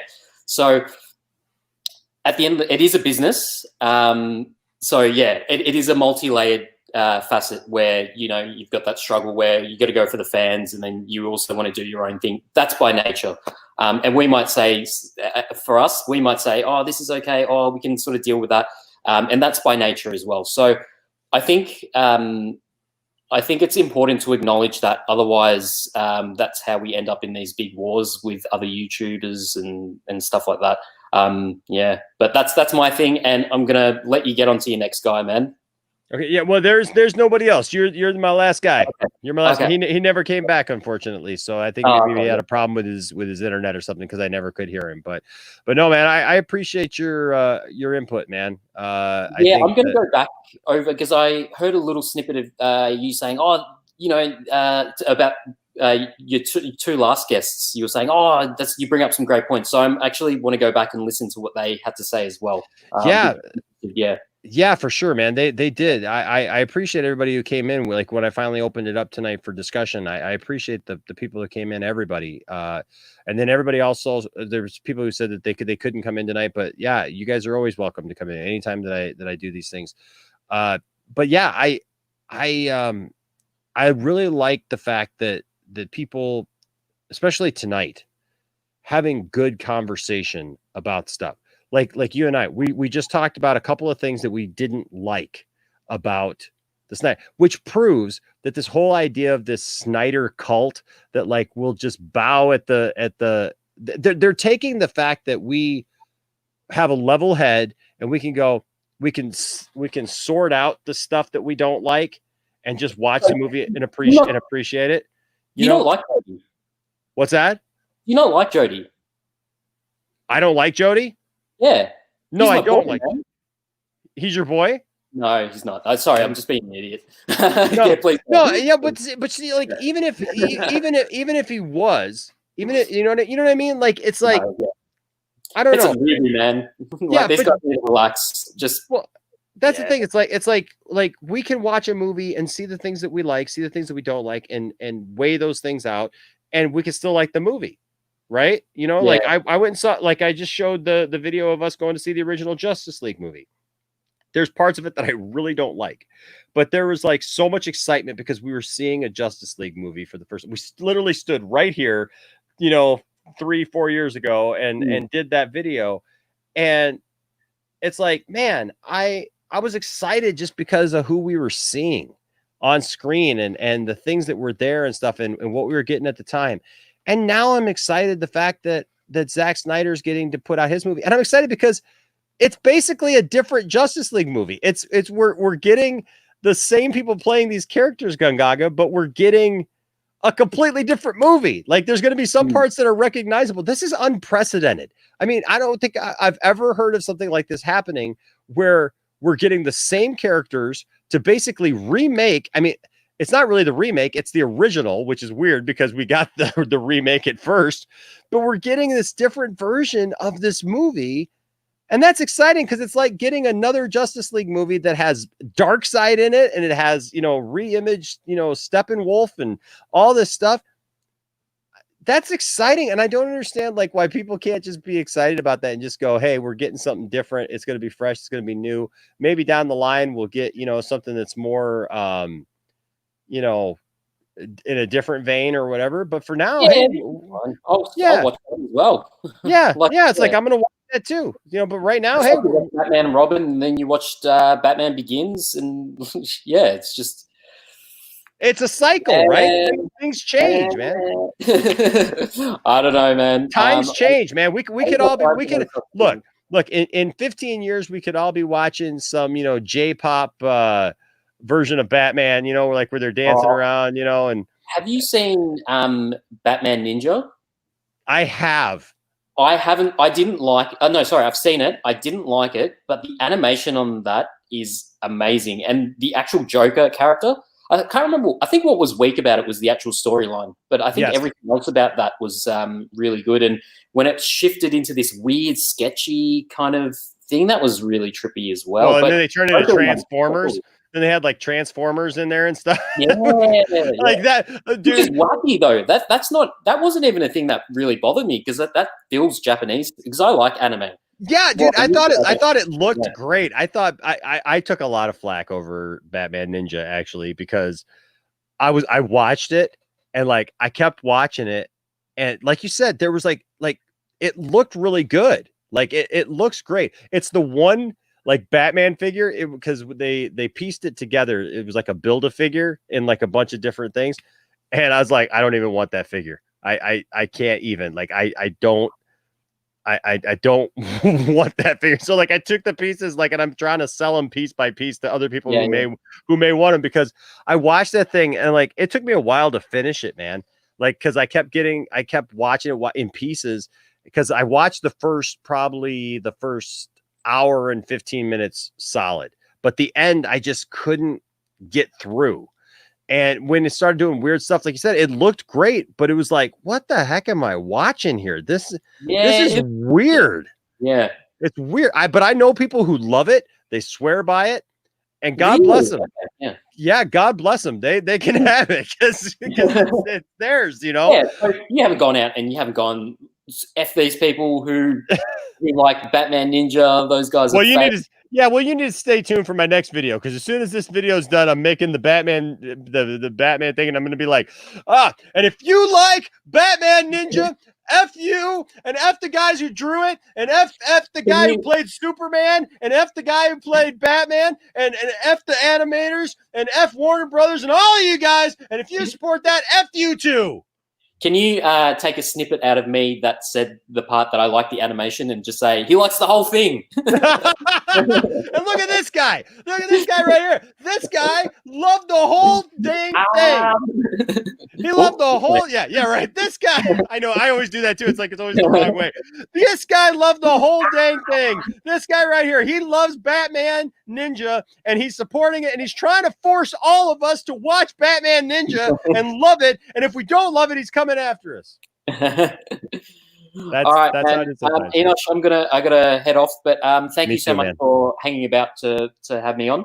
Absolutely, man. You know I love having you on, brother. I love having you on. Yeah. And let's find some things that we disagree at some point as well. Exactly. We got to disagree on something. Well, yeah, I think we can have some pretty respectful conversations, and it also helps me strengthen my opinion if it's something that I know I'm right on, which hasn't been a thing so far. But even if I'm wrong, then you can convince me that I'm wrong. So yeah, I like that, dude. I like that. It's just weird because you and I have agreed on a lot of stuff, man. Yeah, like you're the first person. You're honestly the first person who I've heard actually stand up and say like that they didn't like Batman Ninja. Oh, okay. I actually thought it got some flack, but I don't know if I've spoken to many people. I think my brother might have watched it and he didn't like it either. He's a hard person to please, though. Yeah. So, all right, man. Well, you have a wonderful day where you are down under, and be careful and all that good stuff. And we'll see you tomorrow. Yeah, cool. We'll catch up with you. All right, brother. Yeah. We'll see you. See you. Okay, guys. Well, hey, we made it again. Big Dub has a question. When can I see the Snyder Cut? So the Snyder Cut, it doesn't have a release date, but I think we're going to get a release date. Was it next week? At DC Fandom. So DC Fandom is coming up, and we're getting that, and so we'll be getting a. I think we're supposed to get a release date. For it. We don't have a release date yet. The thinking that I've heard is that it may come out in May on HBO Max. But we have to wait. We do know that it's coming in 2021. That's what we know for sure right now. We just don't know when. But you can bet when it comes out, we will be there. We'll be watching it, and we'll be talking about it for sure. Good morning to the ambassadorial wing. I encourage you guys. If you guys got channels that you guys do stuff, I would love to talk to you about hooking up and okay, I'm not stopping the stream, not stopping it. But I would love to talk to you guys about doing stuff. I've done stuff with the ambassador there from Ambassadorial Wing and other things. You guys are talking about The Boys. I want to see The Boys so bad, but I don't have an Amazon account. I used to have an Amazon account and I let it go. And of course, then that came out and everybody loves that. And it's just not worth it to me right now to get an Amazon account. And again, and so there's that. Oh man, thank you so much, brother. Thank you so much. $5 Australian there from Zentech. That's Gungaga. Thank you, Gungaga. You're awesome, man. I appreciate you so much. Yeah, I know it's you, Ambassador. That's what I was just saying. The Ambassadorial Wing, Ambassador, you guys can check him out in his channel. He does a lot of cool stuff, and so do that. But yeah, Gungaga there with Zentech. Zentech, thank you so much, man. You're awesome. Thank you to everyone who gave something to the stream tonight. Like I said, it's always humbling, always a blessing.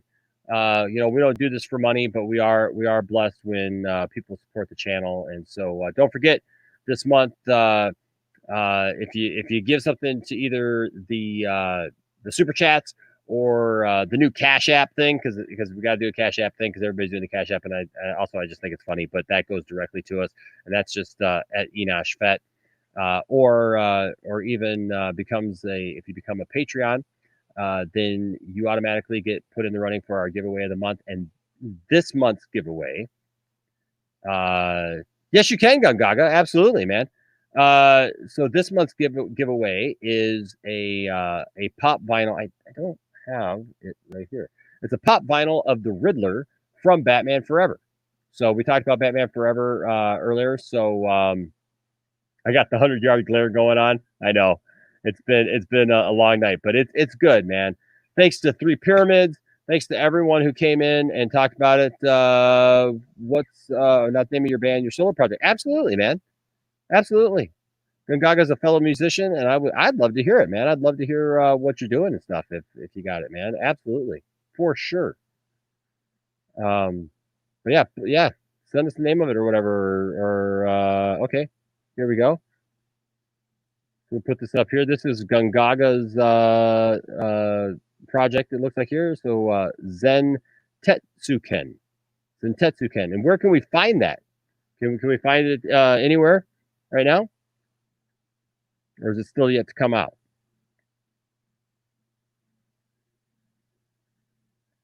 Here we wait. There's not much up yet, but eventually. Okay, awesome, man. Well, hey, you know what? When you get it done, let's talk, man, and maybe we'll debut some stuff here or something, and share it with everybody. That'd be fun.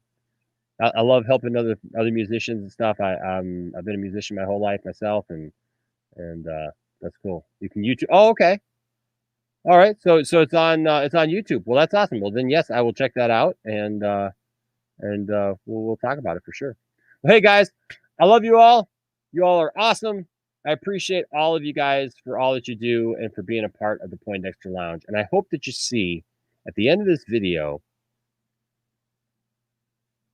by the end, we just got to come together. We got to stop this negativity. And honestly, we got to shut down the negativity. We gotta understand the negativity for what it is, and for the people who are causing this dissension among fandoms and among people. And that's what I'm calling out. That's what I'm trying to stop. I'm going to say it. I'm going to say it loud. I'm going to say it proud. I'm going to say it strong. I am your advocate for fandom. You're going to hear that a lot now in our videos. I am your advocate for fandoms. I will stand up for you no matter what you think of whatever fandom it is. If you like Star Wars, if you don't like Star Wars, if you like DC, if you don't like DC, I'm standing up for you here at the Poindexter Lounge. We're fighting for your rights to like what you like and to not be bullied around by others who would try to control you or tell you what you should feel or say. That's our point here in the Poindexter Lounge. This is a place for nerds. All nerds. All fandoms, all franchises, all that stuff. We talk about it all here. And you know what? Honestly, if you ask me, you're probably going to get an answer from me because I am so into like so many things that I got a little bit of knowledge about everything. And if I don't, then I want to hear from you. You know what, Astro? I probably will make a shirt. I'm your advocate for fandoms. For fandom or something. I'll figure that out. That's a good idea. Ambassador says, I'll stand next to you, Enosh, brothers in arms. And that's, yes, that's what we're going to do, guys. We're going to come together no matter what. And we're going to fight this junk that we see on YouTube and other places of people trying to just crap on us, crap on you for what you like. I see a day when you can boldly say that you like something that's not popular and people won't then spend an entire thread trying to tell you why you're wrong and why you suck and why the thing that you like sucks. But they'll simply go, oh, that's cool. I'm glad that you like that. Because that's how it should be. I'm tired of every time I get into a thread with something and I'm like, hey, well, I like this. And then somebody comes back and literally it's like writes me a book about how I'm wrong or stupid or wrong, and just it's old. It's gotten really old. And that's why I do videos like this. All right. So, hey, guys, don't forget comic book giveaway this week. The question is, and anybody who answers the question, you're in the running for a free comic book this week. So the question is, what actress played Ursa in Superman 1 and 2? And so if you put that in the comment section of any of our videos, put the answer to that if you think you know it, and we will get you a comic book. Also, if you're watching Camping Elitist, you are the winner for last week's, which was, of course, which Superman fan inspired the character of Steel, and that, of course, was Shaquille O'Neal. So hopefully you guys learned something, a little nerd thing, or if you already knew, good for you. Good points for you for knowing this stuff. Also, follow us on social media. All those links are in the description below, and we would love for you to follow us and to be a part of that and keep the conversation going long after these videos are done. All right, guys. Well, hey, we made it. It's all good. And no matter that Jody doesn't like us and says F you to all of us, we are going to keep going. Enosh 316. That's right. Oh, I love it. I love it. I love it. I love it. I want to address this last comment here. I forgot. Let me take this thing off here so that I'm not doing that.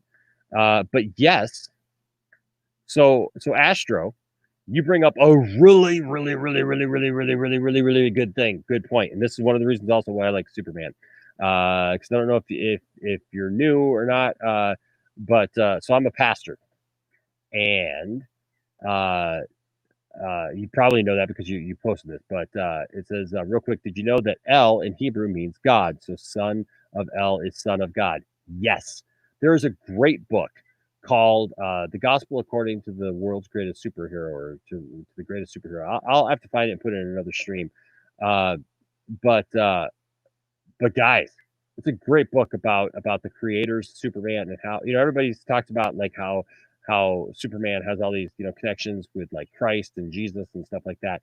And it is because they created Superman to be Christ. Now, people don't understand that for the Jewish people, Christ is the Savior. They don't necessarily believe that Jesus is the Christ, but they believe that the Messiah, the Christ, is coming. And so the guys who created Superman, they were Jewish guys, and they created Superman to be the savior of the world. And you think about it, a heavenly Father, Jor-El, and actually, I believe that's loosely translated Father, sends his only son to the planet Earth to be a savior. And there's a lot more stuff than that. it's really cool. It's really cool. But that book deals with that, and then just knowing that stuff is really cool. And there's all kinds of other. Cal means because his name is Kal-El, and I believe Kal-El means like sent of sent from God or sent of God or whatever, like being sent, not like the scent of God. I wonder what the scent of God would be. Yeah, so Astro, if you're new, sometimes the reason why I asked is because sometimes people like have been watching the channel and I just didn't know because they haven't commented or something like that. But yeah, so that's what I do for a living. I am a pastor, and so this definitely is cool to me. So I'm really glad that you brought that up. I think that's really cool. There's a lot of cool consistencies with that and why they created Superman to be the way that he is. And so like even the colors in his uniform mean certain things. And so that's very, very cool. Very, very cool. All right, guys. Hey, we did it. We did another stream. 4 hours, 19 minutes. I love it. Even when I think I'm just going to do like a quick little stream, you guys come in and you make it awesome. And we have a lot of fun. And so thank you guys for making this fun. And I appreciate it. And I love you guys. All right, guys. Have a wonderful morning, night, wherever you are, whatever you're doing. And we will see you next time. But always remember to always be yourself and to keep loving the things that you love. And I like it. The son of God would be bacon, even though it isn't kosher. Well, because bacon's awesome. And I kind of agree with that. All right. That's why I'm a new covenant kind of guy. I can eat bacon. All right, guys. Thank you so much for joining me. Remember, just love the stuff that you love. Don't let anybody tell you anything different. Be who you are. Let your nerd flag fly. And remember that no matter what, we will be here for you as your advocate, as your friend, for whatever fandom you're in. And the Poindexter Lounge is a place for nerds. And that means it's a place for you. And we truly see you as our nerd family. Until next time, guys, I'm Enosh. Blessings. And we will see you tonight for our Stargirl watch party. Gavin keeps alluding to that. And yes, Gavin, I see that. Sorry, but I've been talking because I talk. That's what I do. But yes, Gavin has brought up a good point. We have Stargirl coming up tonight at 8 p.m. Eastern Standard Time. And we watch it along with you guys. So if you're not doing anything and you watch the show, it's supposed to be a really good one. So we'll see you then. And also after that, at 9 o'clock, we do our Talk Nerdy to Me subject, or talk back thing. So even if you don't want to watch Stargirl, come in at 9 o'clock and watch that stream. It's going to be the same stream, but we talk about it afterwards. And then we also talk about pretty much anything that you guys want to talk about. All right. So join us for that. Until next time, I'm Enosh. Stay nerdy. Talk to you soon.